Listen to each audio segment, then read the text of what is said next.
I am the younger one head। ਹਾਲਾਂਕਿ ਜਿਹੜਾ ਇਹ ਕੋਈ ਇਸ਼ੂ ਨਹੀਂ ਹੈ, ਤੇ ਪਰ ਇਸ ਦੇ ਬਾਵਜੂਦ ਅਸੀਂ ਕੋਸ਼ਿਸ਼ ਕੀਤੀ ਕਿ ਗੁਰੂ ਗ੍ਰੰਥ ਸਾਹਿਬ ਸਟੱਡੀਜ਼ ਡਿਪਾਰਟਮੈਂਟ ਜਿਹੜਾ ਹੈ ਇਹਨੂੰ ਵਰਲਡ ਵਾਈਡ ਦੁਨੀਆ ਤੱਕ ਲੈ ਕੇ ਜਾਇਆ ਜਾਵੇ। ਤੇ ਮੈਂ ਇੱਕ ਬੜੀ ਖੂਬਸੂਰਤ ਤੁਹਾਨੂੰ ਗੱਲ ਦੱਸਣਾ ਚਾਹੂੰਗਾ ਕਿ ਵਿਦਨ 1-2 ਮਿੰਟ ਸੀ, ਕਿਉਂਕਿ ਮੈਨੂੰ ਪਤਾ ਹੈ ਟਾਈਮ ਦੀ ਬਹੁਤ ਸ਼ਾਰਟੇਜ ਹੈ ਆਪਣੇ ਕੋਲ। ਪਿਛਲੇ ਸਮੇਂ ਦੇ ਵਿੱਚ ਇਹ ਇੱਕ ਮੇਰੇ ਸਾਹਮਣੇ ਇਸ਼ੂ ਆਇਆ ਕਿ ਯੂਨੀਵਰਸਿਟੀ ਦੇ ਵਿੱਚ ਹਰ ਤਰ੍ਹਾਂ ਦਾ ਭਵਨ ਹੈ, ਪੰਜਾਬੀ ਭਵਨ ਹੈ, ਲੋਕ ਨਾਚ ਭਵਨ ਹੈ, ਇਹ ਗੁਰੂ ਤੇਗ ਬਹਾਦਰ ਸਾਹਿਬ ਦੇ ਨਾਂ ਤੇ ਭਵਨ ਹੈ, ਗੁਰੂ ਗੋਬਿੰਦ ਸਿੰਘ ਸਾਹਿਬ ਦੇ ਨਾਂ ਤੇ ਭਵਨ ਹੈ, ਵੱਖ-ਵੱਖ ਭਾਸ਼ਾਵਾਂ ਦੇ ਨਾਂ ਦੇ ਭਵਨ ਹੈ, ਪਰ ਗੁਰੂ ਗ੍ਰੰਥ ਸਾਹਿਬ ਨਾਂ ਦੇ ਉੱਤੇ ਇੱਕ ਵੀ ਭਵਨ ਜਿਹੜਾ ਸੀ ਉਹ ਪੰਜਾਬੀ ਯੂਨੀਵਰਸਿਟੀ ਦੇ ਵਿੱਚ ਨਹੀਂ ਸੀ। ਤੇ ਮੈਨੂੰ ਇਹ ਬੜਾ ਹੌਂਟ ਕਰਦਾ ਸੀ ਕਿ ਅਸੀਂ ਅਕਸਰ ਇਹ ਨਾਅਰੇਬਾਜ਼ੀ ਤੇ ਕਰਦੇ ਹਾਂ ਕਿ ਪੰਜਾਬ ਜਿਉਂਦਾ ਗੁਰਾਂ ਦੇ ਨਾਂ ਤੇ, ਪਰ ਜਿਸ ਗੁਰਾਂ ਦੇ ਨਾਂ ਤੇ ਜਿਉਂਦਾ ਹੈ ਉਹ ਗੁਰੂ ਗ੍ਰੰਥ ਸਾਹਿਬ ਹਾਜ਼ਰਾ ਹਜ਼ੂਰ ਜ਼ਾਰਾ ਹਜ਼ੂਰ ਨੇ, ਤਾਂ ਉਹਦਾ ਭਵਨ ਕਿਉਂ ਨਹੀਂ? ਤਾਂ ਮੈਂ ਕੋਸ਼ਿਸ਼ ਕੀਤੀ, ਮੈਂ ਵਾਈਸ ਚਾਂਸਲਰ ਸਾਹਿਬ ਨਾਲ ਉਸ ਵੇਲੇ ਦੇ ਜਿਹੜੇ ਵਾਈਸ ਚਾਂਸਲਰ ਸਾਹਿਬ ਉਹਨਾਂ ਨਾਲ ਸਲਾਹ ਕੀਤੀ ਕਿ ਕਿਉਂ ਨਾ ਆਪਾਂ ਪੰਜਾਬੀ ਗੁਰੂ ਗ੍ਰੰਥ ਸਾਹਿਬ ਭਵਨ ਦੀ ਜਿਹੜੀ ਹੈ ਐਸਟੈਬਲਿਸ਼ਮੈਂਟ ਕੀਤੀ ਜਾਵੇ, ਆਪਾਂ ਕੋਸ਼ਿਸ਼ ਕਰੀਏ। ਤੇ ਉਹਨਾਂ ਨੇ ਕਿਹਾ ਕਿ ਡਾਕਟਰ ਸਰਬਜਿੰਦਰ 50 ਲੱਖ ਰੁਪਈਆ ਅਸੀਂ ਦਾਂਗੇ, 50 ਲੱਖ ਰੁਪਈਆ ਤੂੰ ਲੈ ਕੇ ਆ। ਤਾਂ ਮੈਂ ਬਾਬਾ ਨਾਨਕ ਜੀ ਦੀ ਕਿਰਪਾ ਦੇ ਨਾਲ ਉਹਨਾਂ ਨੂੰ ਕਿਹਾ ਕਿ ਮੈਨੂੰ 1 ਮਹੀਨੇ ਦੀ ਛੁੱਟੀ ਦਿਓ, ਤੇ ਤੁਹਾਨੂੰ ਬੜਾ ਚੰਗਾ ਲੱਗੂਗਾ ਕਿ 1 ਮਹੀਨੇ ਦੇ ਵਿੱਚ ਮੈਂ ਕੋਸ਼ਿਸ਼ ਕੀਤੀ। ਮੈਂ ਯੂਰਪ ਗਿਆ, ਮੈਂ ਅਰਬ ਗਿਆ, America, Canada, north American continent ਦੇ ਵਿੱਚ ਮੈਂ ਦੇਸ਼ਾਂ ਦੇ ਵਿੱਚ ਗਿਆ। ਤੇ 1 ਮਹੀਨੇ ਬਾਅਦ ਜਦੋਂ ਮੈਂ ਵਾਪਸ ਆਇਆ ਤੇ ਲਗਭਗ ਮੇਰੇ ਕੋਲ 9 ਕਰੋੜ 81 ਲੱਖ ਰੁਪਈਆ ਸੀ। ਤੇ ਇਹ ਬਹੁਤ ਵੱਡੀ ਅਮਾਊਂਟ ਸੀ, ਤੇ ਅਸੀਂ ਬਹੁਤ ਹੀ ਖੂਬਸੂਰਤ ਇਹ ਭਵਨ ਜਿਹੜਾ ਹੈ ਇੱਥੇ ਐਸਟੈਬਲਿਸ਼ ਕੀਤਾ, ਬਣਾਇਆ। ਹਾਰਡਲੀ 5-7 ਸਾਲ ਇਹ ਹੋਏ ਨੇ, ਤੇ ਇਹਦੇ ਵਿੱਚ ਅਸੀਂ ਕੋਸ਼ਿਸ਼ ਕੀਤੀ ਹੈ ਕਿ ਹਰ ਫੈਸਿਲਿਟੀ ਜਿਹੜੀ ਹੈ ਉਹ ਵਿਦਿਆਰਥੀਆਂ ਨੂੰ ਪ੍ਰੋਵਾਈਡ ਕਰਾਈ ਜਾਵੇ, ਬਾਹਰਲੇ ਸਰੋਤਿਆਂ ਨੂੰ ਪ੍ਰੋਵਾਈਡ ਕਰਾਈ ਜਾਵੇ, ਤਾਂ ਕਿ ਦੱਸਿਆ ਜਾਵੇ ਕਿ ਅਸਲ ਦੇ ਵਿੱਚ ਮਾਡਰਨ ਈਰਾ ਦੇ ਵਿੱਚ ਜਦੋਂ ਸੰਸਾਰ ਤੇ ਕੁੱਲ ਸੰਸਾਰ ਦੇ ਹੱਦ ਬੰਨੇ ਟੁੱਟ ਚੱਲੇ ਨੇ, ਤੇ ਉਸ ਵੇਲੇ ਦੀ ਜਿਹੜੀ ਐਕੈਡੈਮਿਕਸ ਹੈ, ਖਾਸ ਕਰਕੇ ਰਿਲੀਜਨ ਨਾਲ ਰਿਲੇਟਡ, ਉਹਦੀ ਐਸਟੈਬਲਿਸ਼ਮੈਂਟ ਕੀਤੀ ਕਿਵੇਂ ਜਾਣੀ ਹੈ। ਤੇ ਮੈਂ ਅੱਗੇ ਵੀ ਇੱਕ ਸੈਮੀਨਾਰ ਦੇ ਵਿੱਚ, ਵੈਬੀਨਾਰ ਦੇ ਵਿੱਚ ਤੁਹਾਡੇ ਨਾਲ ਗੱਲ ਕੀਤੀ ਸੀ ਕਿ ਇਹ ਸਾਡੀ ਟ੍ਰੈਜਡੀ ਹੈ, ਆਈਦਰ ਅਸੀਂ ਮੰਨੀਏ ਜਾਂ ਨਾ ਮੰਨੀਏ, ਕਿ ਜੋ ਸਾਡੇ ਕੋਲ ਹੈ ਉਹ ਅਸੀਂ ਅਦਰ ਕੋਲ ਲੈ ਕੇ ਨਹੀਂ ਜਾ ਸਕੇ, ਕਿਉਂਕਿ ਅਸੀਂ ਬਹੁਤ ਰੇਚਾਂ, ਬਹੁਤ ਅਮੀਰੀਅਤ ਦਿੱਤੀ ਹੈ ਸਾਡੇ ਪ੍ਰੋਫਟ ਨੇ, ਸਾਡੇ ਪੈਗੰਬਰ ਬਾਬਾ ਨਾਨਕ, ਗੁਰੂ ਨਾਨਕ ਸੱਚੇ ਪਾਤਸ਼ਾਹ ਹਜ਼ੂਰ ਨੇ, ਪਰ ਅਸੀਂ ਉਹਨਾਂ ਦੀਆਂ ਗੱਲਾਂ ਵੀ ਲੋਕਾਂ ਤੱਕ ਨਹੀਂ ਲੈ ਕੇ ਜਾ ਸਕੇ, ਨਹੀਂ ਪਹੁੰਚਾ ਸਕੇ।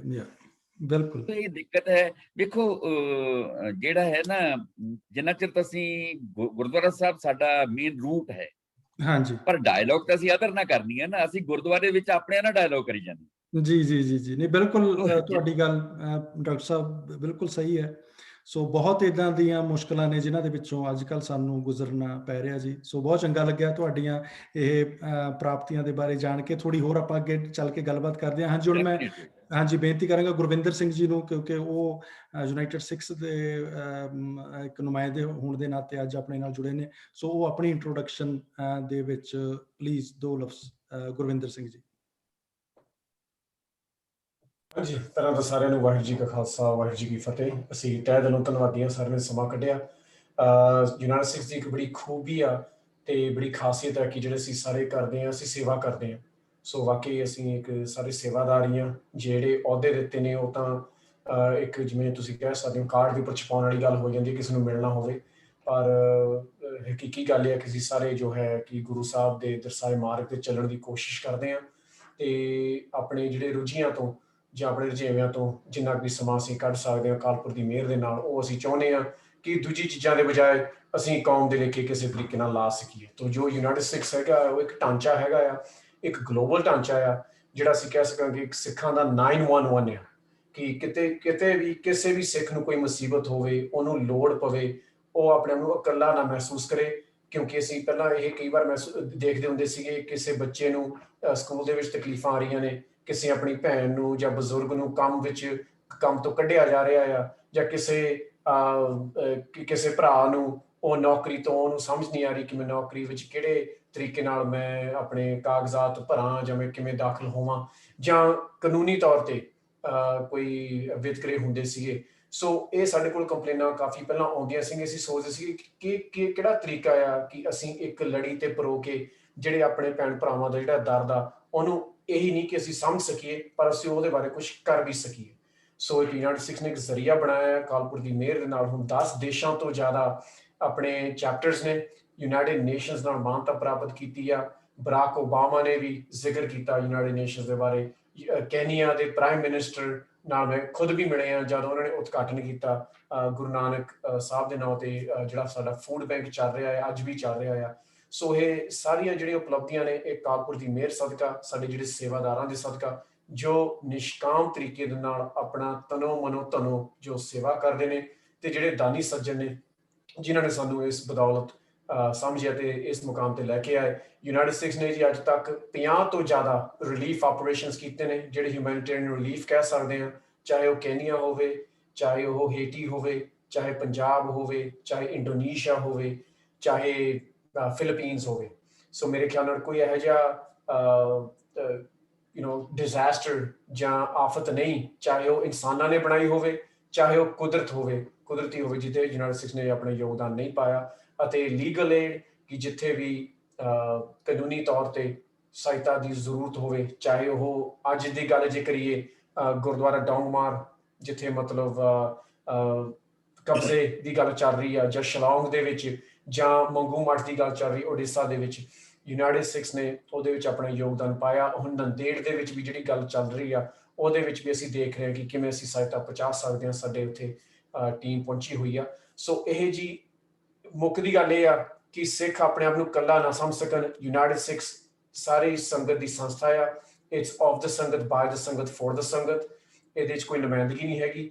ਇਹ ਸਾਰੇ ਆਪਣੇ ਇਹ ਕਾਲਪੁਰ ਦੀ ਮਿਹਰ ਨਾਲ ਸੰਗਤ ਦੀ ਝੋਲੀ ਵਿੱਚ ਅਸੀਂ ਇੱਕ ਢਾਂਚਾ ਤਿਆਰ ਕੀਤਾ ਜਿਹੜਾ ਅਸੀਂ ਪਾਉਣਾ ਚਾਹੁੰਦੇ ਹਾਂ ਕਿ ਤੁਸੀਂ ਲਓ, ਇਹਨੂੰ ਅੱਗੇ ਵਧਾਓ, ਇਹਨੂੰ ਅੱਗੇ ਲੈ ਕੇ ਜਾਓ ਤੇ ਇਹਨੂੰ ਹੋਰ ਉਭਾਰੋ। ਤੇ ਅਸੀਂ ਦੁਬਾਰਾ ਹੀ ਸਾਰਿਆਂ ਦਾ ਤਹਿ ਦਿਲੋਂ ਧੰਨਵਾਦੀ ਹਾਂ ਕਿ ਤੁਸੀਂ ਸਾਰੇ ਇਸ ਮਾਧਿਅਮ ਤੇ ਅਫਗਾਨੀ ਸਿੱਖਾਂ ਦੇ ਬਾਰੇ ਚਰਚਾ ਕਰੋਗੇ, ਗੱਲ ਕਰੋਗੇ, ਜਿਹੜਾ ਇੱਕ ਹੋਰ ਵਿਸ਼ਾ ਹੈ ਜਿਹਦੇ ਵਿੱਚ ਅਸੀਂ ਆਪਣਾ ਯੋਗਦਾਨ ਪਾ ਰਹੇ ਹਾਂ ਤੇ ਅਸੀਂ ਇਕੱਠੇ ਹੋ ਕੇ ਇਹਨੂੰ ਹੋਰ ਕਿਵੇਂ ਸੁਚੱਜੇ ਢੰਗ ਨਾਲ ਦੁਨੀਆ ਵਿੱਚ ਲੈ ਕੇ ਜਾ ਸਕਦੇ ਹਾਂ ਅਤੇ ਜਿਹੜੀਆਂ ਉਹਨਾਂ ਦੀ ਜ਼ਰੂਰਤਾਂ ਨੇ ਉਹਨਾਂ ਨੂੰ ਕਿਵੇਂ ਪੂਰੀਆਂ ਕਰ ਸਕਦੇ ਹਾਂ।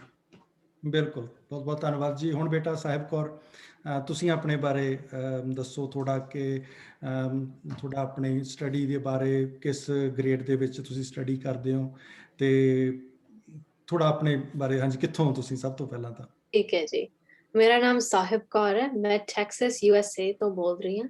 ਮੈਂ 10ਵੀਂ ਜਮਾਤ 'ਚ ਪੜ੍ਹਦੀ ਹਾਂ ਤੇ ਮੈਂ ਅਫਗਾਨ ਸਿੱਖਸ ਆਪਣੇ ਪ੍ਰੋਜੈਕਟ ਲਈ ਸਕੂਲ ਲਈ ਪਹਿਲਾਂ ਕੀਤਾ ਸੀ। ਫਿਰ it turned into a passion for me। ਮੈਨੂੰ ਇਸ ਕਾਜ਼ ਦੇ ਬਾਰੇ ਬਹੁਤ ਪੈਸ਼ਨ ਹੈ। ਤਾਂ when I needed help, ਜਦੋਂ ਮੈਨੂੰ ਹੈਲਪ ਚਾਹੀਦਾ ਸੀ ਕਿ ਮੈਂ ਕਿੱਥੇ ਕਰਾਂ, ਮੈਂ ਕੀ ਕਰਾਂ ਇਨ ਅਫਗਾਨ ਸਿੱਖਾਂ ਲਈ, United Six really helped me a lot with that। So United Six ਨੇ ਮੇਰੀ ਬਹੁਤ ਮਦਦ ਕੀਤੀ ਤੇ ਮੈਂ ਖੁਦ ਆਪਣੀ ਰਿਸਰਚ ਬਹੁਤ ਕੀਤੀ। ਮੈਂ ਖੁਦ ਅਫਗਾਨ ਸਿੱਖਾਂ ਨਾਲ ਗੱਲ ਕੀਤੀ, ਅਫਗਾਨਿਸਤਾਨ ਦੇ ਵਿੱਚ ਗੁਰਦੁਆਰੇ ਦੇ ਪ੍ਰਧਾਨਾਂ ਨਾਲ ਗੱਲ ਕੀਤੀ ਜਿਹੜੇ ਗੁਰਦੁਆਰੇ ਅਫਗਾਨਿਸਤਾਨ ਵਿੱਚ ਹੈਗੇ ਨੇ। ਸੋ I'm very excited ਤੇ ਮੈਂ ਰਿਸਰਚ ਆਪਣੇ ਸਾਰੇ ਰਿਸਰਚ ਮੈਂ ਤੁਹਾਡੇ ਨਾਲ ਸ਼ੇਅਰ ਕਰਾਂ। ਬਹੁਤ ਵਧੀਆ ਬੇਟਾ। ਤੇ ਹੁਣ ਸੁਖਦੇਵ ਸਿੰਘ ਵੀਰ ਜੀ, ਇਹ ਵੀ ਸਕਾਲਰ ਨੇ, ਰਿਸਰਚਰ ਨੇ, ਉਹ ਵੀ ਸਾਡੇ ਨਾਲ ਜੁੜੇ ਹੋਏ ਨੇ। ਹਾਂਜੀ ਸੁਖਦੇਵ ਸਿੰਘ ਵੀਰ ਜੀ, ਹੁਣ ਤੁਸੀਂ ਥੋੜਾ ਆਪਣੇ ਬਾਰੇ ਪਲੀਜ਼ ਜ਼ਰੂਰ ਚਾਨਣਾ ਪਾਓ। ਹਾਂਜੀ ਵੀਰ ਜੀ, ਵਾਹਿਗੁਰੂ ਜੀ ਕਾ ਖਾਲਸਾ, ਵਾਹਿਗੁਰੂ ਜੀ ਕੀ ਫਤਿਹ। ਮੇਰੇ ਵਿਦਿਅਕ ਗੁਰੂ ਬੈਠੇ ਨੇ ਡਾਕਟਰ ਸਰਬਜਿੰਦਰ ਸਿੰਘ ਜੀ, ਜਿਨ੍ਹਾਂ ਦੇ ਅੰਡਰ ਮੈਂ ਇੱਥੇ ਡਾਕਟਰੇਟ ਕਰ ਰਿਹਾ। ਇਹਨਾਂ ਦੇ ਸਾਹਮਣੇ ਇੰਟਰੋਡਕਸ਼ਨ ਦੇਣੀ ਮੈਨੂੰ ਲੱਗਦਾ ਕਿ ਮੇਰੇ ਲਈ ਬਹੁਤ ਔਖੀ ਗੱਲ ਆ, ਕਿਉਂਕਿ ਮੈਂ ਸਿਰਫ ਇੱਕ ਗੱਲ ਦੇ ਵਿੱਚ ਕੰਪੀਟ ਕਰਾਂਗਾ ਕਿ ਡਾਕਟਰ ਸਾਹਿਬ ਕੋਲ, ਡਾਕਟਰ ਸਰਬਜਿੰਦਰ ਸਿੰਘ ਜੀ ਦੇ ਕੋਲ ਅਨੇਕਾਂ ਵਿਦਿਆਰਥੀ ਪੜ੍ਹਦੇ ਨੇ ਤੇ ਡਾਕਟਰ ਸਾਹਿਬ ਕੋਲ ਜਦੋਂ ਵੀ ਕੋਈ ਵਿਦਿਆਰਥੀ ਆਉਂਦਾ ਤਾਂ ਡਾਕਟਰ ਸਾਹਿਬ ਆਪਣੇ ਵਿਦਿਆਰਥੀਆਂ ਨੂੰ ਦੇਸ਼ ਵੰਡ ਦਿੰਦੇ ਨੇ ਵੀ ਆਹ ਦੇਸ਼ ਨੂੰ ਤੂੰ ਪੜ੍ਹਾਉਣਾ, ਆਹ ਦੇਸ਼ ਨੂੰ ਤੂੰ ਪੜ੍ਹਾਉਣਾ ਤੇ ਆਹ ਦੇਸ਼ ਨੂੰ ਤੂੰ ਪੜ੍ਹਾਉਣਾ।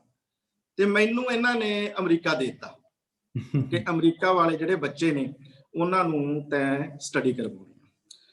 ਸੋ ਸਾਹਿਬ ਪਿਛਲੇ 1.5 ਸਾਲ ਤੋਂ, ਸਾਹਿਬਾ, ਇਹਦੀ ਛੋਟੀ ਸਿਸਟਰ ਕੁਸ਼ ਤੇ ਹੋਰ ਬਹੁਤ ਬੱਚੇ ਨੇ, ਗੁਰਵਿੰਦਰ ਸਿੰਘ ਜੀ ਦਾ ਬੇਟਾ ਵੀ ਮੇਰੇ ਕੋਲ ਇੱਥੇ ਸਟੱਡੀ ਕਰ ਰਿਹਾ।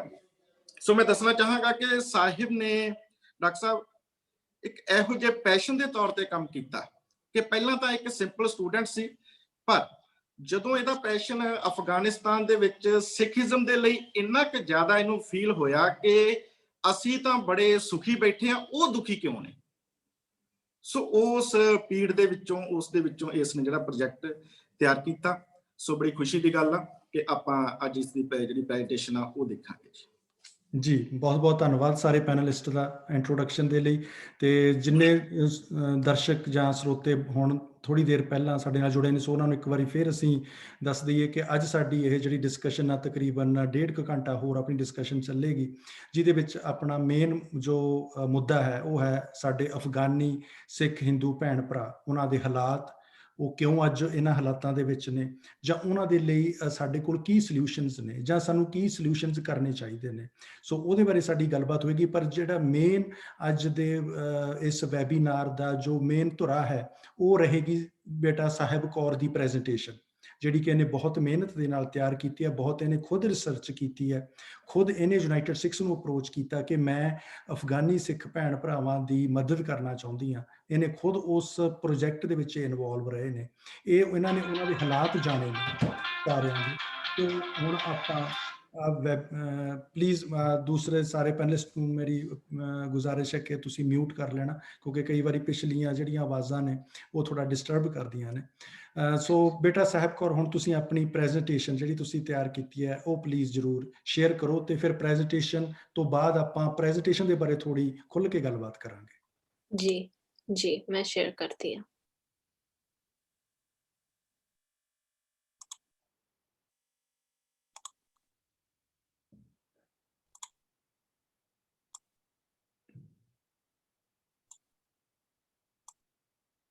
ਹਾਂਜੀ, ਹੋ ਰਹੀ ਹੈ ਜੀ ਸ਼ੇਅਰ। ਠੀਕ ਹੈ ਜੀ, ਤੁਹਾਨੂੰ ਦਿਸ ਰਿਹਾ ਹੈ? ਹਾਂਜੀ ਠੀਕ ਹੈ ਜੀ। ਸੋ ਮੈਂ ਸ਼ੁਰੂ ਕਰਦੀ ਹਾਂ ਹੁਣ, ਪਰ ਸ਼ੁਰੂ ਕਰਨ ਤੋਂ ਪਹਿਲਾਂ ਮੈਂ ਧੰਨਵਾਦ ਕਰਨਾ ਚਾਹੁੰਦੀ ਹਾਂ ਯੂਨਾਈਟਿਡ ਸਿੱਖਸ ਲਈ, ਜਿਨੇ ਇਸ ਵੈਬਿਨਾਰ ਨੂੰ ਆਰਗੇਨਾਈਜ਼ ਕੀਤਾ ਹੈ। ਖਾਸ ਤੌਰ ਤੇ ਜਿਹੜਾ ਹੋਸਟ ਨੇ ਸੁਖਵਿੰਦਰ ਸਿੰਘ ਜੀ ਤੇ ਗੁਰਵਿੰਦਰ ਸਿੰਘ ਜੀ, ਜਿਨ੍ਹਾਂ ਨੇ ਇਸ ਵੈਬਿਨਾਰ ਨੂੰ ਆਰਗੇਨਾਈਜ਼ ਕੀਤਾ ਜੀ, ਤੇ ਪੰਜਾਬੀ ਯੂਨੀਵਰਸਿਟੀ ਤੋਂ ਰਿਸਪੈਕਟਡ ਡਾਕਟਰ ਸਰਬਜਿੰਦਰ ਸਿੰਘ ਜੀ, ਜਿਹੜੇ ਭਾਈ ਗੁਰਦਾਸ ਚੇਅਰ ਦੇ ਚੇਅਰਮੈਨ ਹੈਗੇ ਨੇ, ਤੇ ਇਸ ਵੈਬਿਨਾਰ ਦੇ ਚੀਫ ਗੈਸਟ, ਉਹਨਾਂ ਨੂੰ ਧੰਨਵਾਦ ਕਰਨਾ ਚਾਹੁੰਦੀ ਹਾਂ। ਤੇ ਮੇਰੇ ਟੀਚਰ ਸੁਖਦੇਵ ਸਰ ਨੂੰ, ਜਿਨੇ ਮੈਨੂੰ ਹੈਲਪ ਕੀਤਾ ਇਸ ਪ੍ਰੈਜੈਂਟੇਸ਼ਨ ਦੇ ਨਾਲ, ਤੇ ਮੈਂ ਸਾਰੇ ਜਿਹੜੇ ਪੰਜਾਬੀ ਯੂਨੀਵਰਸਿਟੀ ਤੋਂ ਵਿਦਿਆਰਥੀ ਨੇ, ਜਿਹੜੇ ਸਾਰੇ ਸਟੂਡੈਂਟਸ ਅਟੈਂਡ ਕਰ ਰਹੇ ਨੇ, ਸਾਰਿਆਂ ਨੂੰ ਧੰਨਵਾਦ ਅਟੈਂਡ ਕਰਨ ਦੇ ਲਈ। ਤੇ ਸਾਰੇ ਜਿਹੜੇ ਦੇਸ਼ ਤੋਂ ਵਿਦੇਸ਼ ਮੇਰੇ ਪ੍ਰੈਜੈਂਟੇਸ਼ਨ ਸੁਣ ਰਹੇ ਨੇ, ਅੱਜ ਟਿਊਨ ਇਨ ਹੋ ਰਹੇ ਨੇ ਆਪਣਾ ਟਾਈਮ ਨਿਕਾਲ ਕੇ, ਸਾਨੂੰ ਸਾਰਿਆਂ ਨੂੰ ਥੈਂਕ ਯੂ। ਤੇ ਮੈਂ ਅੱਜ ਸਾਰਿਆਂ ਨੂੰ ਤੁਹਾਨੂੰ ਫਤਿਹ ਕਰਨਾ ਚਾਹੁੰਦੀ ਹਾਂ। ਵਾਹਿਗੁਰੂ ਜੀ ਕਾ ਖਾਲਸਾ, ਵਾਹਿਗੁਰੂ ਜੀ ਕੀ ਫਤਿਹ। ਸੋ ਜਦੋਂ 25 ਮਾਰਚ 2020 ਦਾ ਅਟੈਕ ਹੋਇਆ, ਨਿਊਜ਼ ਨੇ ਬਹੁਤ ਕਵਰੇਜ ਕੀਤੀ। This was the first time, ਆ ਪਹਿਲੀ ਵਾਰੀ ਸੀ ਜਦੋਂ ਮੈਂ ਅਫਗਾਨਿਸਤਾਨ ਦਾ ਸਿੱਖਾਂ ਦਾ ਨਾਮ ਇਕੱਠੇ ਇੱਕ ਸੈਂਟੈਂਸ ਵਿੱਚ ਸੁਣਿਆ। ਜਦੋਂ ਮੈਂ ਅਟੈਕ ਬਾਰੇ ਸੁਣਿਆ, ਮੈਂ ਪੁੱਛਿਆ ਆਪਣੇ ਆਪ ਨੂੰ ਕਿ ਅਫਗਾਨਿਸਤਾਨ ਵਿੱਚ ਸਿੱਖ ਹੁੰਦੇ ਨੇ, ਉਹ ਪੰਜਾਬ ਤੋਂ ਆਏ ਨੇ, ਉਹ ਅਫਗਾਨ ਹੈਗੇ ਨੇ। ਮੈਨੂੰ ਬਹੁਤ ਸਵਾਲ ਆਏ ਇਸ ਅਟੈਕ ਤੋਂ ਬਾਅਦ, ਤਾਂ ਮੈਂ ਸੋਚਿਆ ਕਿ ਮੈਂ ਥੋੜਾ ਇਸ ਟੌਪਿਕ ਉੱਤੇ ਰਿਸਰਚ ਕਰਾਂ। ਸੋ ਮੈਂ ਹੁਣ ਤੁਹਾਨੂੰ ਸੁਣਾਉਣ ਲੱਗੀ ਹਾਂ ਇੱਕ ਕਹਾਣੀ, ਜਿਹਨੇ ਕਿਸੇ ਨਹੀਂ ਦੱਸੀ, ਅਫਗਾਨ ਸਿੱਖ ਤੇ ਹਿੰਦੂਆਂ ਤੇ ਉਹਨਾਂ ਦੇ ਲਾਈਫ ਦੇ ਬਾਰੇ, ਹਿਸਟਰੀ ਦੇ ਬਾਰੇ ਮੈਂ ਤੁਹਾਨੂੰ ਇੱਕ ਕਹਾਣੀ ਦੱਸਣ ਵਾਲੀ ਹਾਂ। ਇਸ ਪ੍ਰੈਜੈਂਟੇਸ਼ਨ ਦਾ ਏਜੰਡਾ, ਸਾਡਾ ਮੇਨ ਫੋਕਸ ਹੋਏਗਾ ਕਿ ਮਾਈਨੋਰਿਟੀ ਪੁਆਇੰਟ ਲਈ ਕਿ ਰਿਲੀਜਨ ਕਿੱਦਾਂ ਦਾ ਅਫਗਾਨਿਸਤਾਨ ਵਿੱਚ ਹੈਗਾ, ਉਹਨਾਂ ਦੀ ਲਿਵਿੰਗ ਕੰਡੀਸ਼ਨਸ ਕਿੱਦਾਂ ਦੀ ਹੁੰਦੀ ਹੈ ਮਾਈਨੋਰਿਟੀ ਰਿਲੀਜਨਸ ਲਈ। ਤੇ ਮਾਈਨੋਰਿਟੀ ਰਿਲੀਜਨਸ ਅਫਗਾਨਿਸਤਾਨ ਵਿੱਚ ਹੈਗੇ ਨੇ ਹਿੰਦੂਇਜ਼ਮ ਤੇ ਸਿੱਖੀਜ਼ਮ। ਤੇ ਆਪਾਂ ਗੱਲ ਕਰਨਗੇ ਜਿਹੜੇ ਹੁਣੇ ਹਾਲਾਤ ਹੈਗੇ ਨੇ, ਸਾਡੇ ਭਵਿੱਖ 'ਚ ਕੀ ਹੋਏਗਾ, ਮੇਰੀ ਰਿਸਰਚ ਤੇ ਮੈਥੋਡੋਲੋਜੀ, ਮੇਰੇ ਕੀ ਫਾਈਂਡਿੰਗਸ, ਤੇ ਫਾਈਨਲੀ ਅਸੀਂ ਕਿੱਦਾਂ ਮਦਦ ਕਰ ਸਕੀਏ, ਸਭ ਤੋਂ ਇੰਪੋਰਟੈਂਟ ਸਵਾਲ। ਸੋ ਮੈਂ ਸ਼ੁਰੂ ਕਰਨਾ ਚਾਹੁੰਦੀ ਹਾਂ ਬਰੀਫ ਇੰਟਰੋਡਕਸ਼ਨ ਲਈ। ਸੋ ਹਿੰਦੂਇਜ਼ਮ ਅਫਗਾਨਿਸਤਾਨ ਵਿੱਚ ਬਹੁਤ ਪੁਰਾਣਾ ਚੱਲੀ ਆ ਰਿਹਾ। ਸੋ ਤੇ ਸਿੱਖੀਜ਼ਮ ਵੀ ਬਹੁਤ ਪੁਰਾਣਾ ਹੈਗਾ ਅਫਗਾਨਿਸਤਾਨ ਵਿੱਚ। ਪਰ ਕਈ ਲੋਕੀ, ਮੋਸਟ ਸਿੱਖਸ ਏਦਾਂ ਦੇ ਸੋਚਦੇ ਆ ਕਿ ਜਿਹੜੇ ਅਫਗਾਨਿਸਤਾਨ ਵਿੱਚ ਸਿੱਖ ਨੇ ਉਹ ਪੰਜਾਬ ਤੋਂ ਆਏ ਸੀ, ਪਰ ਆਹ ਗੱਲ ਬਿਲਕੁਲ ਗਲਤ ਹੈ। ਜਿਹੜੇ ਅਫਗਾਨਿਸਤਾਨ ਵਿੱਚ ਸਿੱਖ ਨੇ ਉਹ ਉਦੋਂ ਸਿੱਖ ਬਣੇ ਜਦੋਂ ਗੁਰੂ ਨਾਨਕ ਦੇਵ ਜੀ ਆਪਣੇ ਉਦਾਸੀ 'ਚ ਆਏ ਅਫਗਾਨਿਸਤਾਨ, ਤਾਂ ਉਦੋਂ ਦੇ ਸਿੱਖ ਹੈ ਉਹ ਨੇਟਿਵ ਅਫਗਾਨਸ ਹੈਗੇ ਨੇ। ਤੇ ਸਾਰੇ ਜਿਹੜੇ ਅਫਗਾਨ ਸਿੱਖ ਤੇ ਹਿੰਦੂ ਉਹ ਸਾਰੇ ਨੈਸ਼ਨਲ ਲੈਂਗੁਏਜਸ ਬੋਲਦੇ ਨੇ, ਨੈਸ਼ਨਲ ਭਾਸ਼ਾ ਬੋਲਦੇ ਨੇ, ਫਾਰਸੀ ਤੇ ਪਸ਼ਤੋ ਦੀ। ਸੋ ਜਦੋਂ ਲੈਂਗੁਏਜਸ ਦੀ ਗੱਲ ਕਰੀਏ, ਅਫਗਾਨਿਸਤਾਨ ਵਿੱਚ 2 ਮੇਜਰ ਲੈਂਗੁਏਜਸ ਚੱਲਦੇ ਨੇ, ਦਰੀ ਜਿਹੜਾ ਫਾਰਸੀ ਜਿਹੜਾ ਨਾਰਥ ਵੈਸਟ ਤੇ ਕਾਬੁਲ ਵਿੱਚ ਬੋਲਾ ਜਾਂਦਾ ਹੈ, ਤੇ ਪਸ਼ਤੋ ਜਿਹੜਾ ਲੈਂਗੁਏਜ ਹੈਗਾ ਪਸ਼ਤੂਨ ਜਾਂ ਪਠਾਨ ਲੋਕਾਂ ਲਈ, ਜਿਹੜਾ ਸਦਰਨ ਤੇ ਸਾਊਥ ਈਸਟ ਪੋਰਸ਼ਨ ਵਿੱਚ ਸੁਣਾਈ ਜਾਂਦਾ ਹੈ। ਤੇ ਰੀਜਨ ਦੇ ਮੁਤਾਬਿਕ ਹਰ ਇੱਕ ਬੰਦਾ ਅਫਗਾਨ ਸਿੱਖ ਤੇ ਹਿੰਦੂ ਡਿਫਰੈਂਟ ਭਾਸ਼ਾ ਵੱਖਰੀ ਭਾਸ਼ਾਵਾਂ ਘਰ ਤੇ ਬੋਲਦੇ ਹੈ। ਤਾਂ 2 ਮੇਜਰ ਲੈਂਗੁਏਜਸ ਸੈਪਰੇਟ ਹੈਗੇ ਆ ਤੇ ਰੀਜਨ ਦੇ ਮੁਤਾਬਿਕ ਆਪਣੇ ਘਰ ਦਾ ਲੈਂਗੁਏਜ, ਘਰ ਦਾ ਭਾਸ਼ਾ ਉਹ ਸੈਪਰੇਟ ਬੋਲਦੇ ਆ। ਸੋ ਹਿੰਦ ਕੋ ਜੇ ਮੋਸਟ ਸਿੱਖਸ ਤੇ ਹਿੰਦੂ, ਜ਼ਿਆਦਾਤਰ ਸਿੱਖ ਤੇ ਹਿੰਦੂ ਅਫਗਾਨਿਸਤਾਨ ਦੇ ਹਿੰਦ ਕੋ ਬੋਲਦੇ ਆ। ਹਿੰਦ ਕੋ ਕਾਬੁਲ ਵਿੱਚ ਬੋਲੀ ਜਾਂਦੀ ਹੈ, ਕਾਬੁਲੀ ਵੀ ਕਹੀ ਜਾਂਦੀ ਹੈ ਹਿੰਦ ਕੋ ਨੂੰ, ਤੇ ਆ ਪੰਜਾਬੀ ਦੀ ਡਾਇਲੈਕਟ ਹੈਗੀ ਹੈ, ਤਾਂ ਪੰਜਾਬੀ ਤੁਸੀਂ ਸੁਣ ਸਕਦੇ ਹੋ ਹਿੰਦ ਕੋ ਦੇ ਵਿੱਚ। ਸਰਾਇਕੀ ਮੁਲਤਾਨੀ ਵੀ ਕਹਿ ਸਕਦੇ ਹੋ ਸਰਾਇਕੀ ਨੂੰ, is a mixture of Sindhi ਤੇ ਪੰਜਾਬੀ ਦਾ ਮਿਕਸਚਰ ਹੈਗਾ ਹੈ, ਤੇ ਆ ਕੰਦਾਹਰ ਵਿੱਚ ਬੋਲਿਆ ਜਾਂਦਾ ਹੈ, ਤੇ ਜਿਹੜੇ ਲੋਕਲਸ ਹੈਗੇ ਨੇ ਆ ਕੰਦਾਰੀ ਬੋਲੀ ਜਾਂਦੀ ਹੈ। ਤੇ ਪਸ਼ਤੋ ਜਿਹੜੇ ਪਠਾਨ ਸਿੱਖ ਹੈਗੇ ਨੇ ਖੋਸ ਦੇ ਵਿੱਚ, ਜਿੱਦਾਂ ਕਿ ਅਨਾਰਕਲੀ ਕੌਰ ਹਲਨਿਆਰ ਜੀ ਜਿਹੜੇ ਅਫਗਾਨ ਪੋਲੀਟੀਸ਼ੀਅਨ ਹੈਗੇ ਨੇ, ਉਹ ਪਠਾਨ ਸਿੱਖ ਹੈਗੇ ਨੇ, ਉਹ ਘਰ ਚ ਪਸ਼ਤੋ ਬੋਲਦੇ ਨੇ। ਤੇ ਜਿਹੜੇ ਮੈਜੋਰਿਟੀ ਅਫਗਾਨ ਸਿੱਖ ਤੇ ਹਿੰਦੂ ਨੇ, ਉਹ ਹਿੰਦੀ ਉਰਦੂ ਪੰਜਾਬੀ ਉਹਨਾਂ ਨੂੰ ਸਮਝ ਆਉਂਦੀ ਹੈ, ਤੇ ਉਹ ਕਨਵਰਸੇਸ਼ਨ ਵੀ ਹੋਲਡ ਕਰ ਸਕਦੇ ਆ ਪੰਜਾਬੀ ਦੇ ਵਿੱਚ। ਤੇ ਇੱਕ ਗੱਲ ਉਹਨਾਂ ਦੀ ਹੈਗੀ ਹੈ ਕਿ ਉਹ ਬਹੁਤ ਕੰਮ ਕਰਦੇ ਆ ਆਪਣੇ ਭਾਸ਼ਾ ਨੂੰ ਪ੍ਰੀਜ਼ਰਵ ਕਰਨ ਲਈ। ਸੋ ਭਾਸ਼ਾ ਪ੍ਰੀਜ਼ਰਵ ਕਰਨ ਇੱਕ ਮਾਮੂਲੀ ਗੱਲ ਨਹੀਂ ਹੈ, ਮਤਲਬ ਉਹ ਬਾਹਰ ਦਰੀ ਬੋਲਦੇ ਨੇ ਤੇ ਅੰਦਰ ਘਰ ਦੇ ਅੰਦਰ ਆਪਣੀ ਭਾਸ਼ਾ ਬੋਲਦੇ ਨੇ। ਸੋ ਦੋਸਤਾਂ ਦੇ ਨਾਲ, ਪਰਿਵਾਰ ਦੇ ਨਾਲ ਉਹ ਆਪਣੇ ਨੇਟਿਵ ਭਾਸ਼ਾ ਬੋਲਦੇ ਨੇ, ਜਿੱਦਾਂ ਹਿੰਦਕੋ, ਸਰਾਇਕੀ, ਪਸ਼ਤੋ, ਪਰ ਬਾਹਰ ਜਾ ਕੇ ਫਾਰਸੀ ਬੋਲਦੇ ਨੇ। ਤੇ ਗੁਰਮੁਖੀ ਸਕੂਲਸ ਵੀ ਹੋਈ ਜਾਂਦੀਆਂ ਜਦੋਂ ਇਨ ਗੁਰਦੁਆਰਿਆਂ ਦੇ ਵਿੱਚ, ਅਫਗਾਨ ਗੁਰਦੁਆਰਿਆਂ ਦੇ ਵਿੱਚ prior to the attacks Gurmukhi schools ਵੀ ਹੋਈ ਜਾਂਦੀਆਂ ਨੇ, ਜਿੱਥੇ ਪਾਠ ਗੁਰਮੁਖੀ ਵਿੱਚ ਸਿਖਾਇਆ ਜਾਂਦਾ ਹੈ, ਗੁਰਮੁਖੀ ਲਿਖਣ, ਸੁਣਨ ਤੇ ਪੜ੍ਹਨ ਸਿਖਾਇਆ ਜਾਂਦਾ ਹੈ। ਜਿਹੜੇ ਅਫਗਾਨ ਹਿੰਦੂਸ ਨੇ ਤੇ ਉਹ ਫਾਰਸੀ ਤੇ ਅਰਬੀ ਦੇ ਸਕ੍ਰਿਪਟ ਕਰਕੇ ਉਹ ਆਪਣੇ ਰਿਲੀਜੀਅਸ ਬੁੱਕਸ ਪੜ੍ਹਦੇ ਨੇ, ਪਰ ਜਿਹੜੇ ਸਿੱਖ ਹੈਗੇ ਨੇ ਉਹ ਗੁਰਮੁਖੀ ਵਿੱਚ ਗੁਰੂ ਗ੍ਰੰਥ ਸਾਹਿਬ ਜੀ ਨੂੰ ਪੜ੍ਹਦੇ ਨੇ। ਤੋ ਆ ਹੈਗੀ ਹੈ ਇੱਕ ਮੈਪ ਜਿਹੜੀ ਕੈਪਚਰ ਕਰਦੀ ਹੈ ਕਿ ਕਿਹੜੇ ਲੈਂਗੁਏਜਸ ਕਿਹੜੇ ਰੀਜਨਸ ਵਿੱਚ ਬੋਲੀ ਜਾਂਦੀ ਹੈ। ਤੇ ਤੁਸੀਂ ਦੇਖ ਸਕਦੇ ਹੋ ਕਿ ਆ ਨਾਰਥ ਵੈਸਟ ਰੀਜਨ ਦਰੀ ਬੋਲੀ ਜਾਂਦੀ ਹੈ, ਤੇ ਆ ਸਾਊਥ ਈਸਟ ਰੀਜਨ ਤੁਸੀਂ ਦੇਖ ਸਕਦੇ ਹੋ ਪਸ਼ਤੋ ਬੋਲੀ ਜਾਂਦੀ ਹੈ, ਤੇ ਆ ਕਾਬੁਲ ਰੀਜਨ ਦੇ ਵਿੱਚ ਬਹੁਤ ਲੈਂਗੁਏਜਸ ਬੋਲੇ ਜਾਂਦੇ ਨੇ। ਤੇ ਮੈਂ ਤੁਹਾਨੂੰ ਅਫਗਾਨਿਸਤਾਨ ਦੀ ਬਰੀਫ ਜਿਓਗ੍ਰਾਫੀ ਦੱਸਦੀ ਹਾਂ। ਸੋ ਜਿਓਗ੍ਰਾਫੀ ਅਫਗਾਨਿਸਤਾਨ ਦੀ ਹੈਗੇ ਨੇ ਕਿ ਪਰਬਤ ਵੱਡੇ ਨੇ ਤੇ ਡਰਾਈ ਡੈਜ਼ਰਟਸ ਨੇ, ਤੇ ਆ ਜ਼ਿਆਦਾਤਰ ਅਫਗਾਨਿਸਤਾਨ ਦਾ ਲੈਂਡਸਕੇਪ ਹੈ। ਸਰਦੀਆਂ ਬਹੁਤ ਠੰਡ ਹੋ ਜਾਂਦੀ ਹੈ ਤੇ ਗਰਮੀਆਂ ਵਿੱਚ ਬਹੁਤ ਗਰਮੀ ਹੁੰਦੀ ਹੈ। ਤੇ ਮੇਜਰ ਸਿਟੀਜ਼ ਜਿਹੜੇ ਹੈਗੇ ਨੇ, ਜਿਹੜੇ ਜ਼ਿਆਦਾਤਰ ਸ਼ਹਿਰ ਹੈਗੇ ਨੇ, ਕਾਬੁਲ, ਜਲਾਲਾਬਾਦ, ਗਜ਼ਨੀ ਤੇ ਕੰਦਾਹਰ। ਤੇ ਜਿੱਦਾਂ ਤੁਸੀਂ ਕਹਿ ਲਓ ਅੰਮ੍ਰਿਤਸਰ ਤੋਂ ਦਿੱਲੀ ਦਾ ਡਿਸਟੈਂਸ ਓਨਾ ਹੈਗਾ ਹੈ ਜਿੰਨਾ ਕਾਬੁਲ ਤੋਂ ਕੰਦਾਹਰ, ਜਾਂ ਪਟਿਆਲਾ ਤੋਂ ਜਲੰਧਰ ਦਾ ਡਿਸਟੈਂਸ ਓਨਾ ਹੈਗਾ ਜਿੰਨਾ ਜਲਾਲਾਬਾਦ ਤੋਂ ਕਾਬੁਲ ਦਾ ਡਿਸਟੈਂਸ। ਹੁਣ ਆਪਾਂ ਗੱਲ ਕਰਦੇ ਹਾਂ ਸਿੱਖ ਇਤਿਹਾਸ, ਸਿੱਖ ਤੇ ਹਿੰਦੂ ਇਤਿਹਾਸ ਅਫਗਾਨਿਸਤਾਨ ਦੇ ਅੰਦਰ। ਸੋ ਹਿੰਦੂ ਇਤਿਹਾਸ ਅਫਗਾਨਿਸਤਾਨ ਦੇ ਅੰਦਰ ਬਹੁਤ ਪੁਰਾਣਾ ਚੱਲਾ ਆ ਰਿਹਾ ਹੈ। ਸੋ ਅਫਗਾਨਿਸਤਾਨ ਇਸਲਾਮਿਕ ਹੋਣ ਤੋਂ ਪਹਿਲਾਂ ਐਕਚੁਅਲੀ ਹਿੰਦੂ ਤੇ ਬੁੱਧਿਸਟ ਕੰਟਰੀ ਸੀ। ਸੋ ਜਦੋਂ ਫਿਰ ਮੈਸ ਕਨਵਰਟ ਹੋ ਗਿਆ ਇਸਲਾਮ ਨੂੰ, ਤੇ ਬਹੁਤ ਮੰਦਿਰ ਅਫਗਾਨਿਸਤਾਨ ਵਿੱਚ ਏਦਾਂ ਦੇ ਹੈਗੇ ਆ ਜਿਹੜੀ ਹਿਸਟਰੀ 1000 ਸਾਲ ਪਹਿਲਾਂ ਦੀ ਡੇਟ ਹੁੰਦੀ ਹੈ। 1000 ਸਾਲ ਦੇ ਮੰਦਿਰ ਅਫਗਾਨਿਸਤਾਨ ਵਿੱਚ ਹੈਗੇ ਆ, ਜਿੱਦਾਂ ਆਸਾਮਾਈ ਮੰਦਿਰ ਕਾਬੁਲ ਅਫਗਾਨਿਸਤਾਨ ਵਿੱਚ, ਦਰਗਾਹ ਹਿੰਦੂ ਟੈਂਪਲ ਜਲਾਲਾਬਾਦ ਅਫਗਾਨਿਸਤਾਨ ਵਿੱਚ, ਤੇ ਸ਼ਿਵਾਲਿਆ ਮੰਦਿਰ ਗਜ਼ਨੀ ਅਫਗਾਨਿਸਤਾਨ ਵਿੱਚ। ਏਦਾਂ ਦੇ ਬਹੁਤ ਏਂਸ਼ੀਐਂਟ ਹਿੰਦੁਸਤਾਨੀ ਰਾਜ ਹੈਗੇ ਨੇ, ਤੇ ਮੁਗਲ ਰਾਜ ਵੀ ਹੈਗੇ ਨੇ ਜਿਹੜੇ ਅਫਗਾਨਿਸਤਾਨ ਦੇ ਨੂੰ ਇਨਕਲੂਡ ਕੀਤਾ ਆਪਣੇ ਰਾਜ ਦੇ ਵਿੱਚ, ਜਿੱਦਾਂ ਅਸ਼ੋਕਾ, ਗੁਪਤਾ, ਬਾਬਰ ਅਕਬਰ ਤੇ ਮਹਾਰਾਜਾ ਰਣਜੀਤ ਸਿੰਘ ਵੀ। ਤੇ ਜਿਹੜੀ ਲਾਸਟ ਹਿੰਦੂ ਡਾਇਨੈਸਟੀ ਸੀ, ਹਿੰਦੂ ਸ਼ਾਹੀ ਡਾਇਨੈਸਟੀ ਸੀ, ਤੇ ਹਿੰਦੂ ਸ਼ਾਹੀ ਡਾਇਨੈਸਟੀ ਤੋਂ ਆਨੰਦਪਾਲ ਨੇ ਅਫਗਾਨਿਸਤਾਨ ਦੇ ਮਹਿਮੂਦ ਸ਼ਾਹ ਗਜ਼ਨਵੀ ਨਾਲ ਲੜਾਈ ਕੀਤੀ ਸੀ। ਸੋ ਅਫਗਾਨਿਸਤਾਨ ਦਾ ਮਹਿਮੂਦ ਸ਼ਾਹ ਗਜ਼ਨਵੀ ਇੱਕ ਬਹੁਤ ਮਸ਼ਹੂਰ ਰੂਲਰ ਸੀ ਉਸ ਟਾਈਮ ਤੇ। ਹੁਣ ਆਪਾਂ ਗੱਲ ਕਰਦੇ ਸਿੱਖ ਇਤਿਹਾਸ ਦੇ ਵਿੱਚ। ਸੋ ਗੁਰੂ ਨਾਨਕ ਦੇਵ ਜੀ ਅਫਗਾਨਿਸਤਾਨ ਚ ਆਏ ਸੀ ਆਪਣੇ ਚੌਥੀ ਉਦਾਸੀ ਵਿੱਚ, ਸੋ 1517 to 1521। ਇਸਲਾਮ ਉਸ ਟਾਈਮ ਤੇ ਬਹੁਤ ਪ੍ਰੈਵਲੈਂਟ ਰਿਲੀਜਨ ਸੀ, ਉਸ ਟਾਈਮ ਤੇ ਮੈਜੋਰਿਟੀ ਸੀ, ਤੇ ਹਿੰਦੂਇਜ਼ਮ ਵੀ ਥੋੜੀ ਬਹੁਤੀ ਸੀਗੀ ਉਸ ਟਾਈਮ ਤੇ। ਸੋ ਗੁਰੂ ਨਾਨਕ ਦੇਵ ਜੀ ਅਫਗਾਨਿਸਤਾਨ ਗਏ ਜਦੋਂ ਉਹ ਈਰਾਨ ਤੋਂ ਵਾਪਸ ਆ ਰਹੇ ਸੀ ਤਾਂ ਉਹ ਪਹਿਲੇ ਬਲਖ ਚ ਗਏ, ਨਾਰਦਰਨ ਅਫਗਾਨਿਸਤਾਨ, ਫਿਰ ਉਹ ਸਦਰਨ ਅਫਗਾਨਿਸਤਾਨ ਵਿੱਚ ਗਏ ਸੀ।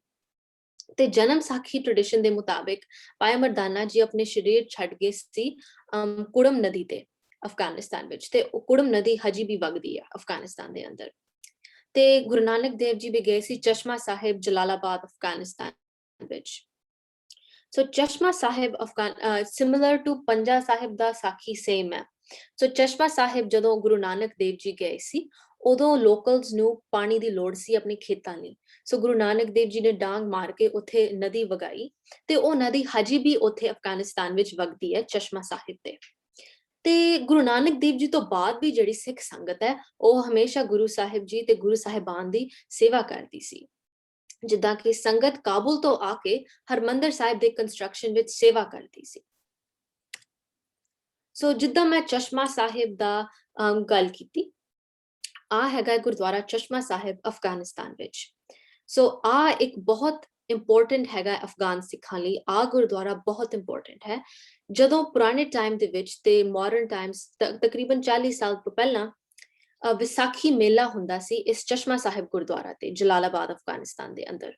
ਤੇ ਇਸ ਵਿਸਾਖੀ ਮੇਲੇ ਤੇ ਜਿਨ੍ਹਾਂ ਨੇ ਵਿਆਹ ਕਰਾਣਾ ਹੈ, ਜਿਨ੍ਹਾਂ ਨੇ ਵਿਆਹ ਸੈਟਅਪ ਕਰਾਣਾ ਹੈ, ਉਹ ਇੱਥੇ ਆ ਕੇ ਵਿਆਹ ਰੁਕਾ ਸਕਦਾ ਹੈ। ਉਹ ਆਪਣਾ ਰੋਕਾ ਕਰ ਸਕਦੇ ਤੇ ਵਿਆਹ ਆਪਣਾ ਇੱਥੇ ਸੈਟਅਪ ਕਰ ਸਕਦਾ ਹੈ ਵਿਸਾਖੀ ਮੇਲੇ ਤੇ। ਸੋ ਤੁਸੀਂ ਜਲਾਲਾਬਾਦ ਅਫਗਾਨਿਸਤਾਨ ਆਓ ਤੇ ਫਿਰ ਆਪਣਾ ਵਿਆਹ ਸੈੱਟ ਕਰਾਓ ਤੇ ਫਿਰ ਵਿਆਹ ਚੋਂ ਵਿਆਹ ਹੋਏਗਾ। ਤਾਂ ਆ ਬਹੁਤ ਇੰਪੋਰਟੈਂਟ ਜਗ੍ਹਾ ਹੈਗੀ ਹੈ ਅਫਗਾਨਿਸਤਾਨ ਦੀ ਸਿੱਖਾਂ ਲਈ। ਹੁਣ ਡਿਫਰੈਂਟ ਹੋ ਗਏ। ਤਾਂ ਤੁਸੀਂ ਸੋਚਦੇ ਹੋਣੇ ਆ ਕਿ ਆ ਪਿਕਚਰ ਤੁਸੀਂ ਕਿਉਂ ਲਾਈ ਇਸ ਪਾਵਰਪੁਆਇੰਟ ਪ੍ਰੈਜੈਂਟੇਸ਼ਨ ਵਿੱਚ, ਕਿਉਂਕਿ ਆ ਇੰਨੀ ਅੱਛੀ ਵੀ ਪਿਕਚਰ ਹੈਗੀ ਨਹੀਂ। ਸੱਚ ਹੈਗਾ ਕਿ ਆ ਇੱਕ ਕੱਲੀ ਪਿਕਚਰ ਹੈ ਚਸ਼ਮਾ ਸਾਹਿਬ ਗੁਰਦੁਆਰਾ ਦੀ ਇੰਟਰਨੈਟ ਦੇ ਉੱਤੇ। ਆ ਇੱਕ ਕੱਲੀ ਪਿਕਚਰ ਹੈ ਹਿਸਟੋਰੀਕਲ ਗੁਰਦੁਆਰਾ ਅਫਗਾਨਿਸਤਾਨ ਵਿੱਚ। ਆ ਇੱਕ ਕੱਲੀ ਪਿਕਚਰ ਹੈ ਚਸ਼ਮਾ ਸਾਹਿਬ ਗੁਰਦੁਆਰਾ ਅਫਗਾਨਿਸਤਾਨ ਤੇ। ਤਾਂ ਆ ਸ਼ੋ ਕਰਦੀ ਹੈ ਕਿ ਕਿੱਦਾਂ ਡਾਕੂਮੈਂਟੇਸ਼ਨ ਇੰਨੀ ਜ਼ਿਆਦਾ ਨਹੀਂ ਹੈਗੀ ਇਨ ਅਫਗਾਨ ਸਿੱਖਾਂ ਲਈ, ਕਿ ਕਿੱਦਾਂ ਅੰਡਰ ਡਾਕੂਮੈਂਟੇਸ਼ਨ ਹੈਗਾ ਇਨ ਅਫਗਾਨ ਸਿੱਖਾਂ ਲਈ। ਸਾਡੇ ਹਿਸਟਰੀ ਲਈ ਸਿਰਫ ਆ ਕੱਲਾ ਫੋਟੋ ਹੈ ਇਸ ਹਿਸਟੋਰੀਕਲ ਇਤਿਹਾਸਿਕ ਗੁਰਦੁਆਰਾ ਤੇ ਆ ਹੈਗਾ ਮੈਪ ਮੈਂ ਬਣਾਇਆ ਕਿ ਕਿੱਥੇ ਕਿੱਥੇ ਗੁਰੂ ਨਾਨਕ ਦੇਵ ਜੀ ਗਏ ਸੀ ਅਫਗਾਨਿਸਤਾਨ ਦੇ ਅੰਦਰ। ਸੋ ਪਹਿਲਾਂ ਤੁਸੀਂ ਦੇਖ ਸਕਦੇ ਹੋ ਕਿ ਪਹਿਲਾਂ ਨਾਰਥ ਚ ਗਏ ਸੀ, ਤੇ ਫਿਰ ਉਹ ਆ ਕੇ ਥੱਲੇ ਕੰਦਾਹਰ ਤੇ ਜਿਹੜੇ ਨਾਰਥ ਗਜ਼ਨੀ ਪ੍ਰੋਵਿੰਸ ਵਿੱਚ ਵੀ ਗਏ ਸੀ।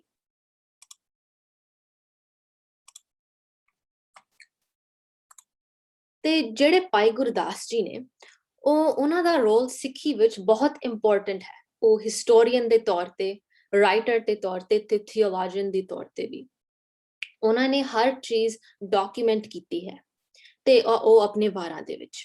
ਸੋ ਇੱਕ ਹੈਗਾ ਭਾਈ ਗੁਰਦਾਸ ਜੀ ਦੇ ਵਾਰ, ਜਦੋਂ ਉਹ ਡਾਕੂਮੈਂਟ ਕਰਦੇ ਨੇ ਕਿ ਕਿਹੜੀ ਸੰਗਤ ਆਂਦੀ ਹੈ ਦੁਨੀਆ ਤੋਂ ਗੁਰੂ ਸਾਹਿਬ ਜੀ ਨੂੰ ਮਿਲਣ ਲਈ। ਤੇ ਉਹਨਾਂ ਦੇ ਵਿੱਚ ਇੱਕ ਲਾਈਨ ਆਂਦੀ ਹੈ, ਪਾਣਾ ਮੱਲਣ ਜਾਣੀਏ ਕਾਬੁਲ ਰੇਖ ਰਾਓ ਗੁਰ ਪਾਈ। ਸੋ ਆ ਲਾਈਨ ਕਹਿੰਦੀ ਹੈ ਕਿ ਭਾਈ ਪਾਣਾ ਮੱਲਣ ਤੇ ਭਾਈ ਰੇਖ ਰਾਓ ਜੀ ਦੋਨੋਂ ਸਿੱਖ ਅਫਗਾਨਿਸਤਾਨ ਤੋਂ ਆਂਦੇ ਸੀ ਗੁਰੂ ਜੀ ਦੀ ਸੰਗਤ ਕਰਨ ਲਈ, ਕਾਬੁਲ ਤੋਂ ਆਂਦੇ ਸੀ। ਤੋਂ ਆ ਭਾਈ ਗੁਰਦਾਸ ਜੀ ਦੀ ਵਾਰਾਂ ਵਿੱਚ ਵੀ ਲਿਖਿਆ ਹੋਇਆ ਨੇ, ਡਾਕੂਮੈਂਟ ਹੋਏ ਨੇ। ਤੇ ਜਦੋਂ ਅਸੀਂ ਦੇਖਦੇ ਹਾਂ ਕਿ ਗੁਰੂ ਗੋਬਿੰਦ ਸਿੰਘ ਜੀ ਦੇ ਟਾਈਮ ਤੇ ਵੀ ਅਫਗਾਨ ਸਿੱਖਾਂ ਦਾ ਨਾਮ ਆਂਦਾ ਹੈ। ਜਦੋਂ ਅੰਮ੍ਰਿਤ ਸੰਚਾਰ ਦਾ ਟਾਈਮ ਹੋਇਆ, ਗੁਰੂ ਗੋਬਿੰਦ ਸਿੰਘ ਜੀ ਨੇ ਖੁਦ ਲਿਖ ਕੇ ਆਪਣਾ ਹੁਕਮਨਾਮਾ ਭੇਜਿਆ ਅਫਗਾਨ ਸਿੱਖਾਂ ਨੂੰ। ਤੇ ਆ ਉਹਨਾਂ ਦਾ ਹੁਕਮਨਾਮਾ ਹੈਗਾ ਤੇ ਆਪਣਾ ਅੰਮ੍ਰਿਤ ਸੰਚਾਰ ਦਾ ਕਾਬੁਲ ਸੰਗਤ ਨੂੰ ਦੱਸਣ ਲਈ ਕਿ ਖਾਲਸਾ ਕੀ ਹੁੰਦਾ ਹੈ ਤੇ ਮੈਂ ਅੰਮ੍ਰਿਤ ਸੰਚਾਰ ਕੀ ਕੀਤਾ ਹੈ। ਤੇ ਆ ਤੁਸੀਂ ਦੇਖ ਸਕਦੇ ਹੋ ਉਹਨਾਂ ਨੇ ਹੁਕਮਨਾਮਾ ਭੇਜਿਆ ਕਾਬੁਲ ਦੀ ਸੰਗਤ ਨੂੰ। ਜਿੱਦਾਂ ਪਹਿਲਾ ਲਾਈਨ ਤੁਸੀਂ ਦੇਖ ਸਕਦੇ ਹੋ, ਏਕ ਓਂਕਾਰ ਸਤਿਗੁਰੂ ਜੀ ਸਹਾਇ ਸਰਬਤ ਸੰਗਤ ਕਾਬੁਲ ਗੁਰੂ ਰਾਖੇਗਾ। ਤੇ ਆ ਹੈਗਾ ਗੁਰੂ ਗੋਬਿੰਦ ਸਿੰਘ ਜੀ ਦਾ ਹੁਕਮਨਾਮਾ ਕਾਬੁਲ ਦੀ ਸੰਗਤ ਨੂੰ। ਇਤਿਹਾਸ ਵਿੱਚ ਅਫਗਾਨ ਸਿੱਖਾਂ ਦਾ ਨਾਮ ਬਹੁਤ ਆਂਦਾ ਸਿੱਖ ਇਤਿਹਾਸ ਦੇ ਵਿੱਚ। ਮੈਂ ਤੁਹਾਨੂੰ ਕਈ ਐਗਜ਼ਾਮਪਲਸ ਦਿੰਨੇ ਨੇ। ਇੱਕ ਹੈਗੇ ਨੇ ਭਾਈ ਮਾਨ ਚੰਦ ਜੀ, ਜਿਹੜੇ ਭਾਈ ਖਾਨ ਚੰਦ ਜੀ ਦੇ ਬੇਟੇ ਨੇ। ਉਹ ਗੁਰੂ ਨਾਨਕ ਸਾਹਿਬ ਜੀ ਨੂੰ ਮਿਲੇ ਜਦੋਂ ਗੁਰੂ ਨਾਨਕ ਸਾਹਿਬ ਜੀ ਆਪਣੇ ਚੌਥੀ ਉਦਾਸੀ ਚ ਆ ਗਏ ਸੀ ਅਫਗਾਨਿਸਤਾਨ, ਤੇ ਉਦੋਂ ਸਿੱਖ ਬਣੇ। ਤੇ ਸਿੱਖ ਹੋਣ ਤੋਂ ਬਾਅਦ ਉਹਨਾਂ ਨੇ ਬਹੁਤ ਪ੍ਰਚਾਰ ਕੀਤੀ ਸਿੱਖੀ ਦੀ ਉਸ ਰੀਜਨ ਦੇ ਵਿੱਚ, ਅਫਗਾਨਿਸਤਾਨ ਵਿੱਚ। ਦੂਜੇ ਤੁਸੀਂ ਸੁਣਿਆ ਹੋਇਆ ਭਾਈ ਨੰਦ ਲਾਲ ਜੀ ਗੋਇਆ, ਉਹ ਅਫਗਾਨ ਸਿੱਖ ਸੀਗੇ। ਗੁਰੂ ਗੋਬਿੰਦ ਸਿੰਘ ਜੀ ਦੇ 52 ਕਵੀਆਂ ਵਿੱਚੋਂ ਇੱਕ ਸੀ ਤੇ ਉਹ ਗਜ਼ਨੀ ਤੋਂ ਸੀਗੇ। ਤੇ ਹਜੇ ਵੀ ਅਸੀਂ ਉਹਨਾਂ ਦੇ ਸ਼ਬਦ ਗੁਰਦੁਆਰਾ ਵਿੱਚ ਵੀ ਹਜੇ ਵੀ ਗਾਉਂਦੇ ਨੇ, ਜਿੱਦਾਂ ਕਿ ਨਾਸਰੋ ਮਨਸੂਰ ਗੁਰੂ ਗੋਬਿੰਦ ਸਿੰਘ ਤੇ ਬਹੁਤ ਹੋਰ ਵੀ। ਤੇ ਉਹਨਾਂ ਦੇ ਨਾਮ ਤੇ ਇੱਕ ਗੁਰਦੁਆਰਾ ਹੈਗਾ ਗਜ਼ਨੀ ਤੇ, ਪਰ ਮੈਂ ਤੁਹਾਨੂੰ ਹੁਣ ਦਿਖਾਨੀ ਆ ਉਸ ਗੁਰਦੁਆਰਾ ਦਾ ਕੀ ਹਾਲਤ ਹੈ। ਆ ਗੁਰੂ ਭਾਈ ਨੰਦ ਲਾਲ ਜੀ ਦਾ ਗੁਰਦੁਆਰਾ ਗਜ਼ਨੀ ਅਫਗਾਨਿਸਤਾਨ ਦਾ ਕੀ ਰਹਿ ਗਿਆ, ਟੁੱਟ ਕੇ ਬਿਲਡਿੰਗਸ ਦੇ ਕੀ ਪੋਰਸ਼ਨਸ ਰਹਿ ਗਏ ਗਜ਼ਨੀ ਅਫਗਾਨਿਸਤਾਨ ਵਿੱਚ ਗੁਰਦੁਆਰਾ ਭਾਈ ਨੰਦ ਲਾਲ ਜੀ ਦਾ। ਤੇ ਅਫਗਾਨ ਹਿੰਦੂਆਂ ਦਾ ਨਾਮ ਵੀ ਬਹੁਤ ਆਂਦਾ ਹੈ ਹਿੰਦੂ ਇਤਿਹਾਸ ਦੇ ਵਿੱਚ, ਜਿੱਦਾਂ ਗੰਧਾਰੀ ਮਹਾਭਾਰਤ ਤੋਂ, ਉਹ ਕੰਦਾਹਰ ਤੋਂ ਸੀਗੀ। ਤੇ ਅਫਗਾਨਿਸਤਾਨ ਦੇ ਇਸਲਾਮਿਕ ਰੂਲ ਤੋਂ ਮੁਤਾਬਿਕ ਅਫਗਾਨ ਸਿੱਖਸ ਤੇ ਹਿੰਦੂਸ ਦੋਨੋਂ ਇੱਕ ਬਹੁਤ ਯੂਨੀਫਾਈਡ ਕਮਿਊਨਿਟੀ ਨੇ, ਜਿੱਦਾਂ ਉਹ ਇੱਕ ਦੂਜੇ ਦੇ ਧਰਮ ਸਥਾਨ ਦੀ ਬਹੁਤ ਕੇਅਰ ਕਰਦੇ ਨੇ, ਤੇ ਉਹ ਹਮੇਸ਼ਾ ਉਹਨਾਂ ਲਈ ਇੱਕ ਦੂਜੇ ਲਈ ਹੈਗੇ ਇਨ ਟਾਈਮਸ ਆਫ ਨੀਡ। ਸੋ ਜ਼ਿਆਦਾਤਰ ਅੱਜ ਕੱਲ ਬਹੁਤ ਘੱਟ ਹਿੰਦੂ ਤੇ ਸਿੱਖ ਰਹਿ ਗਏ, ਪਰ ਜ਼ਿਆਦਾਤਰ ਸਿੱਖ ਰਹਿ ਗਏ ਤੇ ਬਹੁਤ ਥੋੜੇ ਹੀ ਹਿੰਦੂ ਰਹਿ ਗਏ। ਸੋ ਕਈ ਏਦਾਂ ਦੇ ਸ਼ਹਿਰ ਹੈਗੇ ਨੇ ਕਿ ਮੰਦਿਰ ਹੈਗੇ ਨੇ ਪਰ ਕੋਈ ਹਿੰਦੂ ਨਹੀਂ ਰਿਹਾ ਉਨ ਸ਼ਹਿਰਾਂ ਦੇ ਵਿੱਚ, ਤੇ ਉਨ ਸ਼ਹਿਰਾਂ ਦੇ ਵਿੱਚ ਅਫਗਾਨ ਸਿੱਖਸ ਜਾ ਕੇ ਉਹ ਮੰਦਿਰ ਦਾ ਖਿਆਲ ਰੱਖਦੇ ਆ ਤੇ ਉਹ ਦੀਵਾ ਜਲਾਉਂਦੇ ਆ ਤੇ ਉਹ ਮੰਦਿਰ ਦਾ ਖਿਆਲ ਰੱਖਦੇ ਆ। ਤੇ ਹੁਣ ਮੈਂ ਗੱਲ ਕਰਦੀ ਹਾਂ ਗੁਰਦੁਆਰੇ ਅਫਗਾਨਿਸਤਾਨ ਦੇ ਵਿੱਚ। ਸੋ ਜਦੋਂ ਅਸੀਂ ਗੁਰਦੁਆਰੇ ਅਫਗਾਨਿਸਤਾਨ ਦੇ ਵਿੱਚ ਗੱਲ ਕਰਦੇ ਹਾਂ, ਅਸੀਂ ਦੋ ਸੈਕਸ਼ਨਸ ਦੇ ਵਿੱਚ ਸਪਲਿਟ ਅਪ ਕਰ ਸਕਦੇ ਹਾਂ। ਅਸੀਂ ਦੋ ਗੱਲਾਂ ਜ਼ਰੂਰ ਮਾਈਂਡ 'ਚ ਰੱਖਣੀਆਂ। ਇੱਕ ਤਾਂ ਹੈਗੇ ਫੰਕਸ਼ਨਿੰਗ ਗੁਰਦੁਆਰੇ ਜਿਹੜੇ ਦੀਵਾਨ ਲੱਗਦੇ ਆ, ਤੇ ਇੱਕ ਹੈਗੇ ਨਾਨ ਫੰਕਸ਼ਨਿੰਗ ਜਿਹੜੇ ਦੀਵਾਨ ਨਹੀਂ ਲੱਗਦੇ ਤੇ ਸੰਗਤ ਨਹੀਂ ਆਉਂਦੀ। ਤਕਰੀਬਨ ਗੁਰਦੁਆਰੇ ਅਫਗਾਨਿਸਤਾਨ ਵਿੱਚ 65 ਟੋਟਲ ਹੈਗੇ ਨੇ, ਪਰ ਇਹ 65 ਦੇ ਅੰਦਰ ਸਿਰਫ 4 ਹੈਗੇ ਨੇ ਫੰਕਸ਼ਨਿੰਗ ਗੁਰਦੁਆਰਾਸ, 4 to 5 ਸਿਰਫ ਫੰਕਸ਼ਨਿੰਗ ਗੁਰਦੁਆਰਾਸ ਜਿਨ੍ਹਾਂ ਦੇ ਵਿੱਚ ਸੰਗਤ ਲੱਗਦੀ ਹੈ। ਕਾਬੁਲ ਦੇ ਵਿੱਚ ਟੋਟਲ 5-6 ਗੁਰਦੁਆਰੇ ਹੈਗੇ ਨੇ ਟੋਟਲ, ਪਰ ਸਿਰਫ ਇੱਕ ਹੈਗਾ ਹੈ ਫੰਕਸ਼ਨਿੰਗ, ਤੇ ਉਹ ਹੈਗਾ ਗੁਰਦੁਆਰਾ ਗੁਰਦੁਆਰਾ ਕਰਤੇ ਪ੍ਰਵਾਨ ਸਾਹਿਬ ਜੀ, ਜਿਹੜਾ ਚਾਰਾਕਾਰੀਆਂ ਦਾ ਗੁਰਦੁਆਰਾ। ਸੋ ਚਾਰਾਕਾਰੀ ਕੀ ਹੁੰਦਾ ਹੈ? ਚਾਰਾਕਾਰ ਇੱਕ ਰੀਜਨ ਹੈਗਾ ਕਾਬੁਲ ਦੇ ਨਾਰਥ, ਤੇ ਕਾਬੁਲ ਦੇ ਨਾਰਥ ਦਾ ਇੱਕ ਰੀਜਨ ਹੈਗਾ ਚਾਰਾਕਾਰ। ਸੋ ਜਿਹੜਾ ਚਾਰਾਕਾਰ ਤੋਂ ਆਂਦਾ ਹੈ ਉਹ ਚਾਰਾਕਾਰੀ ਹੈ। ਸੋ ਆ ਗੁਰਦੁਆਰਾ ਚਾਰਾਕਾਰੀਆਂ ਦਾ ਹੈਗਾ। ਸੋ ਗੁਰਦੁਆਰਾ ਕਰਤੇ ਪ੍ਰਵਾਨ ਤੇ ਗੁਰਦੁਆਰਾ ਗੁਰੂ ਹਰਰਾਏ 2020 ਦੇ ਅਟੈਕ ਤੋਂ ਪਹਿਲਾਂ ਗੁਰਦੁਆਰਾ ਗੁਰੂ ਹਰਰਾਏ ਸਾਹਿਬ ਜੀ ਵੀ ਫੰਕਸ਼ਨਿੰਗ ਹੁੰਦਾ ਸੀ, ਪਰ 2020 ਦੇ ਅਟੈਕ ਤੋਂ ਬਾਅਦ ਉਹ ਗੁਰਦੁਆਰਾ ਗੁਰੂ ਹਰਰਾਏ ਸਾਹਿਬ ਜੀ ਵੀ ਫੰਕਸ਼ਨਿੰਗ ਨਹੀਂ ਰਿਹਾ।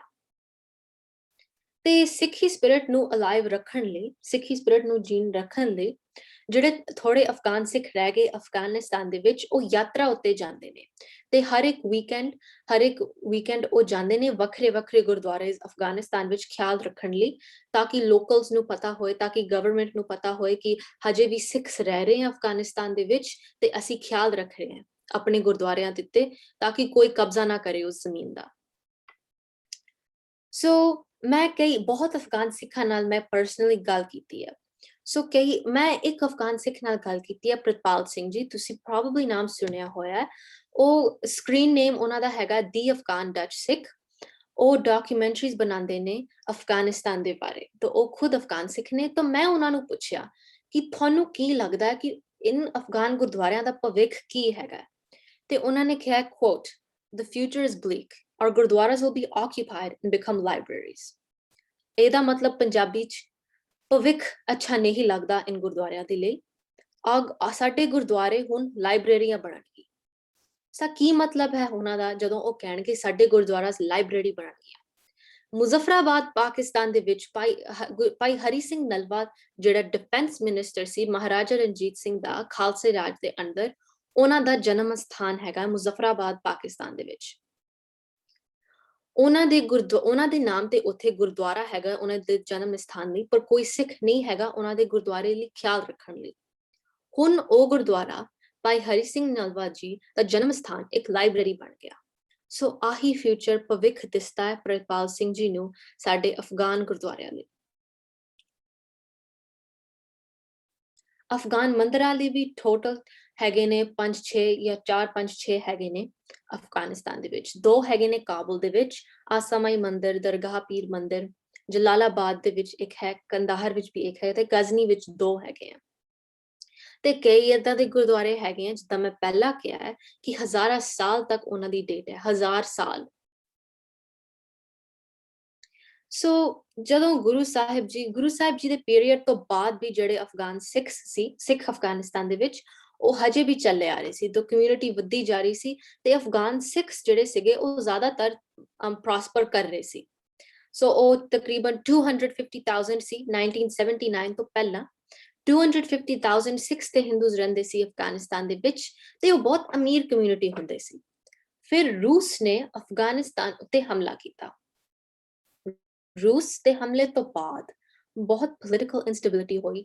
ਅਮਰੀਕਾ ਨੇ ਤੇ ਰੂਸ ਨੇ ਲੜਾਈ ਕੀਤੀ ਅਫਗਾਨਿਸਤਾਨ ਦੇ ਵਿੱਚ ਤੇ ਜਿਹੜੇ 4 out of 5 ਜਿਹੜੇ ਗੁਰਦੁਆਰਾ ਸੀਗੇ ਉਹ ਮਿਲਟਰੀ ਬੇਸਿਸ ਬਣ ਗਏ ਸੀਗੇ ਮਿਲੀਟੈਂਟ ਗਰੁੱਪਸ ਦੇ ਲਈ।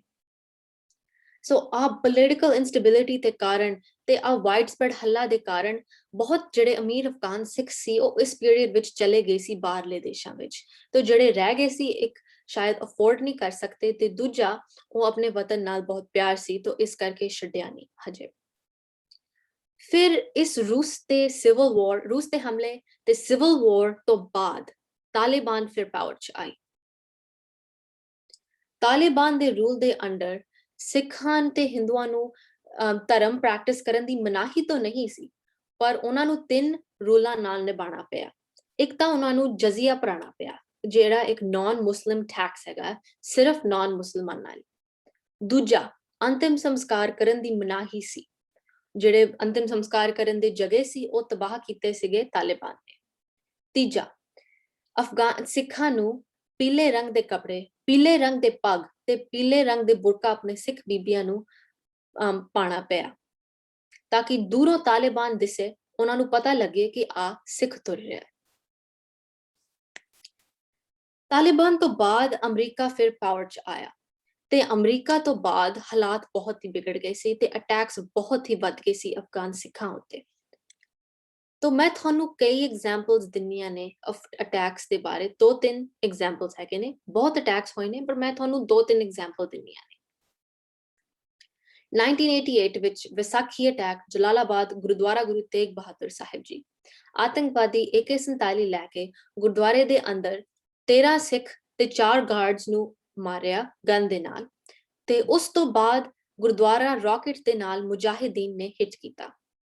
ਇਸ ਅਟੈਕ ਵਿੱਚ ਟੋਟਲ 17 ਸਿੱਖ ਮਾਰੇ ਗਏ ਸੀ। 2018 ਅਵਤਾਰ ਸਿੰਘ ਖਾਲਸਾ ਜੀ ਇੱਕ ਬਹੁਤ ਪਪੂਲਰ ਵੈਲ ਲਾਈਕਡ ਅਫਗਾਨ ਸਿੱਖ ਲੀਡਰ ਸੀ। ਉਹਨਾਂ ਦੀ ਬਹੁਤ ਮਾਨਤਾ ਸੀ ਅਫਗਾਨ ਸਿੱਖ ਕਮਿਊਨਿਟੀ ਦੇ ਵਿੱਚ। ਉਹ ਖਾਲਸਾ ਸਕੂਲ ਪੜ੍ਹਾਉਂਦੇ ਸੀ ਅਫਗਾਨਿਸਤਾਨ ਦੇ ਅੰਦਰ ਤੇ ਉਹਨਾਂ ਨੂੰ ਸਾਰੇ ਉਹਨਾਂ ਨੂੰ ਮਾਸਟਰ ਜੀ ਕਵਾਉਂਦੇ ਸੀ।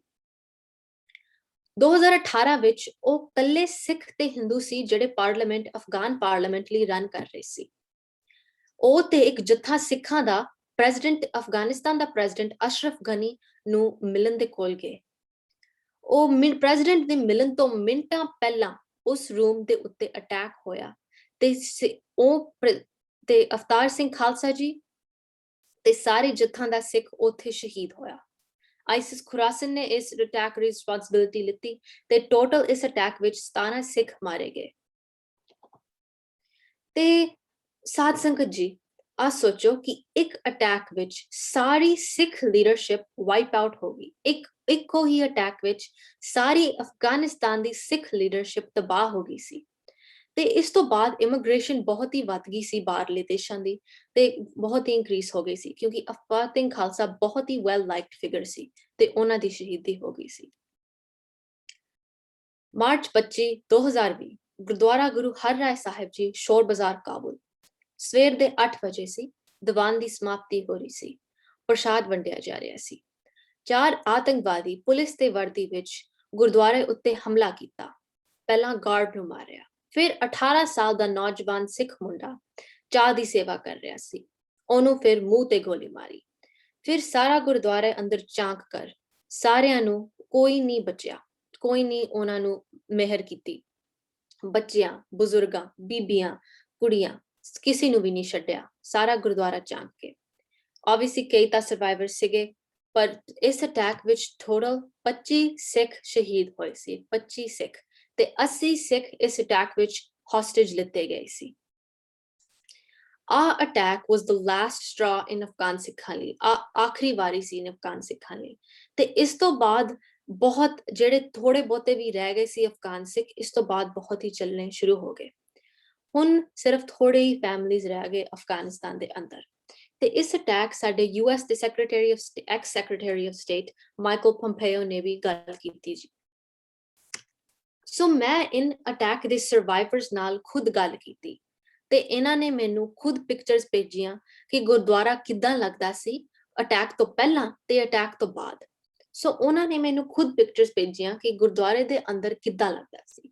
ਤੁਸੀਂ ਆ ਦੇਖ ਸਕਦੇ ਹੋ ਪਿਕਚਰਾਂ ਕਿ ਗੁਰਦੁਆਰੇ ਅੰਦਰ ਬਹੁਤ ਸੋਹਣਾ ਹੁੰਦਾ ਸੀ ਤੇ ਵੈਲ ਕੈਪਟ ਨਾਰਮਲ ਹੁੰਦਾ ਸੀ। ਹੁਣ ਮੈਂ ਤੁਹਾਨੂੰ ਦਿਖਾਨੀ ਆ ਬਾਅਦ ਦੀ ਪਿਕਚਰਾਂ।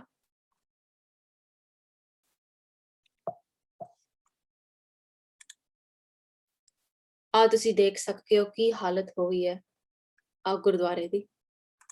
ਪਾਲਕੀ ਸਾਹਿਬ ਦਾ ਤਬਾਹ ਹੋ ਗਈ ਤੇ ਸਾਰੇ ਦੀਵਾਰਾਂ ਵਿੱਚ ਤੁਸੀਂ ਆ ਦੇਖ ਸਕਦੇ ਹੋ ਕਿ ਆ ਸਿੱਖਾਂ ਦਾ ਖੂਨ ਲੱਗਿਆ ਹੈ ਦੀਵਾਰਾਂ ਉੱਤੇ। ਤੇ ਆ ਜਿਹੜੇ ਸਿੱਖ ਪੈਰ ਧੋਂਦੇ ਨੇ ਗੁਰਦੁਆਰੇ ਜਾਣ ਤੋਂ ਪਹਿਲਾਂ, ਆ ਥਾਰਾ ਤੁਸੀਂ ਦੇਖ ਸਕਦੇ ਹੋ ਖੂਨ ਨਾਲ ਭਰਿਆ ਪਿਆ ਹੈ। ਤੇ ਇਸ ਅਟੈਕ ਉੱਤੇ ਨਿਊਜ਼ ਕਵਰੇਜ ਬਹੁਤ ਹੋਈ ਸੀ। ਤੇ ਇਨ ਅਟੈਕਸ ਤੋਂ ਉੱਤੇ ਵੀ, ਤਾਂ ਇਨ ਅਟੈਕਸ ਤੋਂ ਤੁਸੀਂ ਸੈਪਰੇਟ ਰੱਖੋ, ਪਰ ਇਨ ਅਟੈਕਸ ਤੋਂ ਉੱਤੇ ਵੀ ਆਪਣੇ ਡੇਲੀ ਵੀ ਖਤਰੇ ਹੁੰਦੇ ਨੇ ਅਫਗਾਨ ਸਿੱਖਾਂ ਲਈ। ਇਨ ਅਟੈਕਸ ਤੋਂ ਉੱਤੇ ਡੇਲੀ ਖਤਰੇ ਹੈਗੇ ਨੇ। ਜਦੋਂ ਬਾਹਰ ਜਾਂਦੇ ਨੇ ਉਹਨਾਂ ਦੇ ਹਰ ਰੋਜ਼ਾਨਾ ਖਤਰੇ ਹੁੰਦੇ ਨੇ। ਤੁਹਾਨੂੰ ਮੈਂ ਐਗਜ਼ਾਮਪਲਸ ਦਿੰਨੀਆਂ ਨੇ। ਇੱਕ ਤਾਂ ਜਦੋਂ ਸਿੱਖ ਮੁੰਡੇ ਜਾਂਦੇ ਆ ਸਕੂਲ ਵਿੱਚ, ਉਹਨਾਂ ਨੂੰ ਬੁਲੀਇੰਗ ਬਹੁਤ ਹੁੰਦੀ ਹੈ। ਔਰ ਮੁੰਡੇ ਉਹਨੂੰ ਕਹਿੰਦੇ ਕਚਾਲੂ is Persian for ਕਚਾਲੂ ਫਾਰਸੀ ਦਾ ਨਾਮ ਹੈਗਾ ਹੈ ਆਲੂ ਦੇ ਲਈ, ਕਚਾਲੂ। ਸੋ ਜਿੱਦਾਂ ਹੈਗੇ ਨੇ ਉਹਨਾਂ ਨੂੰ ਕਚਾਲੂ ਕਹਿੰਦੇ ਨੇ ਕਿ ਤੁਸੀਂ ਕਚਾਲੂ ਕਿਉਂ ਪਾਇਆ ਕਚਾਲੂ। ਤੇ ਉਹਨਾਂ ਨੂੰ ਕਹਿੰਦੇ ਆ ਕਿ ਤੁਸੀਂ ਕਾਫਿਰ ਹੈਗੇ ਹੋ ਤੇ ਤੁਸੀਂ ਸੱਚੇ ਧਰਮ ਵਿੱਚ ਕਨਵਰਟ ਹੋ, ਤੁਸੀਂ ਵਾਪਸ ਜਾਓ ਇੰਡੀਆ, ਤੁਸੀਂ ਵਾਪਸ ਆਪਣੇ ਦੇਸ਼ ਜਾਓ। ਤੇ ਆ ਫਿਰ ਬਹੁਤ ਡੈਟਰੀਮੈਂਟਲ ਤੇ ਆ ਬਹੁਤ ਹੀ ਸੈਡ ਹੈਗਾ ਹੈ ਉਨ ਅਫਗਾਨ ਸਿੱਖ ਮੁੰਡਿਆਂ ਲਈ। ਤੇ this has resulted in ਕਈ ਫੈਮਲੀਆਂ ਨੂੰ ਏਦਾਂ ਵੀ ਡਿਸਾਈਡ ਕਰਨਾ ਪਿਆ ਕਿ ਅਸੀਂ ਆਪਣੇ ਬੱਚਿਆਂ ਨੂੰ ਸਕੂਲ ਵੀ ਭੇਜਣਾ ਚਾਹੀਦਾ। ਤੁਸੀਂ ਸੁਣਿਓ ਕਿ ਸਵਾਲ ਕੇਸ ਕੱਟਣ ਦਾ ਨਹੀਂ ਹੈ, ਸਵਾਲ ਹੁਣ ਸਕੂਲ ਭੇਜਣ ਦਾ ਹੈਗਾ। ਤੁਸੀਂ ਆਪਣੀ ਡੈਡੀਕੇਸ਼ਨ ਦੇਖੋ ਸਿੱਖੀ ਦੀ। ਸਵਾਲ ਨਹੀਂ ਹੈਗਾ ਕਿ ਅਸੀਂ ਆਪਣੇ ਬੱਚਿਆਂ ਦੇ ਕੇਸ ਕਤਲ ਕਰੀਏ ਜਾਂ ਨਹੀਂ, ਸਵਾਲ ਹੈਗਾ ਕਿ ਅਸੀਂ ਬੱਚਿਆਂ ਨੂੰ ਸਕੂਲ ਭੇਜੀਏ ਜਾਂ ਨਹੀਂ। ਮੈਂ ਖੁਦ ਅਫਗਾਨਿਸਤਾਨ ਦੇ ਰਹਿਣ ਵਾਲੇ ਸਿੱਖ ਨਾਲ ਗੱਲ ਕੀਤੀ ਤੇ ਉਹਨਾਂ ਨੇ ਮੈਨੂੰ ਕਿਹਾ ਹੈ, ਤੇ ਉਹ ਹੈਗੇ ਨੇ ਸਿੰਘ ਜੀ, ਜਿਹੜੇ ਪਿਤਾ ਹੈਗੇ ਨੇ 2 ਕੁੜੀਆਂ ਦੇ ਕਾਬਲ ਅਫਗਾਨਿਸਤਾਨ ਦੇ ਵਿੱਚ। ਉਹ ਕਹਿੰਦੇ ਮੈਨੂੰ ਮੈਂ ਹਰ ਰੋਜ਼ ਕੰਮ ਤੇ ਜਾਣਾ, ਕੋਈ ਗਾਰੰਟੀ ਨਹੀਂ ਹੈਗੀ ਕਿ ਮੈਂ ਘਰ ਵਾਪਸ ਆਵਾਂਗਾ। ਖੁਦ ਆਪਣੇ ਵਰਡਿੰਗ ਤੇ ਉਹਨਾਂ ਨੇ ਕਿਹਾ ਹੈ ਜੀ। ਤੇ ਬਹੁਤ ਐਕਚੁਅਲੀ ਇਹਨਾਂ ਦੇ ਬਹੁਤ ਕੇਸਿਸ ਹੈਗੇ ਨੇ ਜਿੱਦਾਂ ਕੁੜੀਆਂ ਚੁੱਕ ਕੇ ਲੈ ਜਾਂਦੀਆਂ ਨੇ ਤੇ ਉਹਨਾਂ ਨੂੰ ਫੋਰਸਿਬਲੀ ਕਨਵਰਟ ਕਰਿਆ ਜਾਂਦਾ ਹੈ ਇਸਲਾਮ ਦੇ ਅੰਦਰ। ਨਹੀਂ ਤਾਂ ਫੈਮਿਲੀ ਨਾ ਉਹਨਾਂ ਦੇ ਪਰਿਵਾਰਾਂ ਨੂੰ ਖਤਰਾ ਹੁੰਦਾ ਹੈ। ਤੁਸੀਂ ਰੋਜ਼ਾਨਾ ਤੁਸੀਂ ਨਿਊਜ਼ ਵੀ ਸੁਣ ਸਕਦੇ ਹੋ ਇਹਨਾਂ ਦੇ ਬਾਰੇ। ਤੇ ਇਹਨਾਂ ਓਪਨਲੀ ਨਹੀਂ ਗੱਲ ਕੀਤੀ ਜਾਂਦੀ ਇਹਦੇ ਬਾਰੇ। ਸੋ ਜਦੋਂ ਅਫਗਾਨਿਸਤਾਨ ਦੇ ਗੱਲ ਕਰਦੇ ਹਾਂ, ਇੱਕ ਚੀਜ਼ ਮਨ ਦੇ ਅੰਦਰ ਇੰਪੋਰਟੈਂਟ ਰੱਖਣੀ ਚਾਹੀਦੀ ਹੈ। ਅਫਗਾਨਿਸਤਾਨ ਇੱਕ ਬਹੁਤ ਅਨਸਟੇਬਲ ਕੰਟਰੀ ਹੈ ਇਸ ਵਕਤ, ਬਹੁਤ ਅਨਸਟੇਬਲ ਹੈ। ਮੁਸਲਮਾਨਾਂ ਲਈ ਵੀ ਕੰਟਰੀ ਅਨਸੇਫ ਹੈਗੀ ਹੈ। ਪਰ ਜੇ ਤੁਸੀਂ ਦੇਖੋ ਹਿੰਦੂ ਤੇ ਸਿੱਖ ਇੱਕ ਜ਼ਿਆਦਾ ਖਤਰੇ ਤੇ ਹੈਗੇ ਆ, ਕਿਉਂਕਿ ਬਹੁਤ ਹੀ ਸਿੱਖ ਤੇ ਹਿੰਦੂ ਇੱਕ ਜ਼ਿਆਦਾ ਖਤਰੇ ਤੇ ਹੈਗੇ ਆ ਮੁਸਲਮਾਨਾਂ ਤੋਂ ਰਿਲੇਟਡ। ਮੁਸਲਮਾਨ ਰਿਸ਼ਤੇ ਵੀ ਅਫਗਾਨ ਸਿੱਖ ਤੇ ਹਿੰਦੂਆਂ ਨਾਲ ਅੱਛੀ ਸੀ 40-50 ਸਾਲ ਪਹਿਲਾਂ, ਪਰ ਹੁਣ ਤਾਂ ਥੋੜੀ ਵਿਗੜ ਗਈ ਐਕਸਟ੍ਰੀਮਿਜ਼ਮ ਤੇ ਫੈਨੈਟਿਸਿਜ਼ਮ ਦੇ ਨਾਲ। ਤੇ ਏਦਾਂ ਵੀ ਕਈ ਕੇਸਿਸ ਹੁੰਦੇ ਨੇ ਕਿ ਜਿਹੜੇ ਅਫਗਾਨ ਸਿੱਖ ਦੇਸ਼ ਤੋਂ ਬਾਹਰ ਜਾਂਦੇ ਨੇ, ਉਹ ਆਪਣੇ ਪ੍ਰਾਪਰਟੀ ਅਫਗਾਨਿਸਤਾਨ ਵਿੱਚ ਰਹਿ ਦਿੰਦੇ ਨੇ, ਪਰ ਉਹ ਪ੍ਰਾਪਰਟੀ ਦੇ ਕਬਜ਼ੇ ਬਹੁਤ ਹੁੰਦੇ ਨੇ, ਜਾਂ ਲੋਕਲਸ ਕਰਦੇ ਨੇ ਜਾਂ ਗਵਰਨਮੈਂਟ ਕਰਦੀ ਹੈ, ਉਹ ਪ੍ਰਾਪਰਟੀ ਦੇ ਕਬਜ਼ੇ ਹੁੰਦੇ ਨੇ। ਤੇ ਜਿਹੜੇ ਅਫਗਾਨ ਸਿੱਖ ਹੈਗੇ ਨੇ ਤੇ ਉਹ ਚਾਹੇ ਬਜਾਏ ਕਿ ਲੜਨ ਲਈ ਆਪਣੇ ਪ੍ਰਾਪਰਟੀ ਲਈ, ਉਹ ਕਹਿੰਦੇ ਨੇ ਕਿ ਸ਼ੁਕਰ ਹੈਗਾ ਕਿ ਅਸੀਂ ਬਾਹਰ ਆ ਗਏ ਤੇ ਸਾਨੂੰ ਹੁਣ ਲੜਨਾ ਨਹੀਂ ਪੈਂਦਾ ਜਾਣ ਲਈ, ਕਿ ਭਾਵੇਂ ਪ੍ਰਾਪਰਟੀ ਜਾਏ ਅਸੀਂ ਤਾਂ ਸੇਫ ਹੈਗੇ ਨੇ। ਤਾਂ ਏਦਾਂ ਵੀ ਕਈ ਹੁੰਦੇ ਕਿ ਪ੍ਰਾਪਰਟੀ ਦੇ ਕਬਜ਼ੇ ਵੀ ਹੁੰਦੇ ਨੇ।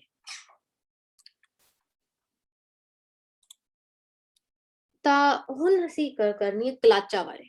ਸੋ ਕਲਾਚਾ ਇੱਕ ਜਗ੍ਹਾ ਹੈਗੀ ਆ ਅਫਗਾਨਿਸਤਾਨ ਦੇ ਅੰਦਰ ਜਿੱਥੇ ਅੰਤਿਮ ਸੰਸਕਾਰ ਕਰਦੇ ਹੈਗੇ ਨੇ ਅਫਗਾਨ ਸਿੱਖ ਤੇ ਹਿੰਦੂ ਅੰਤਿਮ ਸੰਸਕਾਰ ਕਰਦੇ ਨੇ। ਤਾਂ ਅੱਜ ਇਸ ਜਗ੍ਹਾ ਉੱਤੇ ਇਸ ਇਜ਼ ਅ ਰਿਮੋਟ ਜਗ੍ਹਾ, ਸਿਵਲਾਈਜੇਸ਼ਨ ਤੇ ਸ਼ਹਿਰਾਂ ਤੋਂ ਦੂਰ ਹੈਗਾ ਹੈ ਜਗ੍ਹਾ, ਪਰ ਕਈ ਵਾਰੀ ਲੈਂਡ ਦਾ ਕਬਜ਼ਾ ਹੋ ਗਿਆ। ਇਸ ਲੈਂਡ ਦਾ ਹੁਣ ਕਬਜ਼ਾ ਹੋ ਗਿਆ ਤੇ ਹੁਣ ਅਫਗਾਨ ਸਿੱਖ ਤੇ ਹਿੰਦੂ ਕਲਾਚਾ ਉੱਤੇ ਉਹਨਾਂ ਦੀ ਅੰਤਿਮ ਸੰਸਕਾਰ ਨਹੀਂ ਕਰੀ ਜਾਂਦੀ। ਸੋ ਹੁਣ ਕੀ ਕਰਦੇ ਆ, ਉਹ ਗੁਰਦੁਆਰੇ ਦੇ ਅੰਦਰ ਕਰਦੇ ਆ। ਪਰ ਜੇ ਉਹ ਓਪਨ 에ਅਰ ਵਿੱਚ ਕਰੇ ਤਾਂ ਨੇਬਰਸ ਫਿਰ ਕੰਪਲੇਨ ਕਰਦੇ ਆ ਬੋ ਦੇ ਬਾਰੇ, ਕਿ ਸਮੈਲ ਦੇ ਬਾਰੇ, ਕਿ ਸਾਨੂੰ ਸਮੈਲ ਆਉਂਦੀ ਹੈ, ਤੇ ਉਹ ਫਿਰ ਕੰਪਲੇਨ ਕਰਦੇ ਆ।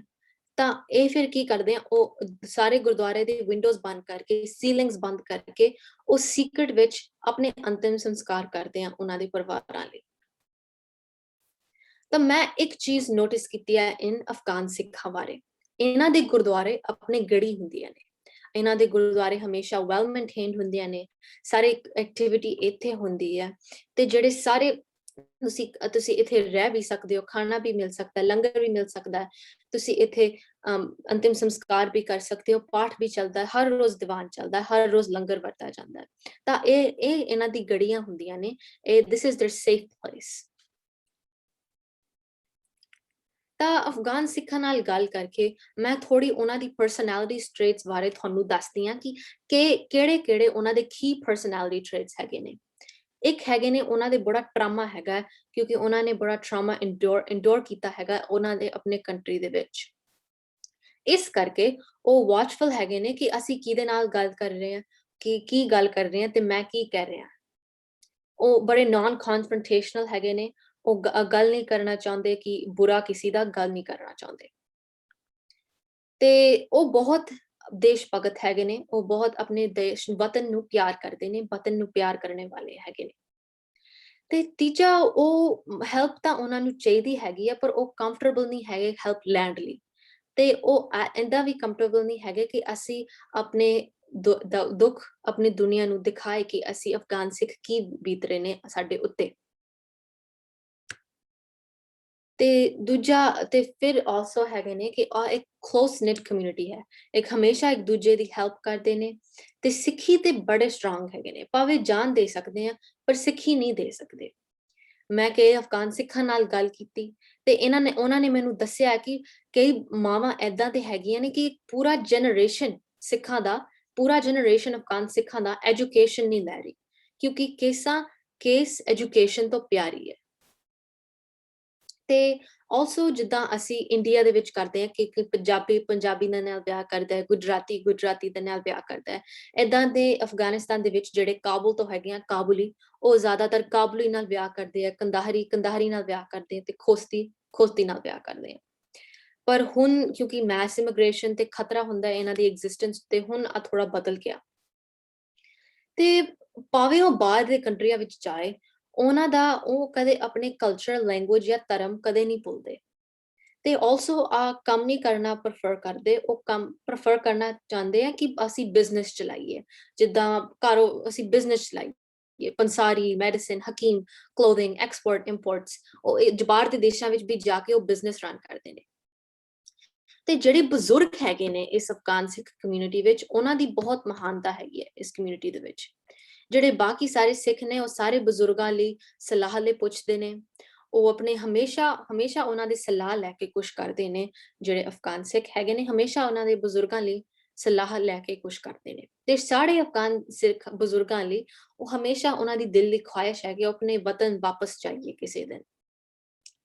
ਤੇ ਮੈਂ ਕਿਸੇ ਅਫਗਾਨ ਸਿੱਖ ਨੂੰ ਪੁੱਛਿਆ ਕਾਬੁਲ ਦੇ ਵਿੱਚ ਕਿ ਭਾਈ ਨੰਦ ਲਾਲ ਜੀ ਅਫਗਾਨ ਸਿੱਖ ਸੀ, ਤੇ ਤੁਸੀਂ ਜ਼ਿਆਦਾਤਰ ਭਾਈ ਨੰਦ ਲਾਲ ਜੀ ਦੇ ਬਾਣੀ ਪੜ੍ਹਦੇ ਹੋ ਜਾਂ ਤੁਸੀਂ ਫਾਰਸੀ ਵਿੱਚ ਬਾਣੀ ਪੜ੍ਹਦੇ ਹੋ, ਗੁਰੂ ਗ੍ਰੰਥ ਸਾਹਿਬ ਜੀ, ਤੁਹਾਡਾ ਸਿਸਟਮ ਸਿੱਖੀ ਦਾ ਕਿੱਦਾਂ ਚੱਲਦਾ ਹੈ? ਉਹਨਾਂ ਨੇ ਮੈਨੂੰ ਸਿੱਧਾ ਨਾ ਕਹਿਤਾ ਕਿ ਅਸੀਂ ਸਿਰਫ ਗੁਰਮੁਖੀ ਵਿੱਚ ਪੜ੍ਹਦੇ ਹਾਂ, ਅਸੀਂ ਸਿਰਫ ਗੁਰੂ ਦੀ ਬਾਣੀ ਪੜ੍ਹਦੇ ਹਾਂ, ਤੇ ਉਹ they're very in touch modern ਸਿੱਖੀ ਦੇ ਨਾਲ, ਉਹਨਾਂ ਦੇ ਬਹੁਤ ਬੜਾ ਟੱਚ ਰਿਹਾ ਹੈ ਉਹਨਾਂ ਦੇ ਮਾਡਰਨ ਸਿੱਖੀ ਦੇ ਨਾਲ, ਤੇ ਉਹ ਇਸਲਾਮ ਵਿੱਚ ਕਨਵਰਟ ਨਹੀਂ ਹੋਏ। ਸੋ ਹੁਣ ਮੈਂ ਜਾਰੀ ਆਪਣੀ ਰਿਸਰਚ ਦੇ ਵਿੱਚ ਮੈਂ ਤੁਹਾਨੂੰ ਦਿਖਾਉਣ ਲੱਗੀ ਹਾਂ ਕਿ ਕਿਹੜੇ ਬੰਦੇ ਮੈਂ ਗੱਲ ਕੀਤੀ, ਕਿਹੜੇ ਬੰਦਿਆਂ ਦੇ ਨਾਲ। ਇੱਕ ਹੈਗੇ ਨੇ ਰਾਮ ਸਰਨ ਬਸੀਮ ਜੀ, ਜਿਹੜੇ ਅਫਗਾਨ ਹਿੰਦੂ ਹੈਗੇ ਨੇ, ਅਫਗਾਨ ਹਿੰਦੂ ਲੀਡਰ ਅਫਗਾਨਿਸਤਾਨ ਵਿੱਚ। ਦੂਜੇ ਪ੍ਰਿਤਪਾਲ ਸਿੰਘ ਜੀ, ਜਿਹੜੇ ਡਾਕੂਮੈਂਟਰੀ ਬਣਾਉਂਦੇ ਨੇ। ਹਰਮੀਤ ਕੌਰ ਜੀ। ਕੁਲਵਿੰਦਰ ਸਿੰਘ ਜੀ, ਜਿਹੜੇ 2020 ਦੇ ਅਟੈਕ ਦੇ ਸਰਵਾਈਵਰ ਹੈਗੇ ਨੇ। ਇਹਨਾਂ ਦੇ ਪਿਤਾ ਜੀ ਤੁਸੀਂ ਇੱਥੇ ਦੇਖ ਸਕਦੇ ਹੋ, ਇਹਨਾਂ ਦੇ 4 ਸਾਲ ਦੇ ਭਤੀਜੀ ਤੇ ਇਹਨਾਂ ਦੇ ਪਾਪੀ ਜੀ, ਤਿੰਨੋਂ ਇਸ ਅਟੈਕ ਵਿੱਚ ਸ਼ਹੀਦ ਹੋਏ ਸੀ। ਤਿੰਨੋਂ 4 ਸਾਲ ਦੀ ਭਤੀਜੀ ਨੂੰ ਵੀ ਨਹੀਂ, ਉਹ ਵੀ ਸ਼ਹੀਦ ਹੋ ਗਈ ਸੀ। ਤੇ ਉਹਨਾਂ ਦੇ ਪਿਤਾ ਜੀ ਹੈਡ ਗ੍ਰੰਥੀ ਸੀਗੇ ਤੇ ਉਹਨਾਂ ਦੇ ਭਰਾ ਜੀ ਗਿਆਨੀ ਜੀ ਸੀਗੇ ਇਸ ਗੁਰਦੁਆਰੇ ਤੇ ਉਹ ਗੁਰਦੁਆਰੇ ਦੇ ਅੰਦਰ ਰਹਿੰਦੇ ਸੀ। ਤੇ ਇਹਨਾਂ ਨੇ ਮੈਨੂੰ ਪੂਰਾ ਅਕਾਊਂਟ ਦੱਸਿਆ ਕਿ ਕਿੱਦਾਂ ਅਟੈਕ ਹੋਇਆ 2020 ਦਾ। ਮੈਂ ਗੁਰਦੁਆਰਾ ਗੁਰੂ ਕਰ ਤੇ ਪਰਵਾਨ ਸਾਹਿਬ ਜੀ ਦਾ ਪ੍ਰਧਾਨ ਨਾਲ ਗੱਲ ਕੀਤੀ, ਗੁਰਨਾਮ ਸਿੰਘ ਜੀ, ਜਿਹੜੇ ਐਕਚੁਅਲੀ ਅਵਤਾਰ ਸਿੰਘ ਖਾਲਸਾ ਜੀ ਦੇ ਸਨ ਇਨ ਲਾ ਹੈਗੇ ਨੇ। ਸ਼ਮੀ ਸਿੰਘ ਜੀ ਨਾਲ ਗੱਲ ਕੀਤੀ, ਨਵੀਨਾ ਮਾਤਾ ਜੀ, ਰਵੀਨਾ ਮਾਤਾ ਜੀ। ਤੇ ਹੁਣ ਮੈਂ ਗੱਲ ਕਰਨਾ ਚਾਹੁੰਦੀ ਹਾਂ ਕਰੰਟ ਸਿਚੁਏਸ਼ਨ ਕੀ ਹੈ ਅਫਗਾਨਿਸਤਾਨ ਦੇ ਸਿੱਖਾਂ ਲਈ। ਸੋ ਕਰੰਟ ਜੇ ਆਪਾਂ ਦੇਖੀਏ, ਸਿਰਫ 200 ਬੰਦੇ ਇਕੱਠੇ ਰਹਿ ਗਏ ਜਾਂ 400 ਬੰਦੇ ਇਕੱਠੇ, ਤੁਸੀਂ ਲੈ ਲਓ 200 ਪੇਰੈਂਟਸ ਤੇ 100 ਬੱਚੇ, ਟੋਟਲ ਅਫਗਾਨ ਸਿੱਖਸ ਜਿਹੜੇ ਰਹਿ ਗਏ। ਤੇ ਆ ਤੁਸੀਂ ਦੇਖ ਸਕਦੇ ਹੋ ਅਫਗਾਨਿਸਤਾਨ ਮੈਪ ਦੇ ਉੱਤੇ। ਤੇ ਆ ਮੈਂ ਮੈਪ ਡਰਾ ਕੀਤਾ ਹੈ ਕਿ ਕਿੱਥੇ ਕਿੱਥੇ ਜਾ ਰਹੇ ਹੈ ਅਫਗਾਨਿਸਤਾਨ ਤੋਂ ਬਾਹਰ, ਕਿਉਂਕਿ ਹੁਣ ਮਸਲਾ ਨਹੀਂ ਹੈਗਾ ਕਿ ਅਫਗਾਨਿਸਤਾਨ ਦੇ ਅੰਦਰ ਕਿੱਦਾਂ ਰਹੀਏ, ਹੁਣ ਮਸਲਾ ਹੈਗਾ ਅਫਗਾਨ ਸਿੱਖਾਂ ਲਈ ਕਿ ਅਸੀਂ ਕਿੱਦਾਂ ਬਾਹਰ ਚੱਲੀਏ ਸੇਫਟੀ ਲਈ, ਅਸੀਂ ਕਿੱਦਾਂ ਸੇਫਟੀ ਲਈ ਬਾਹਰ ਚੱਲੀਏ। ਸੋ ਜ਼ਿਆਦਾਤਰ ਇੰਡੀਆ ਜਾ ਰਹੇ ਨੇ ਜਾਂ ਯੂਰਪ ਜਾ ਰਹੇ ਨੇ, ਮੋਸਟ ਐਕਚੁਅਲੀ ਯੂਕੇ ਵੀ ਜਾ ਰਹੇ ਨੇ, ਥੋੜੇ ਅਮਰੀਕਾ ਆ ਰਹੇ ਨੇ ਤੇ ਥੋੜੇ ਵੀ ਕੈਨੇਡਾ ਵੀ ਆ ਰਹੇ ਨੇ। ਤੇ ਆ ਮੈਂ ਇੱਕ ਗ੍ਰਾਫ ਬਣਾਈ ਹੈ ਅਫਗਾਨ ਸਿੱਖ ਤੇ ਹਿੰਦੂ ਪੋਪੂਲੇਸ਼ਨ ਲਈ। ਮੈਂ ਇਨਫੋਰਮੇਸ਼ਨ, 올ਡ ਨਿਊਜ਼ ਰਿਪੋਰਟ ਸਾਰਾ ਲੈ ਕੇ ਮੈਂ ਇੱਕ ਗ੍ਰਾਫ ਬਣਾਈ ਹੈ। ਤੇ ਆ ਗ੍ਰਾਫ ਮੈਂ ਆਪਣੇ ਬੈਸਟ ਐਬਿਲਿਟੀਜ਼ ਤੋਂ ਬਣਾਈ ਹੈ, ਕਿਉਂਕਿ ਬਹੁਤ ਇਨਫੋਰਮੇਸ਼ਨ ਅਵੇਲੇਬਲ ਨਹੀਂ ਹੈ। ਤੁਸੀਂ ਖੁਦ ਰਿਸਰਚ ਕਰਕੇ ਟਰਾਈ ਕਰ ਸਕਦੇ ਹੋ। ਇਸ ਕਮਿਊਨਿਟੀ ਬਾਰੇ ਬਹੁਤ ਇਨਫੋਰਮੇਸ਼ਨ ਅਵੇਲੇਬਲ ਨਹੀਂ ਹੈ ਰਿਸੋਰਸ ਬਾਰੇ, ਤਾਂ ਕਿ I had to rely mostly on interviews ਦੇ ਕਾਰਨ ਤੇ ਜਾਂ ਗੱਲਾਂ ਦੇ ਕਾਰਨ, ਤੇ ਉਹਨਾਂ ਨੇ ਮੈਨੂੰ ਰੈਫਰੈਂਸ ਕੀਤਾ ਕਈ ਸੋਰਸਾਂ ਉੱਤੇ। ਸੋ ਹੁਣ ਤੁਸੀਂ ਦੇਖ ਸਕਦੇ ਹੋ ਕਿ ਸਿਵਲ ਵਾਰ ਦੇ ਹੋਣ ਤੇ ਕਿੱਦਾਂ ਉਹਨਾਂ ਦਾ ਡਿਕਰੀਜ਼ ਹੋਇਆ ਪੋਪੂਲੇਸ਼ਨ ਦੇ ਅੰਦਰ। ਸੋ ਹੁਣ ਸਵਾਲ ਉੱਠਦਾ ਹੈ ਕਿ ਅਸੀਂ ਕੀ ਕਰ ਸਕਦੇ ਹਾਂ ਸਾਡੇ ਅਫਗਾਨ ਸਿੱਖ ਭੈਣ ਭਰਾਵਾਂ ਲਈ। ਸੋ ਸਾਨੂੰ ਸਮਝਣਾ ਚਾਹੀਦਾ ਕਿ ਅਫਗਾਨਿਸਤਾਨ ਇੱਕ ਬਹੁਤ ਇੰਪੋਰਟੈਂਟ ਐਲੀਮੈਂਟ ਹੈਗਾ ਸਿੱਖ ਇਤਿਹਾਸ ਦੇ ਵਿੱਚ। ਤੇ ਸਾਡਾ ਧਰਮ ਹੁੰਦਾ ਹੈ, ਸਾਡਾ ਧਰਮ ਹੈਗਾ ਸਿੱਖ ਦੇ ਤੌਰ ਤੇ ਕਿ ਅਸੀਂ ਆਪਣੀ ਬੈਸਟ ਕਰੀਏ ਉਹਨਾਂ ਨੂੰ ਪ੍ਰੀਜ਼ਰਵ ਕਰਨ ਦੇ ਲਈ। ਸੋ ਅਸੀਂ ਇਦਾਂ ਕੀ ਕਰ ਸਕੀਏ ਤੇ ਪ੍ਰੀਜ਼ਰਵ ਕਰਨ ਦੇ ਲਈ। ਤੇ ਇੱਕ ਦੂਜਾ ਮਸਲਾ ਵੀ ਹੈਗਾ ਹੈ ਕਿ ਅਫਗਾਨਿਸਤਾਨ ਹੁਣ ਅਫਗਾਨ ਸਿੱਖਾਂ ਲਈ ਸੇਫ ਇਸ ਟਾਈਮ ਨਹੀਂ ਹੈਗਾ। ਤੇ ਹੁਣ ਅਸੀਂ ਕਿੱਦਾਂ ਸਾਡੇ ਅਫਗਾਨ ਸਿੱਖ ਭੈਣ ਭਰਾਵਾਂ ਨੂੰ ਅਫਗਾਨਿਸਤਾਨ ਤੋਂ ਬਾਹਰ ਲੈ ਕੇ ਜਾਈਏ। ਬਹੁਤ ਸਾਰੇ ਤਰੀਕੇ ਹੈਗੇ ਨੇ। ਇੱਕ ਹੈਗੇ ਨੇ ਪੋਲੀਟੀਕਲ ਲੌਬੀਇੰਗ। ਸੋ ਪੋਲੀਟੀਕਲ ਅਸੀਂ ਲੌਬੀਇੰਗ ਜਦੋਂ ਕਰਦੇ ਹਾਂ, ਆਪਣੇ ਲੋਕਲ ਪੋਲੀਟੀਸ਼ੀਅਨਸ ਨੂੰ ਅਸੀਂ ਚਿੱਠੀ ਭੇਜ ਸਕਦੇ ਹਾਂ। ਮੈਨੂੰ ਇੰਡੀਆ ਦਾ ਸਿਸਟਮ ਪਤਾ ਨਹੀਂ, ਪਰ ਅਮਰੀਕਾ, ਕੈਨੇਡਾ ਤੇ ਯੂਕੇ ਵਿੱਚ ਤੁਸੀਂ ਆਪਣੇ ਪੋਲੀਟੀਸ਼ੀਅਨਸ ਨੂੰ ਚਿੱਠੀ ਭੇਜ ਸਕਦੇ ਹੋ। ਜਿੰਨੇ ਵੱਧ ਚਿੱਠੀ ਉਸ ਪੋਲੀਟੀਸ਼ੀਅਨ ਨੂੰ ਮਿਲਦੇ ਨੇ, ਉਹਨਾਂ ਜ਼ਿਆਦਾ ਉਹਨਾਂ ਉੱਤੇ ਜ਼ੋਰ ਪੈਂਦਾ ਕਿ ਤੁਸੀਂ ਆਹ ਮਸਲਾ ਸੋਲਵ ਕਰੋ, ਉਹਨਾਂ ਜ਼ਿਆਦਾ ਉੱਤੇ ਕਮਿਊਨਿਟੀ ਦਾ ਡਿਮਾਂਡ ਪੈਂਦਾ ਹੈ। ਸੋ ਉਹਨਾਂ ਨੂੰ ਇੱਕ ਬ੍ਰਾਈਟ ਫਿਊਚਰ ਇਨ ਅਫਗਾਨ ਸਿੱਖਾਂ ਲਈ, ਇੱਕ ਬ੍ਰਾਈਟ ਫਿਊਚਰ ਦੇਣ ਲਈ ਤੇ ਉਹਨਾਂ ਨੂੰ ਵੈਸਟਰਨ ਕੰਟਰੀਜ਼ ਲਈ it would give them a better access to education as well. So sending letters ਭੇਜਣਾ, ਚਿੱਠੀਆਂ ਭੇਜਣਾ ਆਪਣੇ ਅਫਗਾਨ ਸਿੱਖ ਤੇ ਹਿੰਦੂਆਂ ਨੂੰ, ਆਪਣੇ politicians ਨੂੰ ਇੱਕ ਬਹੁਤ ਇੰਪੋਰਟੈਂਟ ਚੀਜ਼ ਹੈ।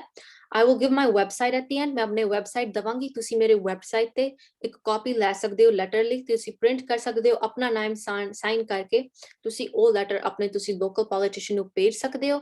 ਤੇ ਪਲੀਜ਼ ਇਨਕਰੇਜ, ਤੁਸੀਂ ਆਪਣੇ ਫਰੈਂਡਸ ਨੂੰ ਵੀ ਇਨਕਰੇਜ ਕਰੋ ਕਿ ਉਹ ਵੀ ਲੈਟਰਸ ਭੇਜੇ, ਕਿ ਜਿੰਨੇ ਹੋਰ ਲੈਟਰਸ ਭੇਜੇ ਜਾਂਦੇ ਆ ਆਪਣੇ ਪੋਲੀਟੀਸ਼ੀਅਨਸ ਨੂੰ, ਉਹਨਾਂ ਜ਼ਿਆਦਾ ਜ਼ੋਰ ਪੈਂਦਾ ਹੈ ਕਿ ਇਹ ਸਿੱਖ ਕਮਿਊਨਿਟੀ ਲਈ ਅਸੀਂ ਕੁਝ ਕਰੀਏ। ਸੋ ਪਲੀਜ਼ ਮੈਨੂੰ ਇੱਕ ਬੇਨਤੀ ਹੈ ਕਿ ਇੱਕ ਲੈਟਰ ਇੱਕ ਜਾਨ ਬਚਾ ਸਕਦਾ ਹੈ। ਸੋ ਪਲੀਜ਼ ਲੈਟਰ ਦਾ ਤੁਸੀਂ ਮੂਲ ਨਾ ਅੰਡਰ ਐਸਟੀਮੇਟ ਕਰੋ।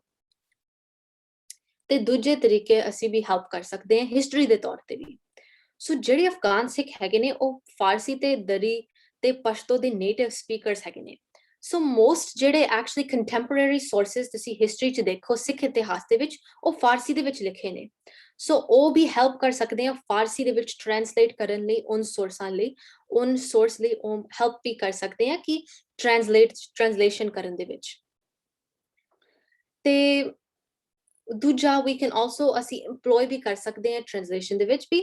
ਤੇ ਇੱਕ ਦੂਜਾ ਵੀ ਹੈਗਾ ਕਿ ਕੋਈ there is no speech like a native speaker, so ਜਿੱਦਾਂ ਉਹ ਫਾਰਸੀ ਬੋਲ ਸਕਦੇ ਆ ਤੇ ਜਿੱਦਾਂ ਉਹ ਫਾਰਸੀ ਦੀ ਬਾਣੀ ਵੀ ਬੋਲ ਸਕਦੇ ਆ, ਅਸੀਂ ਕਦੇ ਵੀ ਨਹੀਂ ਬੋਲ ਸਕਦੇ। ਸੋ ਜਿੱਦਾਂ ਬਹੁਤ ਗੁਰੂ ਗ੍ਰੰਥ ਸਾਹਿਬ ਜੀ ਦੇ ਏਦਾਂ ਵੀ ਬਾਣੀਆਂ ਹੈਗੀਆਂ, ਉਹ ਫਾਰਸੀ ਵਿੱਚ ਬੋਲੇ ਜਾਂਦੀਆਂ, ਫਾਰਸੀ ਵਿੱਚ ਹੈਗੇ ਨੇ। ਸੋ ਉਹਨਾਂ ਦੇ ਰਿਕਾਰਡਿੰਗਸ ਪਰਸ਼ੀਅਨ ਬਾਣੀ ਵਿੱਚ, ਉਹਨਾਂ ਦੀ ਸੰਥਿਆ ਦੀ ਕਲਾਸਿਸ ਵੀ ਪੜ੍ਹਾ ਸਕਦੇ ਨੇ ਕਿ ਫਾਰਸੀ ਦੀ ਕਲਾਸਿਸ ਕਿੱਦਾਂ ਹੋ ਸਕਦੀਆਂ ਨੇ। ਉਹ ਰਿਕਾਰਡਿੰਗਸ ਵੀ ਅਸੀਂ ਕਰ ਸਕਦੇ ਹਾਂ ਫਾਰਸੀ ਦੀ ਬਾਣੀ ਦੀ। ਅਸੀਂ ਬਹੁਤ ਕੁਝ ਕਰ ਸਕਦੇ ਹਾਂ ਇਨ ਅਫਗਾਨ ਸਿੱਖਾਂ ਲਈ, ਅਸੀਂ ਸਾਡੇ ਹਿਸਟਰੀ ਨੂੰ ਪ੍ਰੀਜ਼ਰਵ ਕਰਨ ਲਈ। ਸੋ ਹੁਣ ਮੈਂ ਇੱਕ ਕੰਕਲੂਜਨ ਕਰਦੀ ਹਾਂ ਇਸ ਮੇਰੇ ਪ੍ਰੈਜ਼ੈਂਟੇਸ਼ਨ ਦੇ ਬਾਰੇ। Religion is used for piece, ਪਰ ਕਈ ਵਾਰੀ ਰਿਲੀਜਨ ਦੇ ਨਾਮ ਤੇ ਬਹੁਤ ਅਟੈਕਸ ਹੁੰਦੇ ਨੇ। ਐਂਡ ਇਟਸ ਆਰ ਡਿਊਟੀ, ਸਾਡੇ ਸਿੱਖ ਦੀ ਡਿਊਟੀ ਹੈਗੀ ਹੈ ਕਿ ਅਸੀਂ ਰਿਲੀਜਨ ਪਰਸੀਕਿਊਸ਼ਨ ਦੇ ਉੱਤੇ ਸਟੈਂਡ ਅਪ ਕਰੀਏ। ਸਾਡੇ ਹਿਸਟਰੀ ਵਿੱਚ ਹੈਗਾ, ਸਾਡੇ ਸਿੱਖ ਇਤਿਹਾਸ ਦੇ ਵਿੱਚ ਹੈਗਾ ਕਿ ਅਸੀਂ ਸਟੈਂਡ ਅਪ ਕਰੀਏ ਰਿਲੀਜੀਅਸ ਪਰਸੀਕਿਊਸ਼ਨ ਨੂੰ, ਜਿੱਦਾਂ ਗੁਰੂ ਤੇਗ ਬਹਾਦਰ ਜੀ ਨੇ ਕੀਤਾ, ਜਿੱਦਾਂ ਸਾਰੇ ਗੁਰੂਆਂ ਨੇ ਕੀਤੇ ਜਾ ਰਹੇ ਨੇ। ਸੋ ਸਾਡਾ ਰੋਲ ਬਣਦਾ ਹੈ ਸਿੱਖ ਹਿਸਟਰੀ ਤੇ ਸਾਡਾ ਆਲਸੋ ਰੋਲ ਬਣਦਾ ਹੈ ਸਿੱਖ ਇਤਿਹਾਸ ਦੇ ਵਿੱਚ ਸਾਡੇ ਹਿਸਟਰੀ ਪ੍ਰੀਜ਼ਰਵ ਕਰਨ ਲਈ।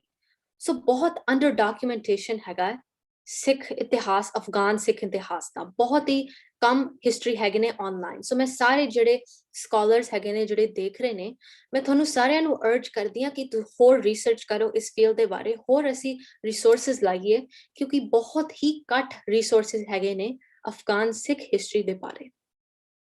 ਤੇ ਦੂਜਾ, we have to bring Afghan Sikhs ਤੇ Hindu ਆਪਣੇ Western society ਵਿੱਚ integrate ਕਰਨ ਲਈ।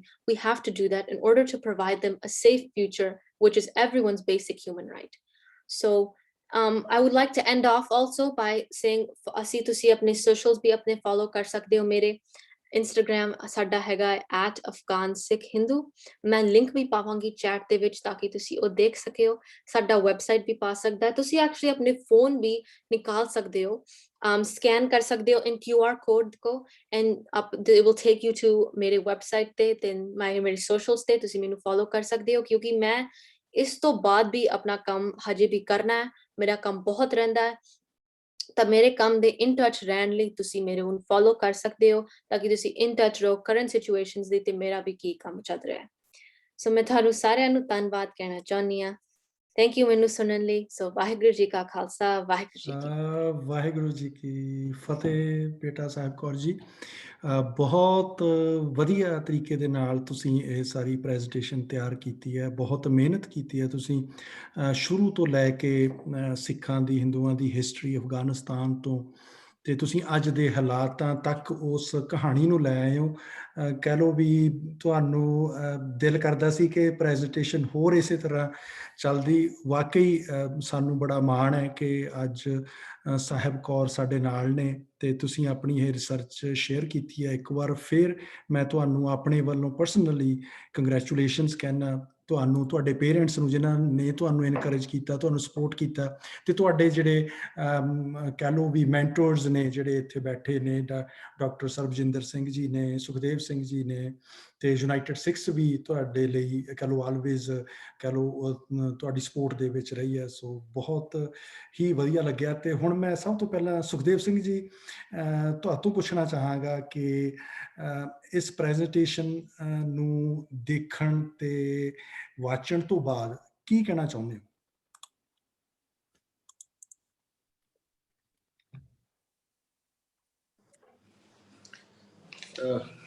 ਧੰਨਵਾਦ ਸੁਖਿੰਦਰ ਸਿੰਘ ਜੀ।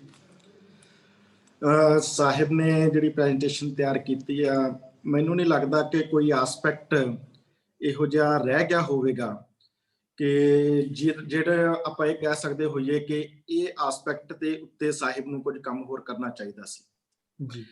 ਮੈਂ ਜ਼ਿਆਦਾ ਲੰਮੀ ਗੱਲ ਨਹੀਂ ਕਰਾਂਗਾ ਕਿਉਂਕਿ ਆਪਾਂ ਅਖੀਰ ਦੇ ਵਿੱਚ ਡਾਕਟਰ ਸਰਬਜਿੰਦਰ ਸਿੰਘ ਜੀ ਨੂੰ ਸੁਣਨਾ, ਉਹਨਾਂ ਤੋਂ ਆਪਾਂ ਅਸੀਸ ਲੈਣੀ ਆ ਤੇ ਨਵੇਂ ਪੁਆਇੰਟਸ ਲੈਣੇ ਨੇ ਕਿ ਆਪਾਂ, ਕਿਉਂਕਿ ਰਿਲੀਜਨ ਦੇ ਵਿੱਚ ਸਿਰਫ ਮੈਂ ਇੱਕ ਦੋ ਗੱਲਾਂ ਕਰਾਂਗਾ। ਰਿਲੀਜਨ ਦੇ ਵਿੱਚ ਇੱਕ ਬਹੁਤ ਇੰਪੋਰਟੈਂਟ ਵਰਡ ਆ, ਉਹ ਵਰਡ ਹੈ ਸਪਿਰਿਟ। ਸਪਿਰਿਟ ਦਾ ਜਾਗਣਾ ਜਿਹੜਾ ਵਾ ਉਹ ਬਹੁਤ ਮਹੱਤਵਪੂਰਨ ਆ।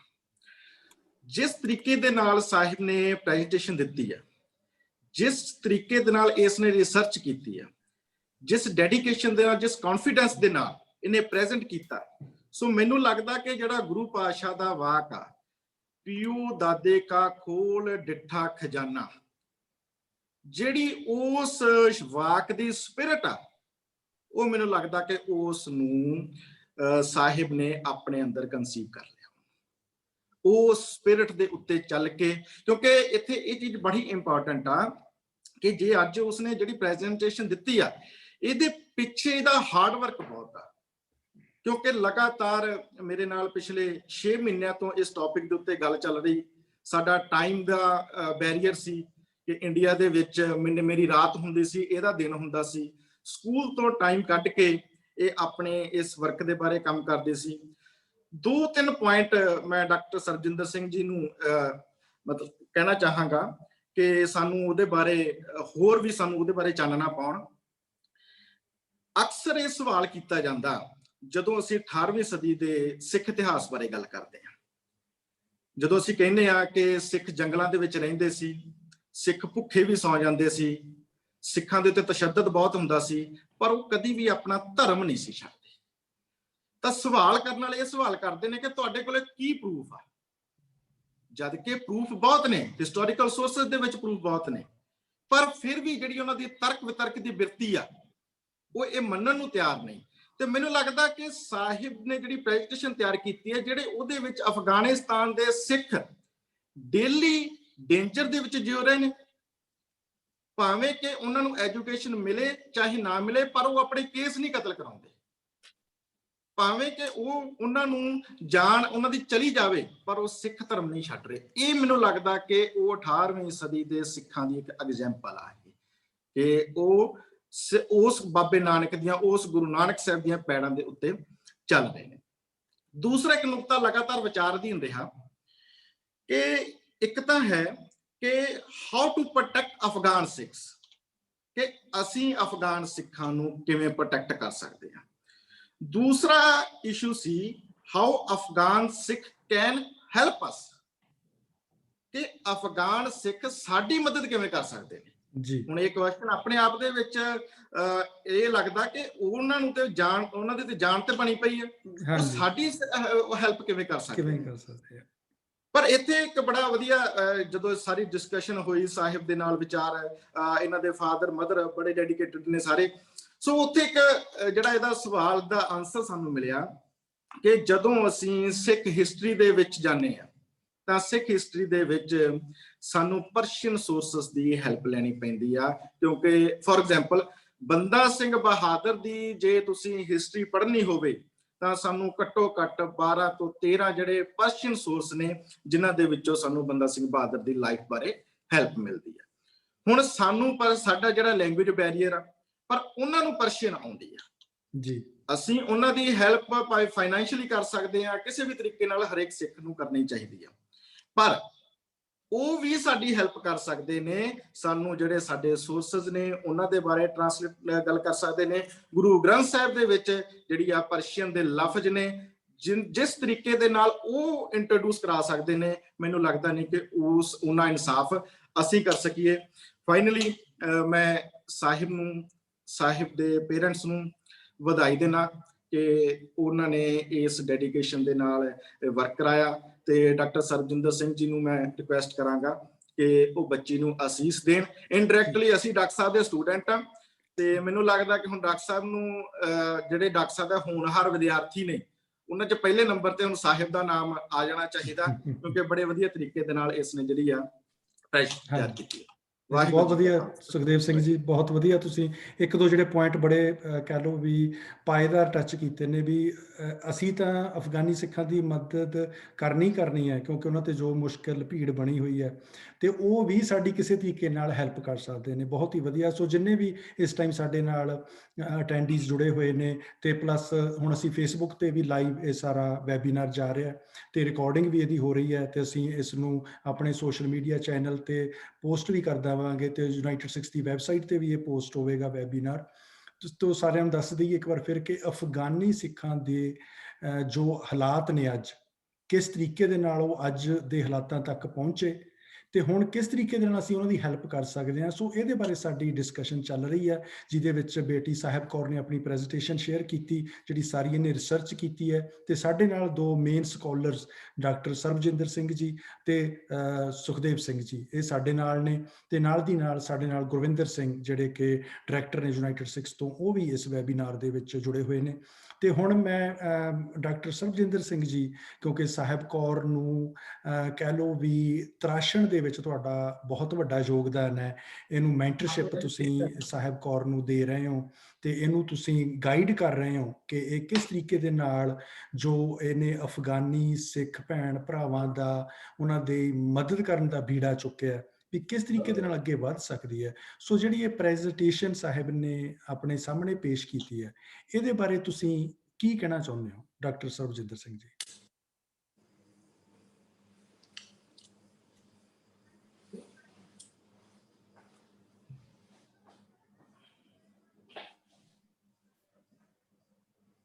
ਹਾਂਜੀ, ਅਨਮਿਊਟ ਕਰ ਲਿਓ।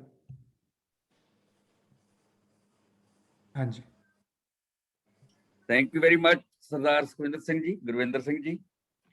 ਤੁਸੀਂ ਇਹ ਜਿਹੜਾ ਮਤਲਬ ਕਾਬਲੇ ਤਾਰੀਫ ਕਾਰਜ ਅੱਜ ਕੀਤਾ, ਤੇ ਅਸਲ ਦੇ ਵਿੱਚ ਸਾਹਿਬ ਨੇ ਜਿਵੇਂ ਕੰਮ ਕੀਤਾ ਹੈ, ਮੈਂ ਪਿਛਲੇ ਲੰਮੇ ਸਮੇਂ ਤੋਂ ਰਿਸਰਚ ਨਾਲ ਜੁੜਿਆ, ਲਗਭਗ 30-40 ਸਾਲ ਤੋਂ ਮੇਰਾ ਜਿਹੜਾ ਸਾਰਾ ਕੰਮ ਹੈ ਰਿਸਰਚ ਤੇ ਹੈ, ਟੀਚਿੰਗ ਨਾਲੋਂ, ਕਿਉਂਕਿ ਮੈਨੂੰ ਲੱਗਦਾ ਹੁੰਦਾ ਹੈ ਕਿ ਰਿਸਰਚ ਟੂਲ ਤਿਆਰ ਕਰਨੇ ਟੀਚਰ ਦਾ ਪਹਿਲਾ ਕਾਰਜ ਹੁੰਦਾ ਹੈ, ਤਾਂ ਕਿ ਆਉਣ ਵਾਲੀਆਂ ਪੀੜ੍ਹੀਆਂ ਜਿਹੜੀਆਂ ਨੇ ਉਹਨਾਂ ਨੂੰ ਧਿਆਨ ਵਿੱਚ ਰੱਖ ਕੇ ਆਪਣੀ ਵਿਰਾਸਤ ਦੇ ਫਖਰ ਨੂੰ ਰੂਪਮਾਨ ਕਰ ਸਕਣ।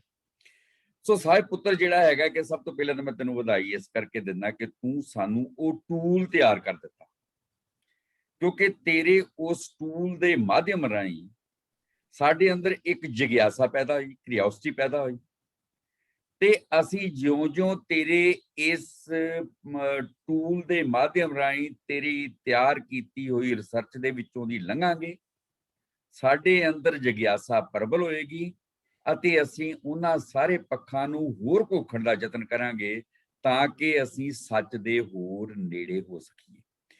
ਜਿਹੜਾ ਸਭ ਤੋਂ ਖੂਬਸੂਰਤ ਸਾਹਿਬ ਮੈਂ ਗੱਲ ਕਰਨੀ ਚਾਹੂੰਗਾ, ਸ਼ਾਇਦ ਹੋ ਸਕਦਾ ਕਿ ਤੈਨੂੰ ਵੀ ਨਾ ਪਤਾ ਹੋਵੇ ਕਿ ਤੂੰ ਏਡੀ ਵੱਡੀ ਗੱਲ ਕਰ ਦਿੱਤੀ, ਉਹ ਇਹ ਹੈ ਕਿ ਜਿਹੜਾ ਬਹੁਤ ਖੂਬਸੂਰਤ ਸਰਦਾਰ ਸੁਖਵਿੰਦਰ ਸਿੰਘ ਜੀ, ਗੁਰਵਿੰਦਰ ਸਿੰਘ ਜੀ, ਕਿ ਅਫਗਾਨਿਸਤਾਨ ਦੇ ਵਿੱਚ ਸਿੱਖ ਸ਼ਿਫਟ ਨਹੀਂ ਕੀਤੇ, ਉਹ ਉੱਥੋਂ ਦੇ ਮੂਲ ਨਿਵਾਸੀ ਨੇ।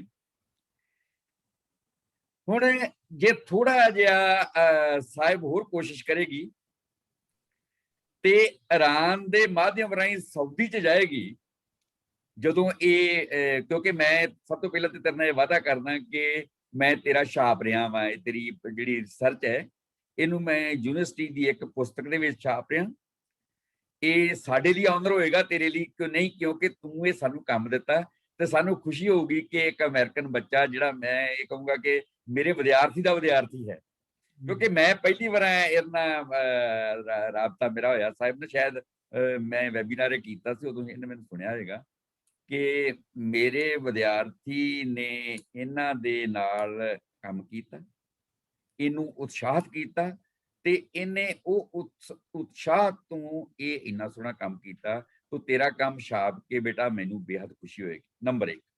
ਦੂਜੇ ਨੰਬਰ ਤੇ ਜੇਕਰ ਤੂੰ ਇਸ ਨੂੰ ਥੋੜਾ ਜਿਹਾ ਹੋਰ ਵਿਸਤਾਰ ਦਵੇਂ ਤੇ ਤੇਰੀ ਇੱਕ ਬਹੁਤ ਸੁੰਦਰ ਕਿਤਾਬ ਕਾਫੀ ਟੇਬਲ ਜਿਹੜੀ ਹੈ ਉਹ ਵੀ ਮੈਂ ਛਾਪੂੰਗਾ, ਉਹ ਮੇਰੀ ਡਿਊਟੀ ਹੈ, ਯੂਨੀਵਰਸਿਟੀ ਵੱਲੋਂ ਛਾਪੂੰਗਾ, ਤਾਂ ਕਿ ਅਸੀਂ ਦੁਨੀਆ ਦੇ ਵਿੱਚ ਲੈ ਕੇ ਜਾ ਸਕੀਏ ਕਿ ਸਿੱਖਾਂ ਦੇ ਜਿਹੜੇ ਬੱਚੇ ਨੇ ਉਹਨਾਂ ਦੇ ਵਿੱਚ ਕਿੰਨੀ ਜਿਗਿਆਸਾ ਹੈ ਆਪਣੀ ਵਿਰਾਸਤ ਦੇ ਫਖਰ ਨਾਲ ਇੱਕਮੁੱਖ ਹੋਣ ਦੀ ਅਤੇ ਉਸ ਨੂੰ ਜਾਣਨ ਦੀ।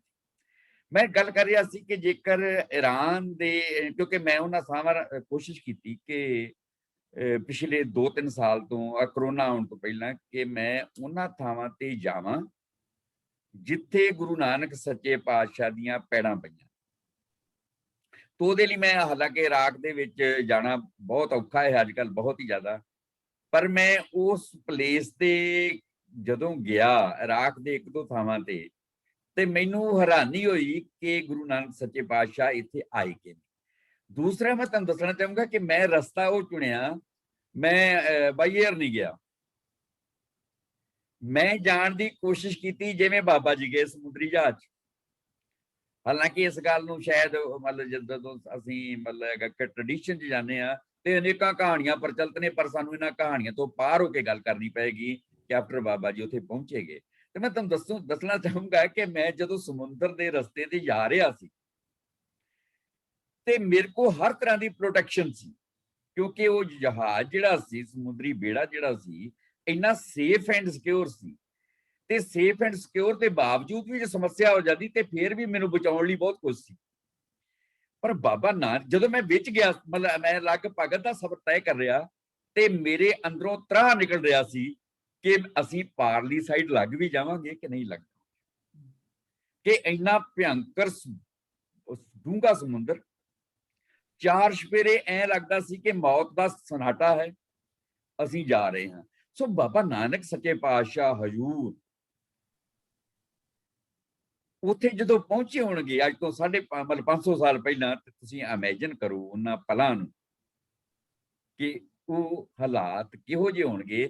ਤੇ ਮੈਂ ਇਸੇ ਕਰਕੇ ਹੀ ਹਮੇਸ਼ਾ ਕਹਿੰਦਾ ਕਿ ਜਿਹੜੀ ਪੈਗੰਬਰੀ ਅਜ਼ਮਤ ਹੈ ਸੰਸਾਰ ਦੇ ਵਿੱਚ ਸਰਦਾਰ ਸੁਖਵਿੰਦਰ ਸਿੰਘ ਜੀ, ਮੈਂ ਦੱਸਣਾ ਚਾਹੂੰਗਾ ਕਿ ਕੇਵਲ 8 ਪੈਗੰਬਰ ਨੇ ਜੀ, ਬਾਕੀ ਉਹਨਾਂ ਦੇ ਉੱਤਰਾਧਿਕਾਰੀ ਨੇ। ਹਾਂਜੀ, ਕੇਵਲ 8 ਪ੍ਰੋਫਟ ਨੇ ਸੰਸਾਰ ਦੇ ਵਿੱਚ, 8 ਹੀ ਧਰਮ ਨੇ। ਮੈਂ ਅੱਗੇ ਵੀ ਗੱਲ ਕੀਤੀ ਸੀ ਤੇ ਲੱਕੀਲੀ ਅਸੀਂ ਖੁਸ਼ਕਿਸਮਤ ਹਾਂ ਕਿ ਇਹ 8 ਦੇ 8 ਧਰਮ ਜਿਹੜੇ ਨੇ ਏਸ਼ੀਆ ਕੰਟੀਨੈਂਟ ਦੇ ਵਿੱਚ ਪੈਦਾ ਹੋਏ।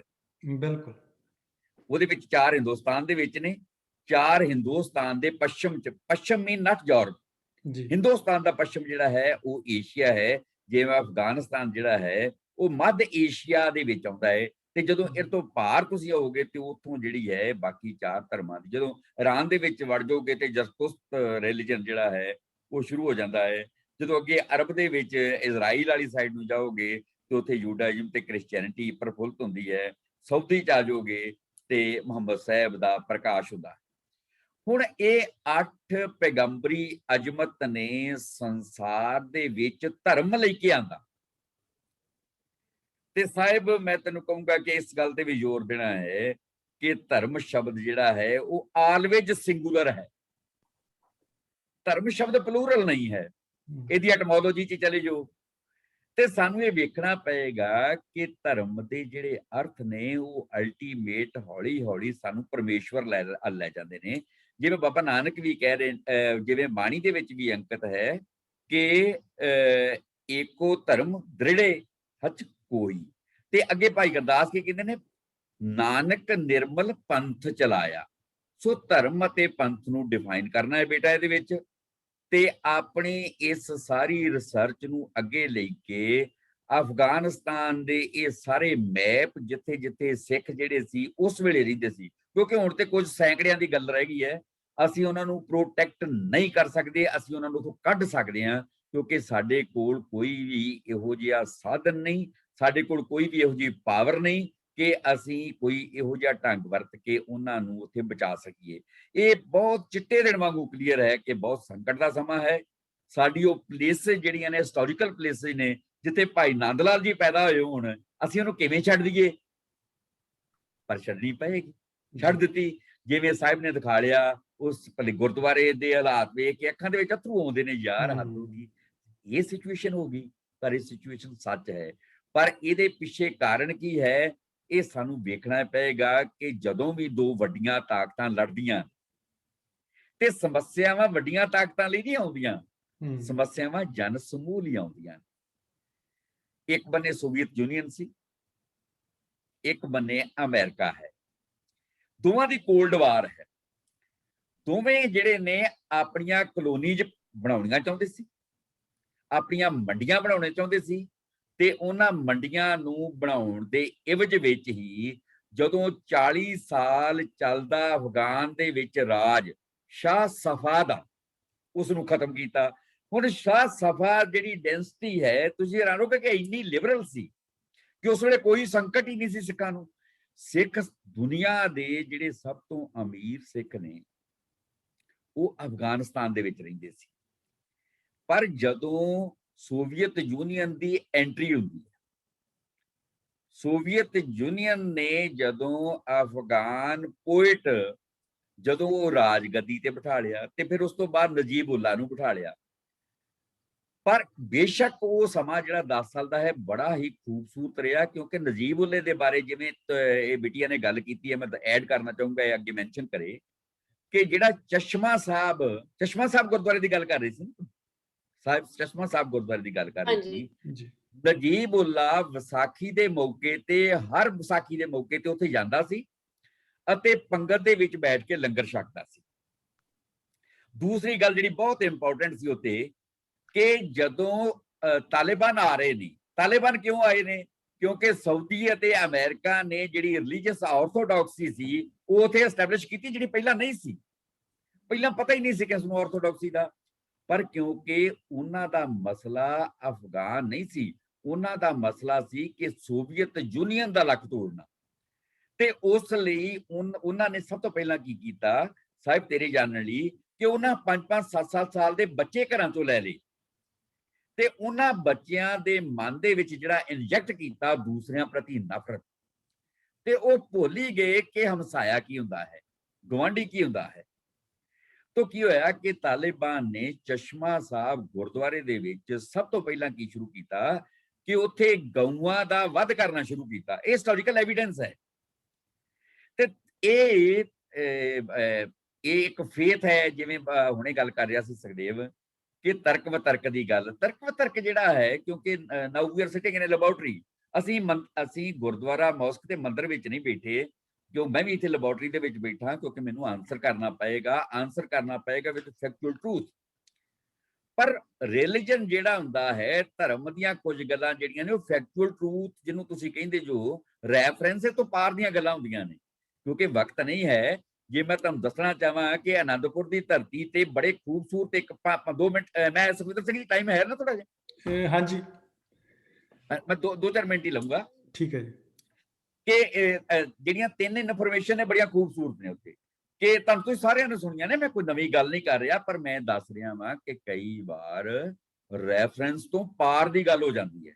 ਜਿੱਥੇ ਰੈਫਰੈਂਸ ਮਾਇਨੇ ਨਹੀਂ ਰੱਖਦੇ, ਉੱਥੇ ਸਪਿਰਿਟ ਤੋਂ ਅੱਗੇ ਵਿਜ਼ਡਮ, ਸਪਿਰਿਟ ਵੀ ਨਿੱਕੀ ਚੀਜ਼ ਹੈ, ਸਪਿਰਿਟ ਤੋਂ ਅੱਗੇ ਇੱਕ ਵਿਜ਼ਡਮ ਪਈ ਹੈ, ਜਿਹਨੂੰ ਅਸੀਂ ਮਿਸਟਿਸਿਜ਼ਮ ਕਹਿੰਦੇ ਹਾਂ। ਕਿ ਇਨਫੋਰਮੇਸ਼ਨ ਆਉਂਦੀ ਹੈ ਕਿ ਪਾਤਸ਼ਾਹ ਹਜ਼ੂਰ ਹਾਥੀ ਨੇ ਆਉਣਾ। ਗੁਰੂ ਪਾਤਸ਼ਾਹ ਨੇ ਕਿਹਾ ਮੇਰਾ ਦੁਨੀ ਚੰਦ ਜਿਹੜਾ ਹੈ ਉਹ ਹਾਥੀ ਨੂੰ, ਮੇਰਾ ਦੁਨੀ ਚੰਦ ਜਿਹੜਾ ਹਾਥੀ ਆ ਹਾਥੀ ਦਾ ਮੁਕਾਬਲਾ ਕਰੇਗਾ। ਦੁਨੀ ਚੰਦ ਤੇ ਪੜ੍ਹਿਆ ਲਿਖਿਆ ਸੀ, ਕੁਆਲੀਫਾਈਡ ਸੀ, 6.5 ਫੁੱਟ ਦਾ ਕੱਦ ਸੀ, ਹੱਟਾ ਕੱਟਾ ਸੀ। ਪਰ ਧਰਮੀ ਹੋਣਾ ਤੇ ਧਰਮੀ ਹੋਣ ਦਾ ਭਰਮ ਪਾਲਣਾ, ਇਹ ਦੋਵੇਂ ਵੱਖੋ ਵੱਖਰੀਆਂ ਗੱਲਾਂ ਨੇ। ਅਸਲ ਦੇ ਵਿੱਚ ਸਿੱਖੀ ਦੇ ਵਿੱਚ ਆਈਦਰ ਯੂ ਬਲੀਵ ਇਟ ਔਰ ਨਾਟ ਬਲੀਵ ਇਟ, ਅਸੀਂ 70-80% ਧਰਮੀ ਹੋਣ ਦਾ ਭਰਮ ਪਾਲ ਰਹੇ ਹਾਂ ਤੇ ਉਹਦੇ ਨਤੀਜੇ ਅਸੀਂ ਭੁਗਤ ਰਹੇ ਹਾਂ, ਆਉਣ ਵਾਲੇ ਸਮੇਂ 'ਚ ਹੋਰ ਭੁਗਤਾਂਗੇ। ਚਲੋ ਇਹ ਇਸ਼ੂ ਨਹੀਂ ਹੈ। ਸੋ ਕੀ ਹੁੰਦਾ ਹੈ ਕਿ ਦੁਨੀ ਚੰਦ ਦੇ ਮਨ ਵਿੱਚ ਇੱਕ ਕੁਐਸਚਨ ਆਉਂਦਾ ਹੈ, ਕਿਉਂਕਿ ਪੜ੍ਹਿਆ ਲਿਖਿਆ ਹੈ, ਜਿਹੜਾ ਪੜ੍ਹਿਆ ਲਿਖਿਆ ਹੈ ਉਹ ਤਰਕ ਵਿਤਰਕ ਕਰੇਗਾ। ਹੁਣ ਦੁਨੀ ਚੰਦ ਦੇ ਮਨ 'ਚ ਇਹ ਸਵਾਲ ਆਇਆ, ਯਾਰ ਕਿੱਥੇ ਮੈਂ ਗਾ, ਇਹਨੇ ਆਪ ਤੇ ਮਰਨਾ ਹੀ ਮਰਨਾ, ਮੈਨੂੰ ਵੀ ਮਰਾਊ। ਸੱਚੇ ਪਾਤਸ਼ਾਹ ਹਜ਼ੂਰ ਬਾਰੇ ਕਹਿ ਰਿਹਾ ਹੈ, ਕਿਉਂਕਿ ਮੁਹੱਬਤ ਕਰਨ ਦਾ ਬਹਾਨਾ ਕਰ ਰਿਹਾ ਹੈ ਗੁਰੂ ਗੋਬਿੰਦ ਸਿੰਘ ਮਹਾਰਾਜ ਨਾਲ, ਪਰ ਆਪਣੇ ਮਹਿਬੂਬ ਨਾਲ ਜਿਹੜੀ ਪਾਇਸ ਮੁਹੱਬਤ ਹੈ ਉਹ ਅੰਦਰ ਨਹੀਂ ਹੈ। ਪੜ੍ਹਿਆ ਲਿਖਿਆ ਹੈ ਮੇਰੇ ਵਾਂਗੂ, ਸਭ ਤੋਂ ਪਹਿਲਾਂ ਤਰਕ ਆਇਆ ਕਿ ਆਪ ਨੇ ਮਰਨਾ ਮੈਨੂੰ ਵੀ ਮਰਾਊ। ਫਿਰ ਕੀ ਹੁੰਦਾ ਹੈ, ਭੱਜ ਜਾਂਦਾ ਹੈ। ਸਾਨੂੰ ਸਾਰਿਆਂ ਨੂੰ ਪਤਾ ਹੈ ਕਿ ਕਿਲੇ ਦੀ ਦੀਵਾਰ ਤੋਂ ਜਦੋਂ ਥੱਲੇ ਡਿੱਗਦਾ ਹੈ ਲੱਤ ਟੁੱਟ ਜਾਂਦੀ ਹੈ। ਜਦੋਂ ਹੋਰ ਪਰੇ ਨਾਲ ਦੇ ਸਾਥੀ ਲੈ ਕੇ ਜਾਂਦੇ ਨੇ, ਸੱਪ ਲੜਦਾ ਹੈ, ਮਰ ਜਾਂਦਾ ਹੈ, ਦਰਕਾਰੀ ਮੌਤ ਮਰਦਾ ਹੈ। ਤੇ ਸਮੁੱਚਾ ਸਿੱਖ ਸਮਾਜ ਜਿਹੜਾ ਹੈ ਉਸਨੂੰ ਇਸ ਕਰਕੇ ਨਫ਼ਰਤ ਕਰਦਾ ਹੈ ਕਿ ਉਸਨੇ ਸਾਡੇ ਮਹਿਬੂਬ ਨਾਲ ਬੀਟਰੇਲ ਕੀਤਾ। ਗੁਰੂ ਗੋਬਿੰਦ ਸਿੰਘ ਸੱਚੇ ਪਾਤਸ਼ਾਹ ਸਾਡੇ ਮਹਿਬੂਬ ਨੇ ਜੀ, ਉਹਨੇ ਸਾਡੇ ਮਹਿਬੂਬ ਨਾਲ ਬੀਟਰੇਲ ਕੀਤਾ। ਤੇ ਜਸਵਿੰਦਰ ਸਿੰਘ ਜੀ, ਮੈਂ ਤੁਹਾਨੂੰ ਦੱਸਣਾ ਚਾਹੂੰਗਾ, ਕਿਉਂਕਿ ਮੈਂ 3 ਸਾਲ ਉੱਥੇ ਖਾਲਸਾ ਕਾਲਜ ਪੜ੍ਹਾਇਆ ਸੀ ਜੀ। ਉਹ ਜਗ੍ਹਾ ਜਿੱਥੇ ਸੱਪ ਲੜ ਕੇ ਮਰ ਗਿਆ ਸੀ, ਇਹ ਹਰ ਸਿੱਖ ਜਿਹੜਾ ਸੀ ਉੱਥੇ ਜੁੱਤੀ ਲਾ ਕੇ ਝਾੜਦਾ ਸੀ। ਇਹ ਟ੍ਰੈਡੀਸ਼ਨ ਸੀ, ਇਹ ਰਵਾਇਤ ਹੈ, ਰਵਾਇਤ ਖਤਮ ਹੋ ਗਈ। ਪਰ ਉਹ ਰਵਾਇਤ ਜਿਹੜੀ ਸੀ, ਹਾਲਾਂਕਿ ਜੁੱਤੀ ਝਾੜਨ ਦਾ ਇੱਕ ਸਿੰਬਲ ਹੈ ਕਿ ਇੱਥੇ ਉਹ ਹੈ ਮਰਿਆ ਹੈ ਜਿਨੇ ਸਾਡੀ ਮੁਹੱਬਤ ਨਾਲ ਬੀਟਰੇਲ ਕੀਤਾ। ਹੁਣ ਦੂਸਰਾ ਵੇਖੋ, ਅਗਲੀ ਇਹ ਹੈਗਾ ਲੌਜਿਕ ਦੀ ਗੱਲ, ਫਿਰ ਹੈਗਾ ਇਹ ਸਪਿਰਿਟ ਦੀ ਗੱਲ। ਪਾਤਸ਼ਾਹ ਨੇ ਕਿਹਾ ਕੋਈ ਗੱਲ ਨਹੀਂ, ਭੱਜ ਗਿਆ, ਮੇਰਾ ਬਚਿੱਤਰ ਹੈ, ਤੇ ਬਚਿੱਤਰ ਤੇ ਅਨਪੜ੍ਹ ਸੀ ਬੰਦਾ, ਕੋਈ ਸਕੂਲ ਦਾ ਪਤਾ ਹੀ ਨਹੀਂ, ਅੱਖਰ ਦਾ ਭਿਓ ਹੀ ਨਹੀਂ ਸੀ, ਪਰ ਲੰਗਰ ਵਰਤਾਉਂਦਾ ਸੀ। ਤੋ ਕੀ ਹੁੰਦਾ ਹੈ ਕਿ ਆਪਣੀ ਬਾਲਟੀ ਉੱਥੇ ਰੱਖ ਦਿੰਦਾ ਹੈ ਤੇ ਇੱਕ ਸੈਂਟੈਂਸ ਬੋਲਦਾ ਹੈ, ਕਹਿੰਦਾ it's not justice my Lord, ਕਿ ਹੇ ਰੱਬ, ਹੇ ਮੇਰੇ ਮਹਿਬੂਬ, ਇਹ ਇਨਸਾਫ ਨਹੀਂ। ਪਾਤਸ਼ਾਹ ਮੁਸਕਰਾਉਂਦੇ ਨੇ, ਕੀ ਇਨਸਾਫ ਨਹੀਂ? ਤੇ ਹੁਣ ਤੁਸੀਂ ਸੈਂਟੈਂਸ ਸੁਣੋ ਦਾ, ਉਹ ਕਹਿੰਦਾ ਕਿ ਇਧਰ ਤੇਰਾ ਬੱਬਰ ਸ਼ੇਰ ਤੇ ਲਾਡਲੀ ਇੱਕ ਹਾਥੀ, ਹੁਣ ਤੇ ਮੈਂ ਮਸਲ ਕੇ ਆ ਜਾਊਂਗਾ। ਇਟਸ ਕਾਲਡ ਸਪਿਰਿਟ ਜੀ, ਕਿ ਜਦੋਂ ਇਹ ਸਪਿਰਿਟ ਹੈ ਕਿ ਪਾਤਸ਼ਾਹ ਮੇਰੇ ਨਾਲ ਹੈ ਤੇ ਮੈਂ ਮਸਲ ਕੇ ਆ ਜਾਣਾ, ਤੇ ਫਿਰ ਜਿੱਤਾਂ ਤੁਹਾਡੇ ਕਦਮ ਚੁੰਮਦੀਆਂ। ਬਿਲਕੁਲ।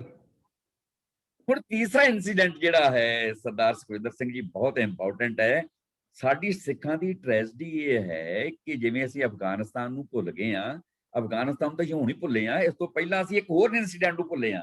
ਉਹ ਕੀ ਸੀ ਕਿ ਕੇਸਰੀ ਚੰਦ ਰਾਜਾ ਹੈ, ਰਾਤ ਨੂੰ ਮੀਟਿੰਗ ਹੁੰਦੀ ਮੁਗਲਾਂ ਦੀ, ਕਿਉਂਕਿ 22 ਧਾਰ ਦੇ ਰਾਜੇ ਨਾਲ ਨੇ, ਤੇ ਕੇਸਰੀ ਚੰਦ ਰਾਜੇ ਨੇ ਕਿਹਾ ਕਿ ਕੱਲ ਨੂੰ ਜਦੋਂ ਹਾਥੀ ਐਂਟਰ ਕਰੇਗਾ, ਮੈਂ ਗੁਰੂ ਗੋਬਿੰਦ ਸਿੰਘ ਦਾ ਸਿਰ ਜੁੰਡਿਆਂ ਤੋਂ ਫੜ ਕੇ ਵੱਢੂੰਗਾ। ਐਗਜ਼ੈਕਟਲੀ ਇਹ ਸ਼ਬਦ ਮੈਂਸ਼ਨ ਹੈ ਰੋਜ਼ਨਾਮਚਿਆਂ ਦੇ ਵਿੱਚ। ਤੇ ਗੁੜੀਆ ਹੁਣੇ ਕਹਿ ਰਹੀ ਸੀ ਕਿ ਅਫਗਾਨਿਸਤਾਨ ਦੇ ਸਿੱਖਾਂ ਨੂੰ ਬੁਲਾਓ, ਅਸੀਂ ਪਰਸ਼ੀਅਨ ਸਿੱਖੀਏ ਜਾਂ ਉਹਨਾਂ ਕੋਲ ਉਲਥਾ ਕਰਾਈਏ। ਇੰਨੇ ਰੋਜ਼ਨਾਮਚੇ ਨੇ ਆਨੰਦਪੁਰ ਤੋਂ ਜਿਹੜੀ ਡੇਲੀ ਜਾਂਦੇ ਨੇ, ਸਾਨੂੰ ਪੜ੍ਹਨੇ ਨਹੀਂ ਆਉਂਦੇ ਕਿਉਂਕਿ ਭਾਸ਼ਾ ਦਾ ਬੈਰੀਅਰ ਹੈ। ਸੋ ਕੀ ਹੈ, ਮੈਂ ਛੱਡ ਕੇ ਗੱਲ ਉੱਥੇ ਆਵਾਂ ਕਿ ਉਹ ਰੋਜ਼ਨਾਮਚੇ, ਕਿਉਂਕਿ ਮੈਂ ਕੰਮ ਕੀਤਾ ਸੀ ਤੇ ਕੰਮ ਕਰਦਿਆਂ ਮੈਂ ਨਾਲ ਲੈ ਕੇ ਗਿਆ ਸੀ ਪਰਚੀਨ ਵਾਲਾ ਬੰਦਾ, ਤੇ ਰੋਜ਼ਨਾਮਚਿਆਂ ਚ ਅੰਕਿਤ ਹੈ ਕਿ ਜਦੋਂ ਹਾਥੀ ਐਂਟਰ ਕਰੇਗਾ, ਕੇਸਰੀ ਚੰਦ ਰਾਜੇ ਨੇ ਆਗਿਆ ਲਈ ਕਿ ਮੈਂ ਉਹਦਾ ਸਿਰ ਜੁੰਡਿਆਂ ਤੋਂ ਫੜ ਕੇ ਵੱਢਣਾ। ਹੁਣ ਇੱਥੇ ਇੱਕ ਘਟਨਾ ਵਾਪਰਦੀ ਹੈ ਕਿ ਗੁਰੂ ਗੋਬਿੰਦ ਸਿੰਘ ਮਹਾਰਾਜ ਦਾ ਗੁਪਤਚਰ, ਕਿਉਂਕਿ ਪਾਤਸ਼ਾਹ ਦੇ ਵੀ ਗੁਪਤਚਰ ਸੀ, ਉਹਨਾਂ ਨੇ ਆਣ ਕੇ ਪਾਤਸ਼ਾਹ ਨੂੰ ਖਬਰ ਦਿੱਤੀ ਕਿ ਪਾਤਸ਼ਾਹ ਕੇਸਰੀ ਚੰਦ ਨੇ ਬਦਕਲਾਮੀ ਕੀਤੀ ਹੈ। ਤੇ ਉਸ ਵੇਲੇ ਸੁਖਵਿੰਦਰ ਸਿੰਘ ਜੀ ਇੱਕ ਬੜਾ ਖੂਬਸੂਰਤ ਇਨਸੀਡੈਂਟ ਵਾਪਰਦਾ ਹੈ, ਜਿਹਨੂੰ ਕਹਿੰਦੇ ਨੇ ਮਿਸਟਿਸਿਜ਼ਮ, ਜਿਹੜਾ ਹਰਫਾਂ 'ਚ ਨਹੀਂ ਆਉਂਦਾ, ਜਿਹੜਾ ਸ਼ਬਦਾਂ 'ਚ ਨਹੀਂ ਆਉਂਦਾ, ਜਿਹਨੂੰ ਐਕਸਪਲੇਨ ਨਹੀਂ ਕੀਤਾ ਜਾ ਸਕਦਾ। ਉਹ ਜਿਨ ਚੱਖਿਆ ਸੀਸਾ ਜਾਣਨ। ਤੇ ਜਿਹੜੀ ਮੁਹੱਬਤ ਦੀ ਹਾਈਟ ਹੁੰਦੀ ਹੈ, ਜਦੋਂ ਤੁਸੀਂ ਆਪਣੇ ਮਹਿਬੂਬ ਨਾਲ ਚਰਮ ਸੀਮਾ ਤੋਂ ਪਾਰ ਗੱਲ ਕਰਦੇ ਹੋ, ਤੇ ਫਿਰ ਹੁੰਦਾ ਹੈ ਕਿ ਤੁਹਾਨੂੰ ਆਪਣੀ ਮੁਹੱਬਤ ਦੀਆਂ ਅੱਖਾਂ ਦੀ ਜਿਹੜੀ ਰੋਸ਼ਨੀ ਹੈ ਉਹ ਹੀ ਦੱਸ ਦਿੰਦੀ ਹੈ ਕਿ ਸਵਾਲ ਕੀ ਹੈ। ਗੁਰੂ ਗੋਬਿੰਦ ਸਿੰਘ ਸੱਚੇ ਪਾਤਸ਼ਾਹ ਨੇ ਭਾਈ ਜੋਧ ਦੀਆਂ ਅੱਖਾਂ ਵਿੱਚ ਅੱਖਾਂ ਪਾਈਆਂ। ਇਟਸ ਏ ਹਿਸਟੋਰੀਕਲ ਐਵੀਡੈਂਸ ਜਿਹੜਾ ਮੈਂਸ਼ਨ ਕੀਤਾ ਹੈ ਰੋਜ਼ਨਾਮਚਿਆਂ 'ਚ। ਮੈਂ ਕੋਈ ਕਹਾਣੀ ਨਹੀਂ ਸੁਣਾ ਰਿਹਾ ਤੁਹਾਨੂੰ, ਕਿਉਂਕਿ ਮੈਂ ਕੰਮ ਕੀਤਾ, ਮੈਂ ਰੈਫਰੈਂਸ ਦਿੱਤੇ ਨੇ ਇਹਦੇ। ਭਾਈ ਜੋਧ ਉੱਠਿਆ ਤੇ ਬੋਲਿਆ, okay my Lord, me going and nobody knows where he is going, ਕਿਉਂਕਿ ਬਾਬਾ ਤੇ ਕੁਝ ਬੋਲਿਆ ਹੀ ਨਹੀਂ। ਉਹਨੇ ਤੇ ਵੇਖਿਆ ਏ, ਇਹ ਕਹਿੰਦਾ ਮੈਂ ਚੱਲਿਆ ਕਿੱਥੇ ਯਾਰ। ਸੋ ਪਹਿਲਾ ਤਰਕ ਹੈ, ਦੁਨੀ ਚੰਦ ਕੋਲ ਤਰਕ ਹੈ, ਬਚਿੱਤਰ ਸਿੰਘ ਕੋਲ ਸਪਿਰਿਟ ਹੈ, ਅਤੇ ਭਾਈ ਜੋਧ ਕੋਲ ਮਿਸਟਿਸਿਜ਼ਮ ਹੈ, ਵਿਜ਼ਡਮ। ਇਹ ਸਟੈਪ ਨੇ ਜਿਹੜੇ ਜਪਜੀ ਚ ਆਉਂਦੇ ਨੇ, ਜਿਹੜੇ ਜਪਜੀ ਚ ਆਉਂਦੇ ਨੇ। ਜਦੋਂ ਪੜੋਗੇ ਤੇ ਤੁਹਾਡਾ ਮਤਲਬ ਕਪਾਟ ਖੁੱਲ ਜਾਣਗੇ। ਅਸੀਂ ਨਹੀਂ ਦੱਸਿਆ ਆਪਣੇ ਸਿੱਖਾਂ ਨੂੰ, ਅਸੀਂ ਨਹੀਂ ਦੱਸਿਆ ਗੁਰਦੁਆਰਿਆਂ ਦੇ ਵਿੱਚ। ਸਾਡੀ ਟ੍ਰੈਜਡੀ ਹੈ। ਮੈਂ ਮਤਲਬ ਹੈਗਾ ਹੈ ਕਿ 1.5 ਮਿੰਟ ਦੀ ਗੱਲ ਮੇਰੀ ਸੀ ਪੋਪ ਨਾਲ, ਜਦੋਂ ਮੈਨੂੰ ਉਹਨੇ ਸ਼ਬਦ ਗੁਰੂ ਤੇ ਘੇਰਿਆ ਕਿ ਤੁਹਾਡਾ ਸ਼ਬਦ ਗੁਰੂ ਹੈ, ਸਾਡਾ ਸ਼ਬਦ ਫੇਥ ਹੈ। And tell me doctor Singh which is bigger, and naturally faith is bigger than guru. ਪਰ ਜੇ ਮੈਨੂੰ ਅੱਗੇ ਗੱਲ ਨਾ ਆਉਂਦੀ ਤੇ ਮੈਂ ਫਸ ਜਾਂਦਾ।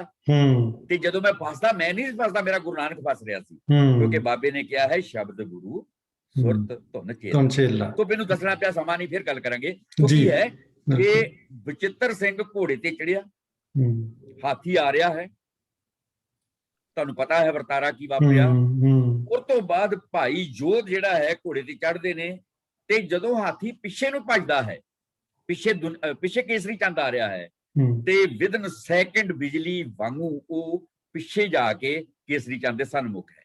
ਹੁਣ ਇੱਥੇ ਇੱਕ ਹੋਰ ਘਟਨਾ ਵਾਪਰਦੀ ਹੈ ਜਿਹੜੀ ਬਹੁਤ ਹੀ ਰੌਚਕ ਹੈ, ਤੇ ਪਹਿਲੀ ਵਾਰ ਵਾਪਰੀ ਕਿ ਕਿਸੇ ਸਿੱਖ ਨੇ ਕਿਸੇ ਵੀ ਯੁੱਧ ਵਿੱਚ ਕਿਸੇ ਦੁਸ਼ਮਣ ਦੀ ਪੱਗ ਨਹੀਂ ਲਾਈ। ਇਹ ਹਿਸਟੋਰੀਕਲ ਐਵੀਡੈਂਸ ਹੈ ਯਾਰ। ਅਸੀਂ ਦੱਸਦੇ ਕਿਉਂ ਨਹੀਂ ਗਾ ਕਿ ਸਾਡਾ ਆਹ ਇਤਿਹਾਸ ਹੈ। ਤੁਸੀਂ ਮਤਲਬ ਹੈਗਾ ਕਿ ਆਪਣੀਆਂ ਗੱਲਾਂ ਉਹੀ ਗੱਲਾਂ ਯਾਰ, ਮਤਲਬ ਇਹ ਨਹੀਂ ਗੱਲ ਬਣਨੀ। ਕਦੀ ਪੱਗ ਨਹੀਂ ਲਾਈ, ਇਹ ਹਿਸਟੋਰੀਕਲ ਐਵੀਡੈਂਸ ਹੈ ਸਾਡੇ ਕੋਲ। ਪਰ ਇੱਥੇ ਘਟਨਾ ਕੀ ਵਾਪਰਦੀ ਹੈ ਕਿ ਇੱਥੇ ਮੇਰੇ ਗੁਰੂ ਨੂੰ ਬੇਪਤ ਕਰਨ ਲਈ ਸ਼ਬਦ ਵਰਤੇ ਨੇ। ਤੋ ਦੁਨੀ ਚੰਦ ਜਿਹੜਾ ਭਾਈ ਜੋਧ ਕੀ ਕਰਦਾ ਹੈ, ਸਭ ਤੋਂ ਪਹਿਲਾਂ ਲੱਫੜ ਮਾਰ ਕੇ ਉਹਦੀ ਪੱਗ ਲਾਉਂਦਾ। ਇਹ ਇੱਕੋ ਇਨਸਟੈਂਸ ਹੈ, ਉਹਦੀ ਪੱਗ ਲਾਉਂਦਾ ਹੈ ਤੇ ਅਗਲੇ ਪਲ ਜਿਹੜਾ ਹੈ ਉਹਦੇ ਜੁੜਿਆਂ ਦੇ ਹੱਥ ਹੈ ਤੇ ਉਹ ਤੋਂ ਅਗਲੇ ਪਲ ਜਿਹੜੀ ਧੌਣ ਵੱਖ ਹੈ ਤੇ ਭਾਈ ਜੋਧ ਪਿੱਛੇ ਆਉਂਦਾ ਹੈ ਤੇ ਗੁਰੂ ਪਾਤਸ਼ਾਹ ਦੇ ਪੈਰਾਂ ਦੇ ਅੱਗੇ ਭਾਈ ਜੋਧ ਕੇਸਰੀ ਚੰਦ ਦਾ ਸਿਰ ਰੱਖ ਦਿੰਦਾ ਹੈ। ਤੇ ਫਿਰ ਪਤਾ ਲੱਗਦਾ ਹੈ ਕਿ ਮਹਿਬੂਬ ਦੀਆਂ ਅੱਖਾਂ ਦੀ ਜਿਹੜੀ ਸਦ ਤਾਜ਼ਗੀ ਹੁੰਦੀ ਹੈ, ਬਿਲਕੁਲ ਉਹਦੇ ਵਿੱਚ ਜਿਹੜਾ ਹੁਕਮ ਪਿਆ ਹੁੰਦਾ ਹੈ ਉਹਦੇ ਉਸ ਸ਼ਬਦਾਂ ਦੀ ਮਥਾਜੀ ਨਹੀਂ ਹੁੰਦੀ। ਤੋ ਸਾਹਿਬ, ਤੇਰੇ ਅੰਦਰ ਆਪਣੇ ਗੁਰੂ ਦੀਆਂ ਰਮਜ਼ਾਂ ਨੂੰ ਸਮਝਣ ਦੀ ਜਿਹੜੀ ਹੈਗੀ ਆ ਕਿ ਉਹ ਬਿਰਤੀ ਬਾਬਾ ਜੀ ਨੇ ਪਾ ਦਿੱਤੀ ਹੈ। ਤੂੰ ਪੁੱਤਰਾ ਸ਼ੇਰ ਬਣ ਕੇ, ਤੂੰ ਸਾਡੀ ਮਾਤਾ ਭਾਗੋ ਹੈ। ਯਾਦ ਰੱਖ, ਮਾਈ ਭਾਗੋ ਬਾਰ-ਬਾਰ ਜਨਮ ਲੈਂਦੀਆਂ ਨੇ, ਇਤਿਹਾਸ ਦੇ ਵਿੱਚ ਆਉਂਦੀਆਂ ਨੇ, ਮੇਰੇ ਅੰਦਰ ਵੜਦੀ ਹੈ। ਜਦੋਂ ਮੇਰੇ ਅੰਦਰ ਮਾਈ ਭਾਗੋ ਵੜਦੀ ਹੈ ਤੇ ਮੈਨੂੰ ਹਿਲਾਉਂਦੀ ਹੈ ਤੇ ਮੈਂ ਮਾਈ ਭਾਗੋ ਹੋ ਜਾਣਾ, ਮੈਂ ਭਾਈ ਜੋਧ ਹੋ ਜਾਣਾ ਵਾ, ਮੈਂ ਭਾਈ ਬਚਿੱਤਰ ਹੋ ਜਾਣਾ ਵਾ। ਸਾਹਿਬ ਲਈ, ਤੁਹਾਡੇ ਸਾਰਿਆਂ ਲਈ ਹੈ ਕਿ ਉਹ ਸਾਰੀ ਸਪਿਰਿਟ ਆਪਣੇ ਅੰਦਰ ਉਤਾਰੋ। ਅਸੀਂ ਕੁਝ ਨਹੀਂ ਕਰ ਸਕਦੇ ਅਫਗਾਨਾਂ ਲਈ, ਪਰ ਆਪਣੀ ਹਿਸਟਰੀ ਪ੍ਰੋਟੈਕਟ ਕਰ ਸਕਦੇ। ਸਾਡਾ ਜਰਖੇਜ ਹਿਸਟੋਰੀਕਲ ਐਵੀਡੈਂਸ ਜਿਹੜੇ ਨੇ ਉਹਨਾਂ ਨੂੰ ਪ੍ਰੋਟੈਕਟ ਕਰ ਸਕਦੇ ਹਾਂ, ਉਹਨਾਂ ਨੂੰ ਸੇਵ ਕਰਦੇ ਸਕਦੇ ਹਾਂ। ਮਾਡਰਨ ਮੀਡੀਆ ਸਾਡੇ ਕੋਲ ਹੈ, ਆਪਾਂ ਸਾਰੇ ਰਲ ਕੇ ਇਹ ਕਾਰਜ ਕਰ ਲਈਏ ਤਾਂ ਕਿ ਉਹ ਨਿਸ਼ਾਨੀਆਂ ਅਸੀਂ ਆਪਣੀ ਆਉਣ ਵਾਲੀ ਪੀੜ੍ਹੀਆਂ ਦੇ ਸਨਮੁਖ ਕਰਕੇ ਦਸੀਏ ਕਿ ਸਾਡਾ ਬਾਬਾ ਨਾਨਕ ਸੱਚਾ ਪਾਤਸ਼ਾਹ ਹਜ਼ੂਰ ਜਦੋਂ ਇੱਧਰ ਦੀ ਲੰਘਿਆ ਸੀ ਤੇ ਉੱਥੇ ਆਹ ਪਾਣੇ ਵਾਪਰੇ ਸਨ। ਬਿਲਕੁਲ। ਸੋ ਸਾਹਿਬ, ਵਧਾਈਆਂ। ਸੁਖਵਿੰਦਰ ਸਿੰਘ ਮੇਰੇ ਵੀਰ ਜੀ, ਤੁਹਾਨੂੰ ਵਧਾਈਆਂ। ਗੁਰਵਿੰਦਰ ਸਿੰਘ ਮੇਰੇ ਵੀਰ ਜੀ, ਤੁਹਾਨੂੰ ਵਧਾਈਆਂ। ਤੁਸੀਂ ਮਾਰ ਕੇ ਖੇਜ ਕੰਮ ਕਰ ਦਿੱਤਾ ਅੱਜ, ਤੇ ਇਹ ਕੰਮ ਜਿਹੜਾ ਹੈ ਸੁਨਹਿਰੀ ਅੱਖਰਾਂ ਵਿੱਚ ਲਿਖਿਆ ਜਾਏਗਾ। ਮੈਂ ਕੋਸ਼ਿਸ਼ ਕਰੂੰਗਾ ਕਿ ਇਸ ਵੱਡੀ ਯੂਨੀਵਰਸਿਟੀ ਦੇ ਵਿੱਚ ਸਾਹਿਬ ਨੂੰ ਐਸਟੈਬਲਿਸ਼ ਕਰਾਂ, ਯੂਨਾਈਟਿਡ ਨੇਸ਼ਨ ਨੂੰ ਐਸਟੈਬਲਿਸ਼ ਕਰਾਂ, ਤੁਹਾਡੇ ਕਾਰਜਾਂ ਨੂੰ ਐਸਟੈਬਲਿਸ਼ ਕਰਾਂ, ਤਾਂ ਕਿ ਅਸੀਂ ਆਉਣ ਵਾਲੇ ਸਮੇਂ ਦੇ ਵਿੱਚ ਬਾਰ-ਬਾਰ ਜਿਹੜਾ ਸੁਖਵਿੰਦਰ ਸਿੰਘ ਨੇ ਇੱਕ ਸ਼ਬਦ ਕਿਹਾ ਜਿਹੜਾ ਮੈਨੂੰ ਬਹੁਤ ਚੰਗਾ ਲੱਗਾ, ਸ਼ਾਇਦ ਬੋਲਦਿਆਂ ਉਹਨਾਂ ਦੇ ਵੀ ਧਿਆਨ ਨਹੀਂ ਲਿਖਿਆ। ਉਹਨਾਂ ਕਿਹਾ ਸਿੱਖ ਅਤੇ ਹਿੰਦੂ ਵੀਰ। ਸਿੱਖ ਅਤੇ ਹਿੰਦੂ ਵੀਰ। ਸਾਡੀ ਗੁਰੂ ਗ੍ਰੰਥ ਸਾਹਿਬ ਦਾ ਸਟਰਕਚਰ ਕੀ ਹੈ ਸੁਖਵਿੰਦਰ ਸਿੰਘ ਜੀ? 36 ਮਹਾਂਪੁਰਖਾਂ ਦਾ ਦੇਵੀ ਨਾਦ ਹੈ ਉਹਦੇ ਵਿੱਚ।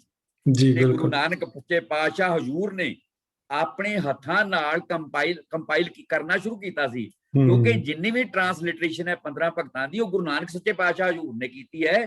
ਗੁਰੂ ਅਰਜਨ ਸੱਚੇ ਪਾਤਸ਼ਾਹ ਨੇ ਉਸ ਟ੍ਰਾਂਸਲਿਟਰੇਸ਼ਨ ਨੂੰ ਐਡ ਕੀਤਾ ਹੈ।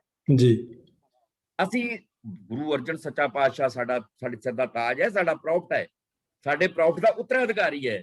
ਸਾਡੇ ਪਾਤਸ਼ਾਹ ਹਜ਼ੂਰ ਨੇ, ਉਹਨਾਂ ਨੇ ਐਡਾ ਵੱਡਾ ਕੰਮ ਕੀਤਾ ਹੈ। ਪਰ ਅਸੀਂ ਬਾਰ-ਬਾਰ ਦਸੀਏ ਕਿ ਟ੍ਰਾਂਸਲਿਟਰੇਸ਼ਨ, ਲਿਪੀ ਅੰਤਰਣ ਬਾਬਾ ਨਾਨਕ ਜੀ ਨੇ ਕੀਤਾ ਹੈ, ਅਸੀਂ ਨਹੀਂ ਦੱਸਦੇ। ਤੇ ਉਹ ਲਿਪੀ ਹੈ ਕਿ ਆਉਣ ਵਾਲੇ ਸਮੇਂ ਵਿੱਚ ਸਾਹਿਬ ਕੌਰ ਜੀ, ਸੁਖਵਿੰਦਰ ਤੇ ਗੁਰਵਿੰਦਰ ਸਿੰਘ ਜੀ 10 ਸਾਲ 20 ਸਾਲ 30 ਸਾਲ ਹੱਦ, ਇਹ ਸੰਸਾਰ ਦੀਆਂ ਹੱਦਾਂ ਟੁੱਟ ਜਾਣੀਆਂ। ਤੇ ਜਦੋਂ ਹੱਦਾਂ ਟੁੱਟ ਗਈਆਂ ਤੇ ਫਿਰ ਇਸ ਸੰਸਾਰ ਨੇ ਕਹਿਣਾ ਸਾਨੂੰ ਕਨਸਟੀਟਿਊਸ਼ਨ ਚਾਹੀਦਾ ਹੈ, ਸੰਵਿਧਾਨ ਚਾਹੀਦਾ ਹੈ, ਕਿਉਂਕਿ ਸਾਰੇ ਇੱਕ ਲੋਕ ਹੋ ਗਏ ਨੇ। ਉਸ ਵੇਲੇ ਉਹਨਾਂ ਨੇ ਵੇਖਣਾ ਹੈ ਕਿ ਗੁਰੂ ਗ੍ਰੰਥ ਸਾਹਿਬ ਤੱਕ ਅਪਰੋਚ ਕਰੋ ਕਿ ਗੁਰੂ ਗ੍ਰੰਥ ਸਾਹਿਬ ਦੇ ਵਿੱਚ ਜੇ 36 ਦੇਵੀ ਮਹਾਂਪੁਰਖਾਂ ਦਾ ਦੇਵੀ ਨਾਦ ਗੂੰਜ ਸਕਦਾ ਹੈ ਤੇ ਬਾਬਾ ਨਾਨਕ ਜੀ ਨੇ ਸਿੰਬਲ ਦਿੱਤਾ ਹੈ ਕਿ ਆਉਣ ਵਾਲਾ ਸਮਾਂ ਇਹੋ ਜਿਹਾ ਹੋਏਗਾ, ਇਹੋ ਜਿਹਾ ਸੰਵਿਧਾਨ ਹੋਏਗਾ, ਉਸ ਤੋਂ ਬਿਨਾਂ ਸਾਡਾ ਬਚਾਅ ਨਹੀਂ ਹੈ। ਤੁਹਾਡਾ ਬਹੁਤ ਬਹੁਤ ਧੰਨਵਾਦ। ਸਾਹਿਬ ਦਾ ਧੰਨਵਾਦ। ਸੁਖਵਿੰਦਰ ਸਿੰਘ, ਗੁਰਵਿੰਦਰ ਸਿੰਘ ਹੋਰਾਂ ਦਾ ਬਹੁਤ ਧੰਨਵਾਦ ਕਿ ਤੁਸੀਂ ਮੈਨੂੰ ਮੌਕਾ ਪ੍ਰੋਵਾਈਡ ਕੀਤਾ। ਨਹੀਂ ਜੀ, ਡਾਕਟਰ ਸਾਹਿਬ, ਬਹੁਤ ਵਧੀਆ ਲਫ਼ਜ਼ਾਂ ਦੇ ਵਿੱਚ ਤੁਸੀਂ ਕੁਝ ਵਿੱਚ ਸਮੁੰਦਰ ਬੰਦ ਕਰਨ ਵਾਲੀ ਗੱਲ ਕੀਤੀ ਹੈ। ਮੈਂ ਚਾਹੁੰਦਾ ਸੀ ਕਿ ਪਰ ਟਾਈਮ ਦੀ ਸੀਮਾ, ਨਹੀਂ ਤਾਂ ਦਿਲ ਕਰਦਾ ਸੀ ਕਿ ਜਿੱਦਾਂ ਕਹ ਲਓ ਵੀ ਜੋ ਹੁਣ ਇੱਕ ਚਸ਼ਮਾ ਫੁੱਟਿਆ ਤੇ ਉਹਦਾ ਆਨੰਦ ਅਸੀਂ ਵੀ ਲਈ ਜਾਂਦੇ।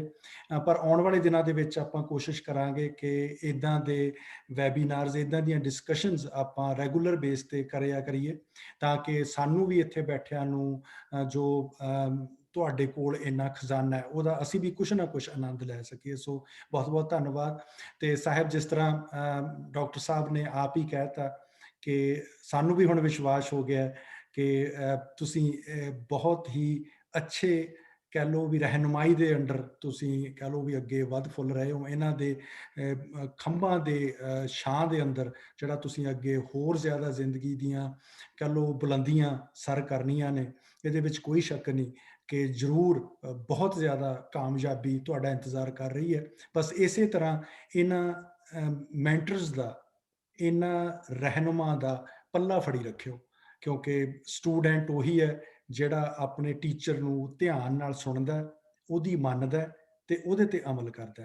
ਤੇ ਹੁਣ ਗੁਰਵਿੰਦਰ ਵੀਰ ਜੀ, ਤੁਸੀਂ ਯੂਨਾਈਟਿਡ ਸਿਕਸ ਦੇ ਪਰਸਪੈਕਟਿਵ ਤੋਂ, ਇੱਕ ਸੰਸਥਾ ਦੇ ਪਰਸਪੈਕਟਿਵ ਤੋਂ, ਜੋ ਕਿਉਂਕਿ ਯੂਨਾਈਟਿਡ ਸਿਕਸ ਬਹੁਤ ਲੰਮੇ ਸਮੇਂ ਤੋਂ ਅਫਗਾਨਿਸਤਾਨ ਦੇ ਵਿੱਚ ਵਿਚਰ ਰਹੀ ਹੈ, ਉੱਥੋਂ ਦੇ ਹਿੰਦੂ ਸਿੱਖ ਭੈਣਾਂ ਭਰਾਵਾਂ ਦੀ ਮਦਦ ਕਰ ਰਹੀ ਹੈ ਤੇ ਹਰ ਹਾਲ ਦੇ ਵਿੱਚ ਉਹਨਾਂ ਦੇ ਨਾਲ ਖੜੀ ਹੈ। ਸੋ ਤੁਸੀਂ ਜ਼ਰੂਰ ਇਹਦੇ ਬਾਰੇ ਥੋੜਾ ਚਾਨਣਾ ਪਾਓ। ਤੇ ਨਾਲ ਦੀ ਨਾਲ ਮੈਂ ਰਿਕੋਗਨਾਈਜ਼ ਕਰ ਦੇਵਾਂ ਚੜ੍ਹਤ ਸਿੰਘ ਜੀ, ਜਿਹੜੇ ਕਿ ਸਕਾਲਰ ਨੇ, ਉਹ ਵੀ ਆਪਣੇ ਉਹਨਾਂ ਨੇ ਮੈਸੇਜ ਭੇਜਿਆ, ਫਤਿਹ ਬੁਲਾ ਰਹੇ ਨੇ ਜੀ ਸਾਰਿਆਂ ਨੂੰ। ਤੇ ਇਸ ਦੇ ਨਾਲ ਹੀ ਸਾਂਚੀ ਕੌਰ PhD ਗੁਰੂ ਗ੍ਰੰਥ ਸਾਹਿਬ ਵਿਭਾਗ ਪੰਜਾਬੀ ਯੂਨੀਵਰਸਿਟੀ ਪਟਿਆਲਾ ਤੋਂ ਫਤਿਹ ਬੁਲਾ ਰਹੇ ਨੇ। ਤੇ ਹੋਰ ਸਾਡੇ ਕੋਲੇ ਮਲਹੋਤਰਾ ਜੀ ਨੇ, ਉਹਨਾਂ ਨੇ ਵੀ ਸਤਿ ਸ੍ਰੀ ਅਕਾਲ ਕਹੀ ਹੈ ਜੀ ਸਾਰਿਆਂ ਨੂੰ। ਤੇ ਜਗਦੀਪ ਸਿੰਘ ਜੀ ਵੀ ਫਤਿਹ ਬੁਲਾ ਰਹੇ ਨੇ। ਅਰਿੰਦਰ ਚੱਡਾ ਜੀ, ਉਹਨਾਂ ਨੇ ਵੀ ਕਹਿ ਲਓ ਫਤਿਹ ਭੇਜੀ ਹੈ ਜੀ। ਤੇ ਚੜ੍ਹਤ ਸਿੰਘ ਜੀ ਪੰਜਾਬੀ ਯੂਨੀਵਰਸਿਟੀ ਪਟਿਆਲਾ ਵਿੱਚ ਸਕਾਲਰ ਨੇ ਜੀ, ਫਤਿਹ ਬੁਲਾਈ ਹੈ। ਬਹੁਤ ਬਹੁਤ ਧੰਨਵਾਦ ਚੜ੍ਹਤ ਸਿੰਘ ਜੀ। ਤੇ ਇਸ ਦੇ ਨਾਲ ਅਮਰਜੀਤ ਸਿੰਘ ਹੁਸ਼ਿਆਰਪੁਰ ਜੁੜੇ ਹੋਏ ਨੇ, ਸੋ ਉਹਨਾਂ ਨੇ ਵੀ ਫਤਿਹ ਬੁਲਾਈ ਹੈ। ਤੇ ਗੁੰਜਨ ਅਲੱਗ ਜੀ ਨੇ ਸਾਹਿਬ ਕੌਰ ਨੂੰ ਅਸੀਸ ਭੇਜੀ ਹੈ, ਸੋ ਬਹੁਤ ਬਹੁਤ ਧੰਨਵਾਦ ਜੀ। ਤੇ ਹੋਰ ਵੀ ਕਈ, ਸਤਿੰਦਰ ਕੌਰ ਜੀ ਨੇ, ਉਹ ਬਹੁਤ ਐਪਰੀਸ਼ੀਏਟ ਕਰ ਰਹੇ ਨੇ ਸਾਰਾ ਡਾਕਟਰ ਸਾਹਿਬ ਦਾ, ਸੁਖਦੇਵ ਸਿੰਘ ਜੀ ਦਾ ਤੇ ਸਾਹਿਬ ਕੌਰ ਦੇ, ਜੋ ਇਹਨਾਂ ਨੇ ਕਹਿ ਲਓ ਵੀ ਇੰਨੀ ਮਿਹਨਤ ਦੇ ਨਾਲ ਇਹ ਸਾਰਾ ਕੁਝ ਤਿਆਰ ਕੀਤਾ। ਸੋ ਬਹੁਤ ਸਾਰੇ, ਕੁਲਦੀਪ ਬਰਾੜ ਜੀ, ਉਹ ਵੀ ਫਤਿਹ ਬੁਲਾ ਰਹੇ ਨੇ। ਸੋ ਬਹੁਤ ਅਸੀਸਾਂ ਮਿਲ ਰਹੀਆਂ ਨੇ ਸਾਹਿਬ ਬੇਟਾ ਤੁਹਾਨੂੰ।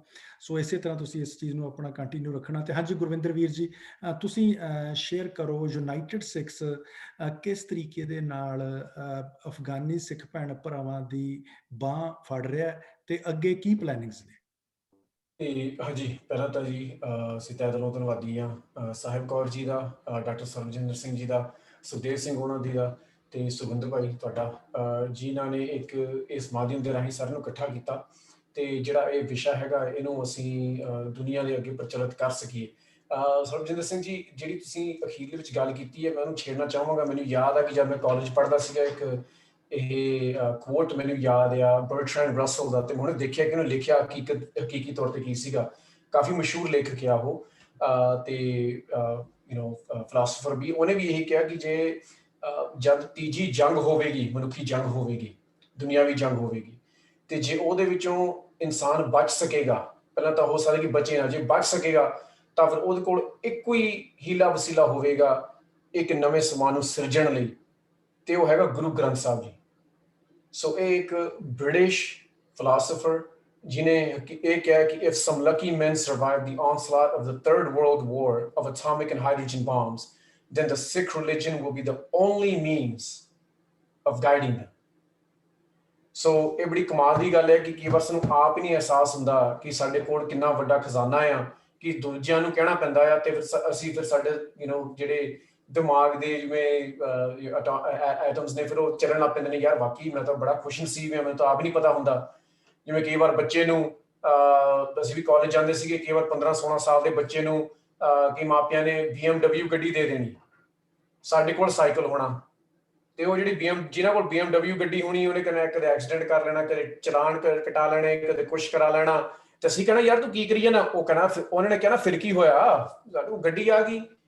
ਤੇ ਐਵੇਂ ਅਸੀਂ ਆ ਕਿ ਗੁਰੂ ਸਾਹਿਬ ਨੇ ਸਾਨੂੰ ਇੰਨਾ ਕੁਝ ਦੇ ਦਿੱਤਾ ਆ, ਇੰਨਾ ਕੁਝ ਸਾਡੀ ਝੋਲੀ 'ਚ ਪਾ ਦਿੱਤਾ ਆ, ਅਸੀਂ ਐਵੇਂ ਉਹਨੂੰ ਲਈ ਫਿਰਦੇ ਆ ਅਵੇਸਲੇ ਹੋ ਕੇ, ਤੇ ਦੂਜੇ ਦੇਖਦੇ ਨੇ ਕਿ ਯਾਰ ਤੁਹਾਡੇ ਕੋਲ ਇੰਨਾ ਕੁਝ ਹੈ, ਸਾਂਭ ਕੇ ਤਾਂ ਰੱਖ ਲਓ।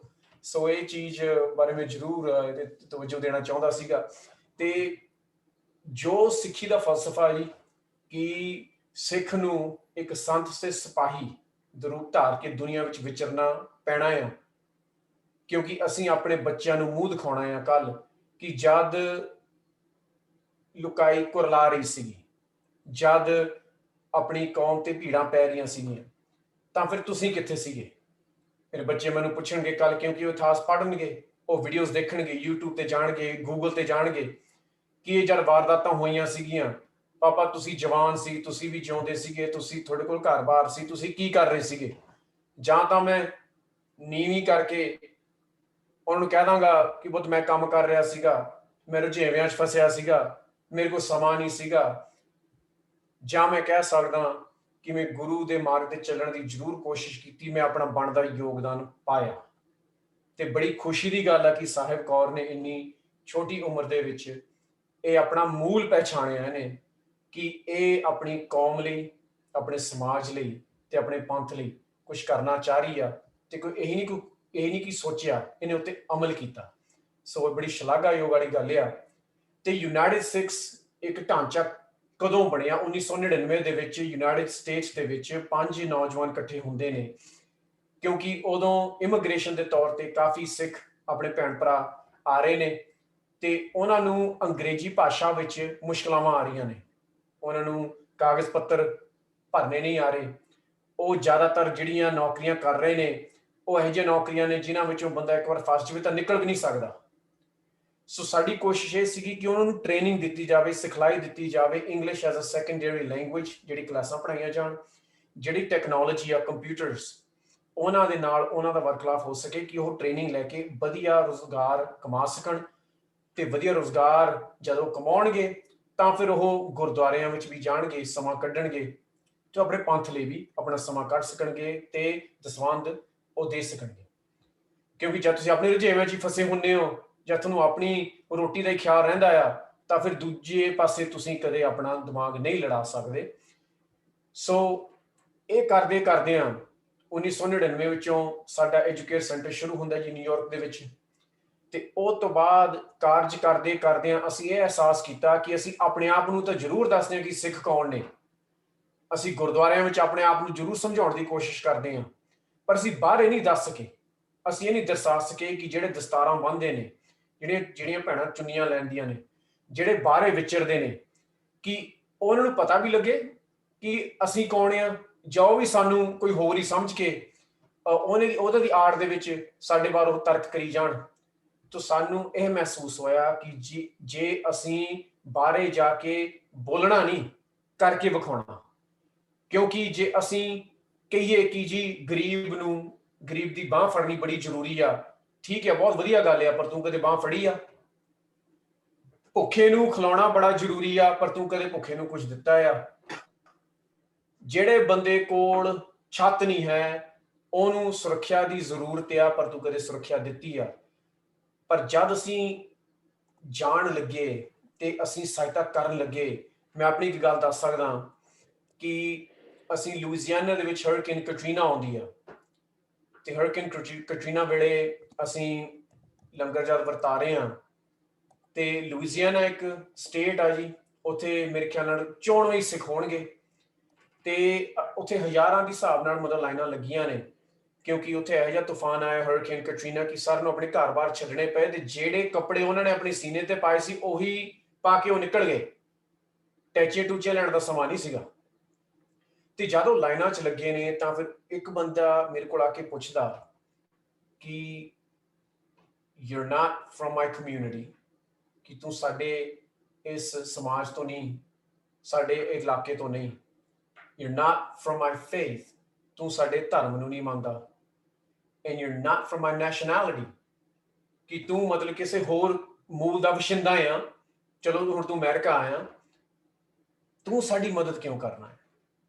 What do you get? ਤਾਂ ਮੈਂ ਉਦੋਂ ਸੋਚਣ ਲੱਗਿਆ ਕਿ ਵਾਕਈ ਹੀ ਮੈਂ ਲੁਈਜ਼ੀਆਨਾ ਕਦੇ ਗਿਆ ਨਹੀਂ, ਇਹ ਮੇਰੇ ਰਿਸ਼ਤੇਦਾਰ ਨਹੀਂ ਲੱਗਦੇ, ਪਰ ਕਿਹੜੀ ਚੀਜ਼ ਹੈ ਜਿਹੜੀ ਗੁਰਵਿੰਦਰ ਸਿੰਘ ਨੂੰ ਜਾਂ ਜਿਹੜੇ ਸਾਡੇ ਸੇਵਾਦਾਰ 40-50 ਉੱਥੇ ਸੇਵਾ ਕਰ ਰਹੇ ਨੇ, ਭਜਨ ਕਰ ਰਹੇ ਨੇ, ਕਿਹੜੀ ਚੀਜ਼ ਉਹਨਾਂ ਨੂੰ ਲੈ ਕੇ ਆਈ ਆ ਇਹ ਅਜਨਬੀਆਂ ਦੀ ਬਾਂਹ ਫੜਨ ਲਈ, ਇਹਨਾਂ ਦੀ ਸਹਾਇਤਾ ਕਰਨ ਲਈ, ਇਹਨਾਂ ਨੂੰ ਅੰਨ ਦੇਣ ਲਈ? ਇਹ ਕਿਹੜੀ ਚੀਜ਼ ਆ? ਤੇ ਮੁੱਖ ਦੀ ਗੱਲ ਇਹੀ ਹੈ ਜੀ, ਇਹ ਜਿਹੜੀ ਚਿਣ ਗਿਆ ਸਿੱਖੀ ਆ, ਕਿਉਂਕਿ ਸਿੱਖੀ ਨੇ ਹੀ ਇਹ ਵਲਵਲੇ ਦਿੱਤੇ ਸਾਡੇ ਵਿੱਚ, ਚਾਹੇ ਸਾਨੂੰ ਅਹਿਸਾਸ ਹੋਵੇ ਨਾ ਹੋਵੇ, ਚਾਹੇ ਸਾਨੂੰ ਪਤਾ ਹੋਵੇ ਜਾਂ ਨਾ ਹੋਵੇ, ਪਰ ਜਿਹੜੇ ਅਸੀਂ ਕਾਰਜ ਕਰਦੇ ਹਾਂ ਸਾਨੂੰ ਕਈ ਵਾਰ ਇਹ ਅਹਿਸਾਸ ਨਹੀਂ ਹੁੰਦਾ ਕਿ ਕਿਹੜੀ ਚੀਜ਼ ਸਾਨੂੰ ਚਲਾਉਂਦੀ ਆ। what is the driving force, ਕਿਹੜੀ ਚੀਜ਼ ਸਾਨੂੰ ਅੱਗੇ ਲੈ ਕੇ ਜਾਂਦੀ ਆ। ਸੋ ਜਦ ਮੈਂ ਉਹਨੂੰ ਸਮਝਾਇਆ ਮੈਂ ਕਿਹਾ ਕਿ this is our faith, this is what we're supposed to do। ਮੈਂ ਕਿਹਾ ਇਹ ਸਾਡਾ ਮੂਲ ਆ ਕਿ ਸੇਵਾ ਕਰਨੀ ਆ। ਤੇ ਇਹ ਵੀ ਦੇਖੋ ਕਿ ਜੇ ਯੂਨਾਈਟਿਡ ਸਟੇਟਸ ਨੇ ਸੇਵਾ ਕੀਤੀ ਆ, ਜਿਹੜੇ ਅਸੀਂ 50 ਤੋਂ ਜ਼ਿਆਦਾ ਡਿਜ਼ਾਸਟਰਸ ਵਿੱਚ ਜਾ ਕੇ ਸਹਾਇਤਾ ਕੀਤੀ ਆ, ਅਸੀਂ ਪੰਜਾਬ 2 ਵਾਰ ਕੀਤੀ ਆ ਉਹਦੇ ਵਿੱਚੋਂ। ਸੋ 90-95% ਜਦ ਵੀ ਅਸੀਂ ਕਿਸੇ ਦੀ ਮਦਦ ਕੀਤੀ ਆ ਉਹ ਗੈਰ ਸਿੱਖ ਨੇ। ਇਹ ਕੋਈ ਹੋਰ ਸੰਸਥਾ ਮੇਰੇ ਖਿਆਲ ਨਾਲ ਸ਼ਾਇਦ ਨਹੀਂ ਕਹਿ ਸਕਦੀ, ਕਿਉਂਕਿ ਜਿਹੜੀ ਰੈੱਡ ਕਰਾਸ ਨੇ, ਦੂਜੇ ਨੇ, ਅਸੀਂ ਉਹਨਾਂ ਨਾਲ ਵੀ ਵਿਚਰ ਕੇ ਦੇਖਿਆ ਆ, ਸੇਵਾ ਕਰਕੇ ਵੇਖਿਆ ਆ। ਉਹਨਾਂ ਦੇ ਤੌਰ ਤਰੀਕੇ ਜਿਹੜੇ ਹੈਗੇ ਨੇ ਉਹ ਹੈਗੇ ਨੇ ਕਿ ਕਿਸੇ ਨੂੰ ਆਪਣੇ ਨਾਲ ਕਿਵੇਂ ਜੋੜਨਾ। ਸਾਡਾ ਹੈਗਾ ਕਿ ਕਿਸੇ ਦੀ ਬਾਂਹ ਕਿਵੇਂ ਫੜਨੀ ਹੈ। ਕੋਈ ਇਹ ਨਹੀਂ ਹੁੰਦਾ ਉੱਥੇ ਜਾ ਕੇ ਅਸੀਂ ਇਹ ਨਹੀਂ ਉਦੋਂ ਸਿੱਖੀ ਦਾ ਪ੍ਰਚਾਰ ਕਰਨ ਲੱਗ ਪੈਂਦੇ ਨੇ, ਪਰ ਜਦ ਉਹਨਾਂ ਨੂੰ ਅਹਿਸਾਸ ਹੁੰਦਾ ਕਿ ਯਾਰ ਇਹ ਬੰਦੇ ਕੌਣ ਨੇ, ਉਹ ਖੁਦ ਸਾਨੂੰ ਪੁੱਛਦੇ ਨੇ ਕਿ ਤੁਸੀਂ ਦਸਤਾਰਾਂ ਕਿਉਂ ਬੰਨ੍ਹਦੇ ਹੋ, ਤੁਹਾਡਾ ਧਰਮ ਕੀ ਹੈ, ਕਿ what a beautiful faith that is bringing you to us, ਕਿ ਜਿਹੜਾ ਤੁਹਾਨੂੰ ਸਾਡੇ ਕੋਲ ਲੈ ਕੇ ਆਇਆ। ਅਸੀਂ ਤੁਹਾਨੂੰ ਬੁਲਾਇਆ ਨਹੀਂ, ਅਸੀਂ ਤੁਹਾਨੂੰ ਜਾਣਦੇ ਨਹੀਂ, ਤੁਸੀਂ ਕਦੇ ਇੱਥੇ ਪਹੁੰਚੇ ਨਹੀਂ, ਨਾ ਤੁਸੀਂ ਕਦੇ ਆਏ ਹੋ, ਪਰ ਫਿਰ ਵੀ ਤੁਸੀਂ ਸਾਡੇ ਕੋਲ ਪਹੁੰਚੇ ਆਪਣਾ ਘਰ-ਬਾਰ ਛੱਡ ਕੇ। ਯੂਨਾਈਟਿਡ ਸਟੇਟਸ ਦਾ ਫਲਸਫਾ ਕਿ ਜਦ ਅਸੀਂ ਦੇਖਿਆ ਕਿ ਅਸੀਂ ਜੇ ਆਪਣੀ ਪਹਿਚਾਣ ਬਣਾਉਣੀ ਆ ਦੁਨੀਆ ਦੇ ਵਿੱਚ ਤਾਂ ਸਾਨੂੰ ਖੁਦ ਬਣਾਉਣੀ ਪੈਣੀ ਆ, ਕਿ ਅਸੀਂ ਕਿਸੇ ਹੋਰ ਦੇ ਅਧੀਨ ਨਹੀਂ ਬਣਾ ਸਕਦੇ ਜਾਂ ਅਸੀਂ ਕਿਸੇ ਹੋਰ ਦੀ ਝੋਲੀ ਨਹੀਂ ਜ਼ਿੰਮੇਵਾਰੀ ਪਾ ਸਕਦੇ। Every Sikh is an ambassador। Guru Sahib ਨੇ ਸਾਨੂੰ ਸਾਰਿਆਂ ਨੂੰ ਐਂਬੈਸਡਰ ਬਣਾਇਆ ਆ ਕਿ ਜਦ ਗੁਰੂ ਦਾ ਸਿੱਖ ਬਾਹਰ ਜਾਵੇਗਾ ਉਹ ਸਿੱਖ ਪੰਥ ਦਾ ਨੁਮਾਇੰਦਾ ਬਣ ਕੇ ਜਾਵੇਗਾ। ਉਹ ਜ਼ਰੂਰ ਸਮਝੇ ਕਿਉਂਕਿ ਅਸੀਂ ਇੱਕ ਕੌਮ ਆ। So it's a Sikh nation. ਸੋ ਜਦ ਇੱਕ ਬੰਦਾ ਨੇਸ਼ਨ ਦੀ ਨੁਮਾਇੰਦਗੀ ਕਰਦਾ ਤਾਂ ਉਹ ਐਂਬੈਸਡਰ ਬਣ ਕੇ ਹੀ ਨੁਮਾਇੰਦਗੀ ਕਰਦਾ ਆ। ਤੋ ਬੜਾ ਮਾਣ ਆ ਜਿਹੜਾ ਸਾਨੂੰ ਮਿਲਿਆ ਕਾਲਪੁਰ ਦੀ ਮਿਹਰ ਦੇ ਨਾਲ। ਅਸੀਂ ਕਾਰਜ ਕਰਦੇ ਕਰਦੇ ਯੂਨਾਈਟਿਡ ਨੇਸ਼ਨਸ ਤੋਂ ਵੀ ਮਾਨਤਾ ਮਿਲ ਗਈ ਐਸ DPI ਸਟੇਟਸ। ਅਸੀਂ ਜਦ ਹੇਟੀ ਜਾਂ ਦੂਜੇ ਦੇਸ਼ਾਂ ਵਿੱਚ ਗਏ ਤਾਂ ਯੂਨਾਈਟਿਡ ਨੇਸ਼ਨਸ ਦੀ ਗੱਡੀਆਂ ਸਾਡੇ ਨਾਲ ਜਾਂਦੀਆਂ ਨੇ, ਯੂਨਾਈਟਿਡ ਨੇਸ਼ਨਸ ਦੇ ਨੁਮਾਇੰਦੇ ਸਾਡੇ ਨਾਲ ਜਾਂਦੇ ਨੇ, ਸਾਡੀ ਸਹਾਇਤਾ ਕਰਦੇ ਨੇ। World health organization, world food programme ਵਰਗੀਆਂ ਸੰਸਥਾਵਾਂ ਸਾਨੂੰ ਆਪਣੇ ਗੋਦਾਮ ਦਿੰਦੇ ਨੇ ਜਿੱਥੇ ਅਸੀਂ ਆਪਣਾ ਸਮਾਨ ਰੱਖ ਸਕਦੇ ਹਾਂ। ਜੇ ਅਸੀਂ ਕਿਤੇ ਜਾਣਾ ਹੋਵੇ, ਕਈ ਵਾਰ ਖੁਦ ਸਾਨੂੰ ਮੌਕਾ ਮਿਲਿਆ ਪਾਕਿਸਤਾਨ ਦੇ ਵਿੱਚ ਕਿ ਯੂਨਹਾਸ, ਯੂਨਾਈਟਿਡ ਨੇਸ਼ਨਸ ਜਿਹੜੀ ਹੈਲੀਕਾਪਟਰ ਦੀ ਸਰਵਿਸ ਹੈ, ਉਹਨਾਂ ਵੀ ਨੇ ਸਾਨੂੰ ਜਿਹੜੇ ਪਹਾੜਾਂ ਵਿੱਚ, ਜਿਹੜੇ ਇਲਾਕੇ ਵਿੱਚ ਅਸੀਂ ਨਹੀਂ ਕਿਸੇ ਹੋਰ ਤਰੀਕੇ ਨਾਲ ਜਾ ਸਕਦੇ, ਉਹ ਲੈ ਕੇ ਗਏ। ਪਰ ਉਹ ਕਿਉਂ ਲੈ ਕੇ ਗਏ? ਉਹਨਾਂ ਨੇ ਸਾਡਾ ਕੰਮ ਵੇਖਿਆ, ਉਹਨੇ ਸਾਡੇ ਕਾਰਜ ਵੇਖੇ, ਤੇ ਫਿਰ ਇਹਦੇ ਨਾਲ ਸਿੱਖੀ ਵੀ ਪ੍ਰਫੁੱਲਤ ਹੁੰਦੀ ਹੈ। ਤੋਂ ਕਹਿਣ ਦਾ ਭਾਵ ਹੈ ਕਿ ਜੇ ਅਸੀਂ ਸਿੱਖੀ ਨੂੰ ਉਜਾਗਰ ਕਰਨਾ ਹੈ ਦੁਨੀਆ ਦੇ ਵਿੱਚ, ਸਾਨੂੰ ਦੁਨੀਆ ਦੇ ਵਿੱਚ ਵਿਚਰ ਕੇ ਸੇਵਾ ਹੀ ਕਰਨੀ ਪੈਣੀ ਹੈ, ਸਹਾਇਤਾ ਹੀ ਕਰਨੀ ਪੈਣੀ ਹੈ, ਸਾਨੂੰ ਦਿਖਾਉਣਾ ਹੀ ਪੈਣਾ ਹੈ ਕਿ ਅਸੀਂ ਕੌਣ ਹਾਂ। ਤੇ ਯੂਨਾਈਟਿਡ ਸਿੱਖਸ ਦੇ 3 ਅੰਗ ਨੇ ਜੀ: ਹਿਊਮੈਨਿਟੇਰੀਅਨ ਰਿਲੀਫ, ਇਨਸਾਨੀ ਇਮਦਾਦ, ਇੰਪਾਵਰਮੈਂਟ ਐਂਡ ਐਜੂਕੇਸ਼ਨ, ਕਿ ਜਿਹੜੇ ਸਾਡੇ ਨੌਜਵਾਨ ਨੇ ਉਹਨਾਂ ਨੂੰ ਕੈਂਪਾਂ ਦੇ ਰਾਹੀਂ, ਉਹਨਾਂ ਨੂੰ ਆਪਣੇ ਕਾਨਫਰੰਸਿਸ ਦੇ ਰਾਹੀਂ, ਉਹਨਾਂ ਨੂੰ ਕਲਾਸਿਸ ਦੇ ਰਾਹੀਂ ਉਜਾਗਰ ਕੀਤਾ ਜਾਵੇ ਕਿ ਸਿੱਖੀ ਕੀ ਹੈ, ਕਿ ਤੁਹਾਡਾ ਮੂਲ ਕੀ ਆ, ਤੁਹਾਡਾ ਧਰਮ ਕੀ ਆ, ਤੁਹਾਡਾ ਵਡਮੁੱਲਾ ਇਤਿਹਾਸ ਕੀ ਆ, ਤੇ ਉਹਦੇ ਨਾਲ ਜੋੜਨਾ। ਤੇ ਤੀਜਾ ਹੈਗਾ ਜੀ international civil and human rights advocacy, ਕਿ ਜਿੱਥੇ ਵੀ ਕਿਸੇ ਦੇ ਵੀ ਮਨੁੱਖੀ ਹੱਕ ਖੋਏ ਜਾਂਦੇ ਨੇ ਜਾਂ ਲਤਾੜੇ ਜਾਂਦੇ ਨੇ, ਜਾਂ ਕਿਸੇ ਨੂੰ ਤੁਸੀਂ ਕਹਿ ਸਕਦੇ ਉਹਦੇ ਧਰਮ ਦੇ ਅਧੀਨ ਉਹਨੂੰ ਆਪਣੇ ਧਰਮ ਦੀ ਵਿੱਚ ਰਹਿਣ ਦੀ ਇਜਾਜ਼ਤ ਨਹੀਂ ਦਿੱਤੀ ਜਾਂਦੀ। ਜਿਵੇਂ ਅਸੀਂ ਫਰਾਂਸ ਦੀ ਗੱਲ ਕਰੀਏ, ਫਰਾਂਸ ਦੇ ਵਿੱਚ ਦਸਤਾਰ ਬੰਨਣਾ ਇੱਕ ਚਲਾਨ ਉਹ ਕੱਟ ਦਿੰਦੇ ਸੀਗੇ, ਹੁਣ ਵੀ ਕੱਟਦੇ ਨੇ। 3 ਕੇਸ ਲੜੇ ਯੂਨਾਈਟਿਡ ਸਿੱਖਸ ਨੇ, ਤੇ ਬੜੀ ਖੁਸ਼ੀ ਦੀ ਗੱਲ ਆ ਕਿ 2012 ਦੇ ਵਿੱਚ ਯੂਨਾਈਟਿਡ ਨੇਸ਼ਨਸ ਨੇ ਯੂਨਾਈਟਿਡ ਸਿੱਖਸ ਦਾ ਪੱਖ ਲੈ ਕੇ, ਸਿੱਖ ਪੰਥ ਦਾ ਪੱਖ ਲੈ ਕੇ ਫਰਾਂਸ ਦੀ ਲਿਖਤੀ ਰੂਪ ਵਿੱਚ ਨਿਖੇਧੀ ਕੀਤੀ ਕਿ ਤੁਸੀਂ ਮਨੁੱਖੀ ਅਧਿਕਾਰਾਂ ਦੀ ਉਲੰਘਣਾ ਕਰ ਰਹੇ ਹੋ। ਬਕਾਇਦਾ ਤੌਰ ਤੇ ਅਮਰੀਕਨ ਜਿਹੜੀ ਫੌਜ ਆ, ਆਰਮੀ ਆ, ਇੱਕ ਨੂਰ ਸਿੰਘ, ਮੇਰਾ ਛੋਟਾ ਵੀਰ ਜੋ ਨਿਊਯਾਰਕ ਵਿੱਚ ਆ, ਉਹ ਆਰਮੀ ਦੇ ਵਿੱਚ ਦਾਖਲਾ ਉਹਨੇ ਲਿਆ, ਤੇ ਉਹਨੂੰ ਕਿਹਾ ਕਿ ਤੂੰ ਫੌਜੀ ਜ਼ਰੂਰ ਬਣ, ਜੀ ਸਦਕੇ ਬਣ, ਪਰ ਦਸਤਾਰ ਬੰਨ੍ਹ ਕੇ ਨਹੀਂ ਬਣ ਸਕਦਾ। ਤਾਂ ਅਸੀਂ ਕਿਹਾ ਕਿ ਠੀਕ ਆ, ਫਿਰ ਕੇਸ ਫਿਰ ਹੋਵੇਗਾ। ਗੱਲਬਾਤ ਕਰਨ ਦੀ ਕੋਸ਼ਿਸ਼ ਕੀਤੀ, ਪੱਤਰ ਵੀ ਦਿੱਤੇ, ਨਹੀਂ ਗੱਲ ਕਿਸੇ ਨੇ ਪਰੇ ਚੜੀ। ਫਿਰ ਜਦ ਕੇਸ ਹੋਏ ਜਦ ਸਾਡੀ ਸਾਂਝ ਹੋਈ ਹੋਰ ਵਕੀਲਾਂ ਦੇ ਨਾਲ, ਫਿਰ ਵਾਹਿਗੁਰੂ ਦੀ ਪਾਰ ਕਿਰਪਾ ਦੇ ਨਾਲ ਇੱਕ ਨੂਰ ਸਿੰਘ ਨੂੰ ਵੀ ਦਾਖਲਾ ਸਮੇਂ ਸਣੇ ਸਰੂਪ ਦੇ ਨਾਲ ਮਿਲਿਆ। ਜਿਆਦੇ ਜਿੱਤਾਂ ਹੁੰਦੀਆਂ ਨੇ, ਜਿਆਦੇ ਮੈਦਾਨ ਵਿੱਚ ਫਤਿਹ ਅਸੀਂ ਹਾਸਲ ਕਰਦੇ ਹਾਂ, ਇਹ ਸਮੁੱਚੇ ਪੰਥ ਦੀ ਝੋਲੀ ਵਿੱਚ ਪੈਂਦੀ ਆ, ਕਿਉਂਕਿ ਉਹ ਜਿਹੜੇ ਆਉਣ ਵਾਲੇ ਵੀਰ ਨੇ, ਆਉਣ ਵਾਲੀਆਂ ਸਾਡੀਆਂ ਨਸਲਾਂ ਨੇ, ਉਹਨਾਂ ਦੇ ਰਾਹ ਸੁਖੱਲੇ ਹੋ ਜਾਂਦੇ ਨੇ। ਤੇ ਸਾਡਾ ਮੰਤਵ ਇਹ ਆ ਕਿ ਜਿਹੜੇ ਗੁਰੂ ਸਾਹਿਬ ਦੀ ਸੋਚ ਕਿ ਜਦੋਂ ਸ਼ਹਿਰ ਬਸਾਉਂਦੇ ਸੀਗੇ ਕਿ ਧੁਰਾ ਗੁਰਦੁਆਰਾ ਸਾਹਿਬ ਬਣਾ ਦੇਣਾ, ਫਿਰ ਉਹਦੇ ਦੁਆਲੇ ਘਰ ਬਣਾ ਦੇਣੇ, ਬਿਜ਼ਨਸ ਬਣਾ ਦੇਣੇ, ਪਰ ਬਸੇਰਾ ਕਿਹੜੇ ਹਿਸਾਬ ਨਾਲ ਹੋਣਾ ਚਾਹੀਦਾ ਆ।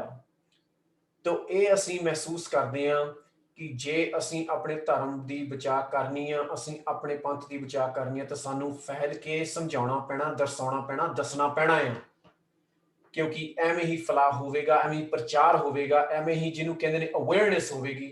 ਕਈ ਵਾਰ ਕਹਿੰਦੇ ਆ ਕਿ ਅਸੀਂ ਅਵੇਅਰਨੈਸ ਕਿਵੇਂ ਕਰੀਏ? ਬਾਹਰ ਜਾ ਕੇ ਕਿਸੇ ਗਰੀਬ ਦੀ ਸਹਾਇਤਾ ਕਰ ਲਓ, ਕਿਸੇ ਲੋੜਵੰਦ ਦੀ ਮਦਦ ਕਰ ਲਓ। ਜਿਹੜਾ ਕੋਈ ਪੁਕਾਰ ਰਿਹਾ ਆ, ਜਿਹੜਾ ਕੋਈ ਲਤਾੜਿਆ ਆ, ਕੋਈ ਸਤਾਇਆ ਹੋਇਆ ਆ, ਉਹਦੇ ਨਾਲ ਜਾ ਕੇ ਖਲੋਵੋ, ਉਹਦੇ ਨਾਲ ਜਾ ਕੇ ਖੜੋ। ਖੁਦ ਬ ਖੁਦ ਉਹਨੂੰ ਮਹਿਸੂਸ ਹੋਵੇਗਾ ਕਿ ਇਹ ਕਿਹੋ ਜਿਹੇ ਬੰਦੇ ਨੇ, ਕਿਹੋ ਜਿਹੇ ਇਨਸਾਨ ਨੇ। ਸਾਡੀ ਤੋਰ ਨਾਲ, ਜਿਵੇਂ ਡਾਕਟਰ ਸਾਹਿਬ ਕਹਿ ਰਹੇ ਸੀਗੇ ਕਿ ਗੁਰੂ ਦੀ ਨਜ਼ਰ ਪਈ ਤੇ ਯੋਧੇ ਕੀ ਕੁਛ ਕਰ ਗਏ, ਬੋਲਣ ਦੀ ਜ਼ਰੂਰਤ ਹੀ ਨਹੀਂ ਪਈ। ਐਵੇਂ ਹੀ ਜੇ ਗੁਰੂ ਦੇ ਯੋਧੇ ਹੁਣ ਮੈਦਾਨ ਵਿੱਚ ਜਾਂਦੇ ਨੇ ਤਾਂ ਸਾਨੂੰ ਬੋਲਣ ਦੀ ਜ਼ਰੂਰਤ ਨਹੀਂ, ਅਸੀਂ ਜੋ ਕਰਕੇ ਵਿਖਾਵਾਂਗੇ ਨਾ, ਦੁਨੀਆ ਨੂੰ ਆਪ ਹੀ ਪਤਾ ਲੱਗ ਜਾਵੇਗਾ। ਤੇ ਮੇਰੀ ਬੇਨਤੀ ਇਹ ਵੀ ਆ ਸਾਹਿਬ ਨੂੰ ਕਿ ਜਿੱਥੇ ਵੀ ਯੂਨਾਈਟਿਡ ਸਟੇਟਸ ਦੀ ਜ਼ਰੂਰਤ ਪੈਂਦੀ ਆ, ਜਿੱਥੇ ਵੀ ਸਾਡੀ ਸਹਾਇਤਾ ਦੀ ਜ਼ਰੂਰਤ ਪੈਂਦੀ ਆ, ਪਲੀਜ਼ ਸਾਡੇ ਨਾਲ ਸੰਪਰਕ ਕੀਤਾ ਜਾਵੇ। ਡਾਕਟਰ ਸਾਹਿਬ, ਅਸੀਂ ਤੁਹਾਡੇ ਨਾਲ ਵੀ ਸੰਪਰਕ ਕਰਾਂਗੇ ਜ਼ਰੂਰ, ਕਿਸੇ ਹੋਰ ਕੰਮਾਂ ਨੂੰ ਕਿਵੇਂ ਵਧਾਵਾ ਦੇ ਸਕਦੇ ਹਾਂ। ਤੇ ਮੈਂ ਕੁਝ ਮਿੰਟਾਂ 'ਚ ਜੋ ਅਫਗਾਨਿਸਤਾਨ ਦੇ ਸਿੱਖਾਂ ਦੇ ਬਾਰੇ ਮੈਂ ਗੱਲ ਕਰਾਂਗਾ ਕਿ 2018 ਵਿੱਚ ਜਦ ਉੱਥੇ ਬੰਬ ਧਮਾਕਾ ਹੁੰਦਾ ਜਲਾਲਾਬਾਦ ਦੇ ਵਿੱਚ, ਉਸੇ ਵੇਲੇ ਵੀ ਯੂਨਾਈਟਿਡ ਸਟੇਟਸ ਨੇ ਸਹਾਇਤਾ ਕੀਤੀ ਆ। ਤੇ 2010 ਤੋਂ ਪਹਿਲਾਂ ਇੱਕ ਪਰਿਵਾਰ ਕੈਨੇਡਾ ਵਿੱਚ ਆਉਂਦਾ ਆ, ਉਹ ਉਹਨਾਂ ਦੇ ਪਤੀ ਨੇ ਆਪਣੀ ਭੈਣ ਦੇ, ਉਹਨਾਂ ਨੂੰ ਮਾਰਿਆ ਜਾਂਦਾ ਆ, ਤੇ ਉਹ ਆਪਣੀ ਬੇਟੀ ਨਾਲ ਅਕਾਲ ਪੁਰਖ ਦੀ ਮਿਹਰ ਨਾਲ ਉਹਨਾਂ ਨੂੰ ਸ਼ਰਨਾਰਥੀ ਦੇ ਤੌਰ ਤੇ ਮਾਨਤਾ ਦਿੱਤੀ ਜਾਂਦੀ ਹੈ ਕੈਨੇਡਾ ਨੇ। ਤੇ ਉਹ ਤੋਂ ਬਾਅਦ ਅਸੀਂ ਚਾਹੇ ਯੂਨਾਈਟਿਡ ਨੇਸ਼ਨਸ ਹਿਊਮਨ ਰਾਈਟਸ ਜਿਹੜੀ ਕਾਨਫਰੰਸ ਹੁੰਦੀ ਆ, ਜਾਂ ਜੋ ਪ੍ਰੀਲਿਮਿਨਰੀ ਕਾਨਫਰੰਸਿਸ ਹੁੰਦੀਆਂ ਨੇ, ਉੱਥੇ ਅਸੀਂ ਆਪਣੇ ਕਾਗਜ਼ਾਤ ਦਰਜ ਕਰਦੇ ਹਾਂ ਅਫਗਾਨਿਸਤਾਨ ਦੇ ਵਿੱਚ ਜੋ ਸਿੱਖਾਂ ਨਾਲ ਬੀਤਦਾ ਹੈ ਉਹਦੇ ਬਾਰੇ। ਸਾਡੇ ਕੋਲ ਪ੍ਰੈਸ ਰਿਲੀਜ਼ ਵੀ ਆ, ਅਸੀਂ ਜਨਤਕ ਕਰ ਦਾਂਗੇ। ਤੇ ਨਾਲ ਦੀ ਨਾਲ ਚਾਹੇ ਸੈਕਟਰੀ ਸਟੇਟ ਮਾਈਕ ਪੋਂਪੇਓ ਹੋਵੇ, ਜਿਵੇਂ ਸਾਹਿਬ ਕੌਰ ਨੇ ਕਿਹਾ, ਜਿਹੜੇ ਸਾਡੇ ਕਾਂਗਰਸਮੈਨ ਨੇ ਉਹਨਾਂ ਨੂੰ ਸੈਂਕੜੇ ਲੈਟਰਸ ਦਿੱਤੇ ਜਾਂਦੇ ਨੇ, ਤੇ ਉਹ ਵੀ ਔਨ ਰਿਕਾਰਡ ਨੇ ਕਿ ਜੋ ਮਾਈਕ ਪੋਂਪੇਓ ਨੇ ਕਿਹਾ, ਜੋ ਆਪਣੇ 40 ਤੋਂ ਜ਼ਿਆਦਾ ਕਾਂਗਰਸਮੈਨ ਨੇ ਲੈਟਰ ਸਾਈਨ ਕਰਕੇ ਆਪਣੇ ਅਫਗਾਨੀ ਸਿੱਖਾਂ ਦੇ ਹੱਕ ਵਿੱਚ ਗੱਲ ਕੀਤੀ ਆ। ਇਹੀ ਨਹੀਂ, ਯੂਨਾਈਟਿਡ ਨੇਸ਼ਨਸ ਦੇ ਵਿੱਚ ਯੂਨਾਈਟਿਡ ਸਟੇਟਸ ਦੇ ਲੈਟਰਸ ਜਾਂਦੇ ਨੇ। ਮਿਸ਼ੇਲ ਬਾਕਲੇ ਜੋ ਹੈਗੀ ਆ ਯੂਨਾਈਟਿਡ ਨੇਸ਼ਨਸ ਦੀ ਹਿਊਮਨ ਰੈਫਿਊਜੀ ਦੀ ਨੁਮਾਇੰਦਗੀ ਕਰਦੇ ਨੇ, ਮਿਸ਼ੇਲ ਬਾਕਲੇ, ਉਹਨਾਂ ਦਾ ਜਵਾਬ ਆਉਂਦਾ ਆ। ਸੋ ਯੂਨਾਈਟਿਡ ਨੇਸ਼ਨਸ ਦੇ ਨਾਲ ਰਾਬਤਾ ਹੁੰਦਾ, ਯੂਨਾਈਟਿਡ ਕਿੰਗਡਮ ਦੇ ਵਿੱਚ ਜਿਹੜੇ ਆਪਣੇ ਐਮਪੀਜ਼ ਨੇ ਉਹਨਾਂ ਨਾਲ ਰਾਬਤਾ ਹੁੰਦਾ, ਆਸਟ੍ਰੇਲੀਆ ਦੇ ਜਿਹੜੇ ਐਮਪੀਜ਼ ਨੇ ਉਹਨਾਂ ਨਾਲ ਰਾਬਤਾ ਹੁੰਦਾ। ਸੋ ਜੇ ਲੈਟਰਸ ਚਾਹੀਦੇ ਨੇ, ਸਾਹਿਬ ਤੁਹਾਡੇ ਨਾਲ ਵੀ ਅਸੀਂ ਸਾਂਝ ਪਾਵਾਂਗੇ ਕਿ ਅਸੀਂ ਲੈਟਰਸ ਨੂੰ ਹੋਰ ਕਿਵੇਂ ਪ੍ਰਚਲਿਤ ਕਰ ਸਕਦੇ ਹਾਂ, ਹੋਰ ਅਸੀਂ ਕਿਵੇਂ ਉਭਾਰਾ ਦੇ ਸਕਦੇ ਹਾਂ, ਤੇ ਹੋਰ ਅਸੀਂ ਇਹਨਾਂ ਨੂੰ ਕਿਵੇਂ ਜ਼ੋਰ ਲਾ ਸਕਦੇ ਹਾਂ, ਕਿਉਂਕਿ ਹੁਣ ਵੀ ਸਟੇਟ ਡਿਪਾਰਟਮੈਂਟ ਨਾਲ ਸਿੱਧੀ ਗੱਲ ਯੂਨਾਈਟਿਡ ਸਟੇਟਸ ਦੀ ਹੁੰਦੀ ਆ।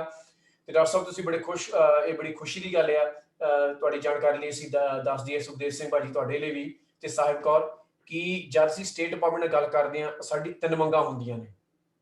ਇੱਕ ਤਾਂ ਮੁੜ ਬਸੇਰਾ ਸਿੱਖਾਂ ਦਾ, ਦੂਜਾ ਜਿਹੜੇ ਸਾਡੇ ਧਾਰਮਿਕ ਸਥਾਨ ਨੇ ਉਹਨਾਂ ਦੀ ਸੰਭਾਲ, ਕਿਉਂਕਿ ਜਿਵੇਂ ਅਸੀਂ ਗੱਲ ਕੀਤੀ ਆ ਕਿ ਜੇ ਅਸੀਂ ਉੱਥੋਂ ਉੱਜੜ ਗਏ, ਸਾਡੇ ਕਾਰੋਬਾਰ ਉੱਜੜ ਗਏ, ਉਹ ਵੱਖਰੀ ਗੱਲ ਆ, ਪਰ ਜੇ ਸਾਡੇ ਗੁਰਸਥਾਨ ਉੱਜੜ ਗਏ ਫਿਰ ਅਸੀਂ ਕਿਸੇ ਨੂੰ ਮੂੰਹ ਦਿਖਾਉਣ ਜੋਗੇ ਨਹੀਂ ਰਵਾਂਗੇ।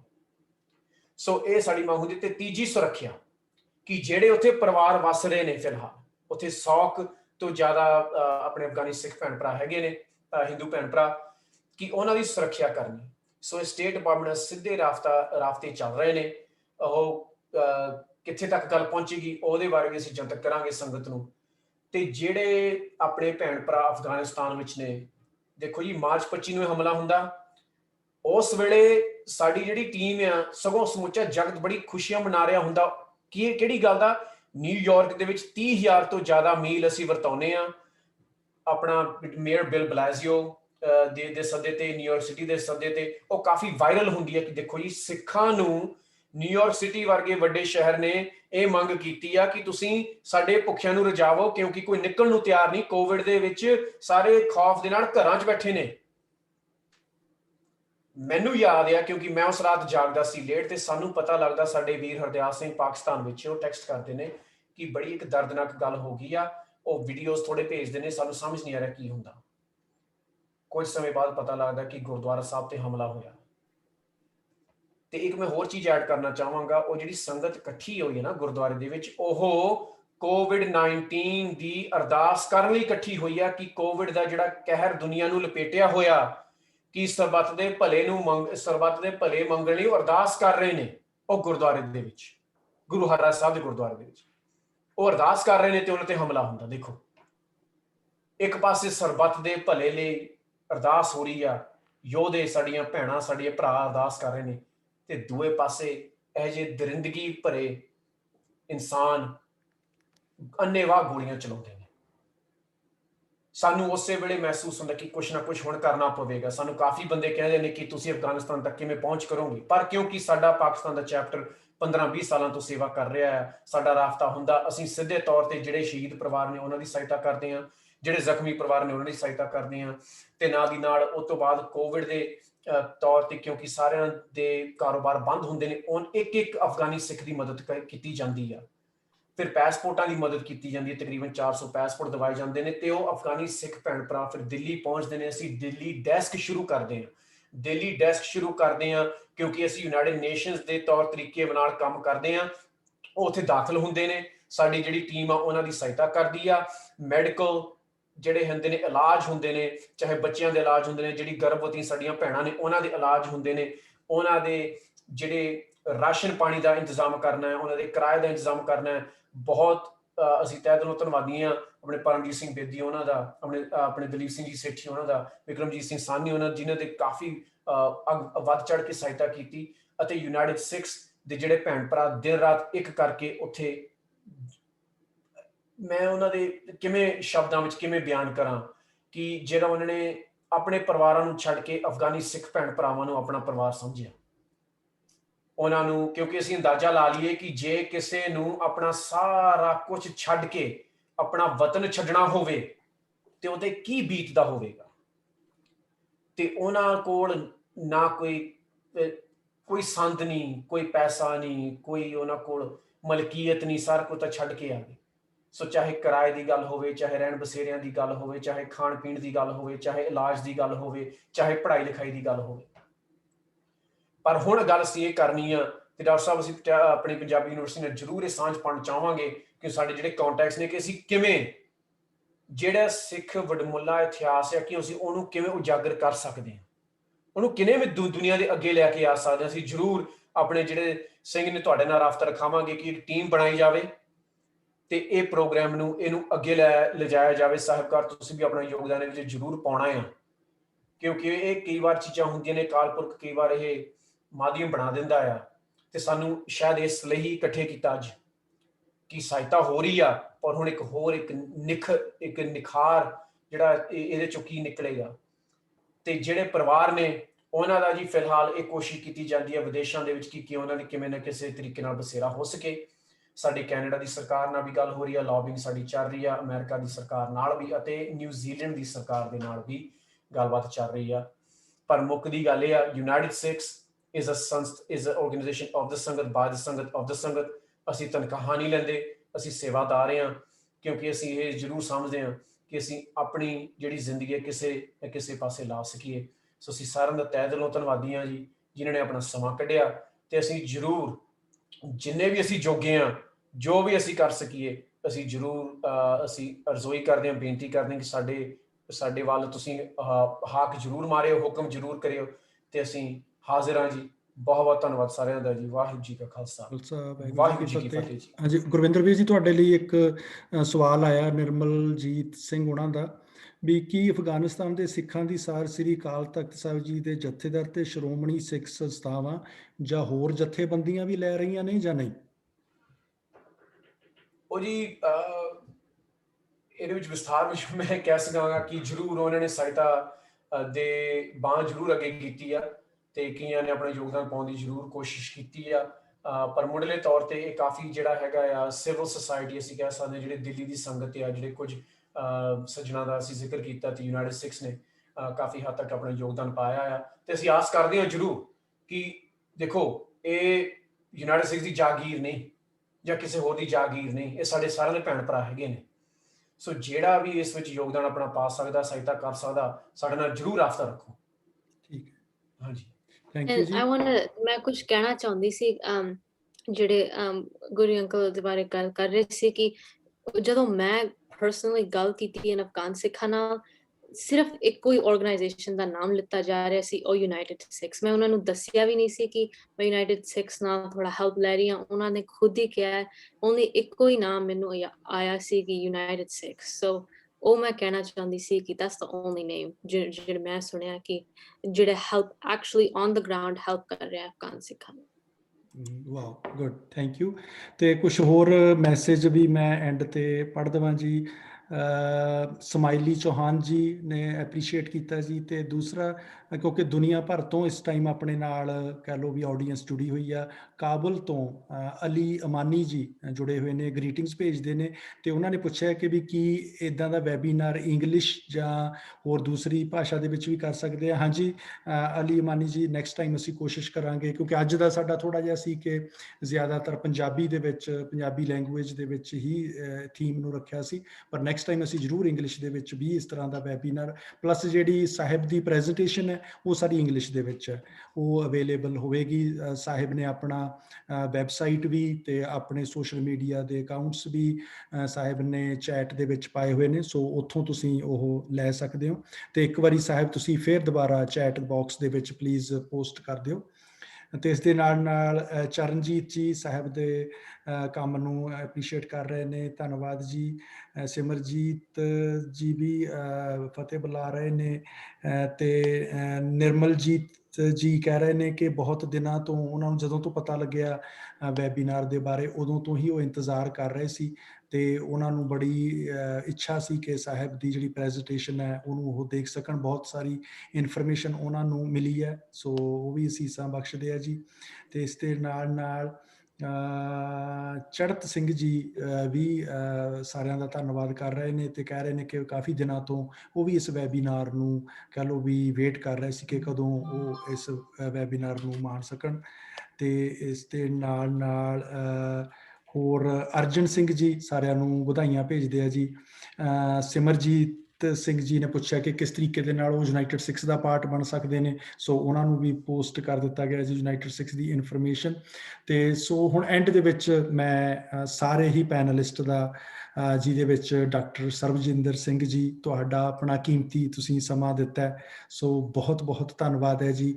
ਸਰਦਾਰ ਸੁਖਦੇਵ ਸਿੰਘ ਜੀ, ਤੁਹਾਡਾ ਵੀ ਬਹੁਤ ਬਹੁਤ ਧੰਨਵਾਦ ਹੈ। ਤੇ ਅਸੀਂ ਤੁਹਾਨੂੰ ਰਿਕੁਐਸਟ ਵੀ ਕਰਾਂਗੇ ਕਿ ਆਉਣ ਵਾਲੇ ਦਿਨਾਂ ਦੇ ਵਿੱਚ, ਕਿਉਂਕਿ ਅੱਜ ਟਾਈਮ ਬਹੁਤ ਥੋੜਾ ਸੀ, ਅਸੀਂ ਚਾਹੁੰਦੇ ਹਾਂ ਕਿ ਤੁਹਾਡੇ ਇਕੱਲੇ ਨਾਲ ਅਸੀਂ 2-2 3-3 ਘੰਟੇ ਦਾ ਵੈਬੀਨਾਰ ਰੱਖੀਏ ਤੇ ਸਿੱਖ ਜੋ ਹਿਸਟਰੀ ਹੈ, ਅਫਗਾਨੀ ਸਿੱਖਾਂ ਦੀ ਹਿਸਟਰੀ ਹੈ, ਜਾਂ ਹੋਰ ਬੜੀਆਂ ਅੱਛੀਆਂ ਅੱਜ ਗੱਲਾਂ ਜੋ ਡਾਕਟਰ ਸਰਬਜਿੰਦਰ ਸਿੰਘ ਜੀ ਨੇ ਜੋ ਇੰਨੇ ਵਧੀਆ ਤਰੀਕੇ ਦੇ ਨਾਲ ਜੋ ਸਿੱਖ ਹਿਸਟਰੀ ਦੇ ਉਹ ਪਹਿਲੂਆਂ ਨੂੰ ਟੱਚ ਕੀਤਾ ਕਿ ਇੱਕ ਵਾਰੀ ਤਾਂ ਕਹਿ ਲਓ ਵੀ ਅੱਖਾਂ ਖੁੱਲਣ ਵਾਲੀ ਗੱਲ ਸੀ। ਸੋ ਉਹਨਾਂ ਨੂੰ ਅਸੀਂ ਦੁਬਾਰਾ ਆਪਾਂ ਇਹਨਾਂ ਨੂੰ ਛੋਹਾਂਗੇ, ਇਹਦੇ ਤੇ ਡਿਸਕਸ ਕਰਾਂਗੇ।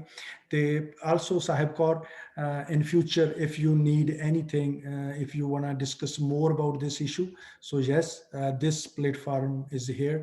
ਤੇ ਸਾਨੂੰ ਹੋਰ ਵੀ ਖੁਸ਼ੀ ਹੋਊਗੀ ਕਿ ਤੁਸੀਂ ਜਦੋਂ ਤੁਸੀਂ ਇਸ ਰਿਸਰਚ ਨੂੰ ਆਪਣੀ ਨੂੰ ਨੈਕਸਟ ਲੈਵਲ ਤੇ ਲੈ ਕੇ ਜਾਓਗੇ ਤਾਂ ਉਹ ਵੀ ਆਪਾਂ ਯੂਨਾਈਟਿਡ ਸਿਕਸ ਦੇ ਪਲੇਟਫਾਰਮ ਤੋਂ ਸ਼ੇਅਰ ਕਰਾਂਗੇ। ਸੋ ਇੱਕ ਵਾਰ ਫਿਰ ਤੁਹਾਨੂੰ ਕੰਗ੍ਰੈਚੁਲੇਸ਼ਨਸ, ਤੁਹਾਡੇ ਪੇਰੈਂਟਸ ਨੂੰ ਕੰਗ੍ਰੈਚੁਲੇਸ਼ਨ ਜਿਨ੍ਹਾਂ ਦੀ ਸਪੋਰਟ ਦੇ ਨਾਲ ਤੁਸੀਂ ਇਹ ਸਾਰਾ ਚੀਜ਼ ਕਰ ਰਹੇ ਹੋ, ਕਿਉਂਕਿ ਪੇਰੈਂਟਸ ਦੀ ਸਪੋਰਟ ਤੋਂ ਬਿਨਾਂ ਬੱਚੇ ਨਹੀਂ ਕਰ ਸਕਦੇ। ਇਹ ਸਾਰਾ ਕਹਿ ਲਓ ਵੀ ਬੱਚਿਆਂ ਨੂੰ ਘਰੋਂ ਹੀ ਜਾਗ ਲੱਗਦਾ, ਘਰੋਂ ਹੀ ਇਹ ਅਪਰੀਸ਼ੀਏਸ਼ਨ ਜਾਂ ਜੋ ਹੈਲਪ ਮਿਲਦੀ ਹੈ। ਤੇ ਯੂਨਾਈਟਿਡ ਸਿਕਸ ਦਾ ਵੀ ਗੁਰਵਿੰਦਰ ਸਿੰਘ ਜੀ, ਸੋ ਮੈਂ ਵੀ ਇੱਕ ਵਲੰਟੀਅਰ ਹੋਣ ਦੇ ਨਾਤੇ ਵੀ ਤੁਹਾਨੂੰ ਰਿਕੁਐਸਟ ਕਰੂੰਗਾ ਕਿ ਇੱਦਾਂ ਦੇ ਬੱਚਿਆਂ ਨੂੰ ਹੋਰ ਵੀ ਵੱਧ ਤੋਂ ਵੱਧ ਉਤਸ਼ਾਹਿਤ ਕੀਤਾ ਜਾਵੇ ਤੇ ਉਹਨਾਂ ਨੂੰ ਯੂਨਾਈਟਿਡ ਸਿਕਸ ਦਾ ਪਲੇਟਫਾਰਮ ਪ੍ਰੋਵਾਈਡ ਕੀਤਾ ਜਾਵੇ ਤਾਂ ਕਿ ਉਹ ਆਪਣੇ ਇਸ ਟੈਲੈਂਟ ਨੂੰ ਹੋਰ ਅੱਗੇ ਵਧਾ ਸਕਣ। ਸੋ ਇਸ ਟਾਈਮ ਜਿੰਨੇ ਵੀ ਸਾਡੇ ਨਾਲ ਸਰੋਤੇ ਜੁੜੇ ਹੋਏ ਨੇ, ਦਰਸ਼ਕ ਜੁੜੇ ਹੋਏ ਨੇ ਦੁਨੀਆ ਭਰ ਤੋਂ, ਫੇਸਬੁੱਕ ਤੇ, ਜ਼ੂਮ ਤੇ, ਇੰਸਟਾਗ੍ਰਾਮ ਤੇ, ਸੋ ਸਾਰਿਆਂ ਦਾ ਬਹੁਤ ਬਹੁਤ ਧੰਨਵਾਦ। ਇਹ ਜਿਹੜਾ ਵੈਬੀਨਾਰ ਹੈ ਇਹ ਯੂਨਾਈਟਿਡ ਸਿਕਸ ਦੀ ਵੈਬਸਾਈਟ ਤੇ ਇਸ ਨੂੰ ਪੋਸਟ ਕਰ ਦਿੱਤਾ ਜਾਵੇਗਾ, ਉੱਥੇ ਵੀ ਤੁਸੀਂ ਇਸ ਨੂੰ ਵਾਚ ਕਰ ਸਕਦੇ ਹੋ ਤੇ ਫੇਸਬੁੱਕ ਦੇ ਪੇਜ ਤੇ ਵੀ ਅਜੇ ਤਕਰੀਬਨ ਹਫਤਾ 10 ਦਿਨ ਇਹ ਵੈਬੀਨਾਰ ਇਸੇ ਤਰ੍ਹਾਂ ਹੀ ਯੂਨਾਈਟਿਡ ਸਿਕਸ ਦੇ ਫੇਸਬੁੱਕ ਪੇਜ ਤੇ ਇਹ ਇਸੇ ਤਰ੍ਹਾਂ ਹੀ ਰਹੇਗਾ, ਤੁਸੀਂ ਉੱਥੇ ਵੀ ਇਸ ਨੂੰ ਕਹਿ ਲਓ ਵਾਚ ਕਰ ਸਕਦੇ ਹੋ ਜੀ। ਤੇ ਹੋਰ ਵੀ ਬਹੁਤ ਸਾਰੇ ਮੈਸੇਜ ਆ ਰਹੇ ਨੇ ਜੀ, ਸਾਰੇ ਅਸੀਸਾਂ ਦੇ ਰਹੇ ਨੇ ਤੇ ਸਾਰੇ ਧੰਨਵਾਦ ਕਰ ਰਹੇ ਨੇ ਯੂਨਾਈਟਿਡ ਸਿਕਸ ਦਾ ਵੀ ਤੇ ਸਾਹਿਬ ਕੌਰ ਦਾ ਵੀ। ਸੋ ਸਾਰਿਆਂ ਦਾ ਬਹੁਤ ਬਹੁਤ ਧੰਨਵਾਦ ਤੇ ਮਾਫੀ ਵੀ ਚਾਹੁੰਦੇ ਹਾਂ ਕਿ ਸ਼ੁਰੂ ਦੇ ਵਿੱਚ ਥੋੜੀ ਜਿਹੀ ਤਕਨੀਕੀ ਖਰਾਬੀ ਹੋਣ ਦੇ ਕਾਰਨ 15 ਕੁ ਮਿੰਟ ਆਪਣਾ ਵੈਬੀਨਾਰ ਲੇਟ ਸ਼ੁਰੂ ਹੋਇਆ ਸੀ। ਸੋ ਹੁਣ ਤਕਰੀਬਨ 2:50 ਹੋਏ ਨੇ ਜੀ, ਤੋਂ ਤਕਰੀਬਨ 2 ਘੰਟਿਆਂ ਵਿੱਚ ਆਪਾਂ ਸਾਰਾ ਕਹਿ ਲਓ ਵੀ ਭਾਜੀ ਸੁਖਵਿੰਦਰ ਭਾਜੀ ਆਪਣੇ ਸੁਖਦੇਵ ਸਿੰਘ ਮੇਰੇ ਖਿਆਲ ਨਾਲ ਕਹਿ ਰਹੇ ਨੇ ਜੀ, ਉਹਨਾਂ ਨੂੰ ਅਨਮਿਊਟ ਕੀਤਾ ਜਾ ਸਕਦਾ ਹੈ। ਹਾਂਜੀ, ਇੱਕ ਸੈਕਿੰਡ ਜੀ ਸੁਖਦੇਵ ਸਿੰਘ ਵੀਰ ਜੀ ਹੁਣ ਕਰਿਓ। ਹਾਂਜੀ, ਮੈਂ ਸਿਰਫ ਨਾ ਇਹੀ ਕਹਿਣਾ ਚਾਹੁੰਦਾ ਸੀ ਸੁਖਵਿੰਦਰ ਵੀਰ ਜੀ ਕਿ ਡਾਕਟਰ ਸਰਬਜਿੰਦਰ ਜੀ ਨਾ ਬਿਜੀ ਬਹੁਤ ਨੇ, ਇਹਨਾਂ ਤੋਂ ਹੁਣੇ ਟਾਈਮ ਲੈ ਲਓ ਤੇ ਆਪਾਂ ਇਹਨਾਂ ਤੋਂ ਇੱਕ ਵੈਬੀਨਾਰ ਗੁਰੂ ਤੇਗ ਬਹਾਦਰ ਸਾਹਿਬ 400 ਸਾਲਾਂ ਦੇ ਸੰਬੰਧ ਦੇ ਵਿੱਚ ਹਾਂਜੀ ਆਪਾਂ ਇੱਕ ਜ਼ਰੂਰ ਕਰੀਏ। ਹਾਂਜੀ, ਤੁਸੀਂ ਡੇਟ ਕਰ ਦਿਓ ਅਨਾਉਂਸ। ਡੇਟ ਆਪਾਂ ਬਸ ਇਹਨਾਂ ਤੋਂ ਤੁਸੀਂ ਹਾਂ ਕਰਾ ਲਓ, ਡੇਟ ਆਪਾਂ ਫਿਰ ਫਿਕਸ ਕਰ ਲਾਂਗੇ। ਠੀਕ ਹੈ ਜੀ, ਕੋਈ ਗੱਲ 9 ਤੋਂ ਬਾਅਦ ਕੋਈ ਰੱਖ ਲਓ, 9 ਤੱਕ ਮੈਂ ਥੋੜਾ ਬਿਜੀ। ਠੀਕ ਹੈ ਜੀ, 9 ਤਰੀਕ ਤੋਂ ਬਾਅਦ ਦਾ ਫਿਰ। ਹਾਂਜੀ ਠੀਕ ਹੈ, 9 ਤੋਂ ਬਾਅਦ ਵੀ ਰੱਖ ਲਿਓ। ਠੀਕ ਹੈ ਸੁਖਦੇਵ। ਹਾਂਜੀ ਡਾਕਟਰ ਸਰਬਜਿੰਦਰ ਸਿੰਘ ਜੀ, ਫਿਰ ਤੁਹਾਨੂੰ ਅਸੀਂ ਸਮਾਂ ਤੇ ਡੇਟ ਦੱਸ ਦਾਂਗੇ, ਸੁਖਦੇਵ ਸਿੰਘ ਜੀ ਰਾਬਤਾ ਕਰ ਲੈਣਗੇ ਜੀ। ਡਾਕਟਰ ਸਾਹਿਬ ਤੁਸੀਂ ਵੈਬਿਨਾਰ ਤੇ ਕਹਿ ਦਿੱਤੀ ਗੱਲ, ਹੁਣ ਮਤਲਬ ਹੁਣ ਅਸੀਂ ਪਿੱਛੇ ਹੁਣ ਅਸੀਂ ਹਟ ਨਹੀਂ ਰਹਿਣਾ, ਤੁਹਾਨੂੰ ਦੇਖ ਲਓ। ਇਹ ਫੇਸਬੁੱਕ ਦੀ ਕਲਿੱਪ ਸ਼ੇਅਰ ਹੋ ਜਾਣੀ ਬਾਰ-ਬਾਰ। No problem. ਤੇ ਤੁਸੀਂ ਸਿਰਫ ਇੰਨਾ ਕਿ ਆਪਣੇ ਟਾਈਮ ਦੇ ਅਕੋਰਡਿੰਗਲੀ ਰੱਖ ਲਿਓ, ਕਿਉਂਕਿ ਮੈਨੂੰ ਲੱਗਦਾ ਕੰਮਾਂ ਕਾਰਾਂ ਤੇ ਵੀ ਜਾਣਾ ਹੁੰਦਾ ਤੇ ਟਾਈਮ ਤੁਹਾਡਾ ਆਪਾਂ ਹੋਰ ਅਰਲੀ ਸ਼ੁਰੂ ਕਰ ਸਕਦੇ ਹਾਂ। ਹਾਂਜੀ, ਨਹੀਂ ਜੀ ਸਾਨੂੰ ਅਸੀਂ ਆਪਣਾ ਐਡਜਸਟ ਕਰ ਲੈਣਾ ਡਾਕਟਰ ਸਾਹਿਬ, ਸਾਨੂੰ ਤੁਹਾਡਾ ਟਾਈਮ ਚਾਹੀਦਾ ਬਸ। ਇਹ ਠੀਕ ਨਹੀਂ, ਮੈਂ ਕੋਈ ਨਹੀਂ, ਮੈਂ ਤੇ ਅਵੇਲੇਬਲ ਹਾਂ ਜੀ। ਹਾਂਜੀ ਠੀਕ ਹੈ ਜੀ। ਸੋ ਠੀਕ ਹੈ ਜੀ, ਸੋ ਬਹੁਤ ਬਹੁਤ ਧੰਨਵਾਦ ਸਾਰਿਆਂ ਦਾ ਸਮਾਂ ਦੇਣ ਲਈ ਤੇ ਜਿੰਨੇ ਵੀ ਸਰੋਤੇ ਵੀ ਜੁੜੇ, ਦਰਸ਼ਕ ਵੀ ਜੁੜੇ ਤੇ ਸਾਰੇ ਪੈਨਲਿਸਟ ਦਾ ਇੱਕ ਵਾਰ ਫੇਰ ਬਹੁਤ ਬਹੁਤ ਧੰਨਵਾਦ ਜੀ। ਵਾਹਿਗੁਰੂ ਜੀ ਕਾ ਖਾਲਸਾ, ਵਾਹਿਗੁਰੂ ਜੀ ਕੀ ਫਤਿਹ ਜੀ।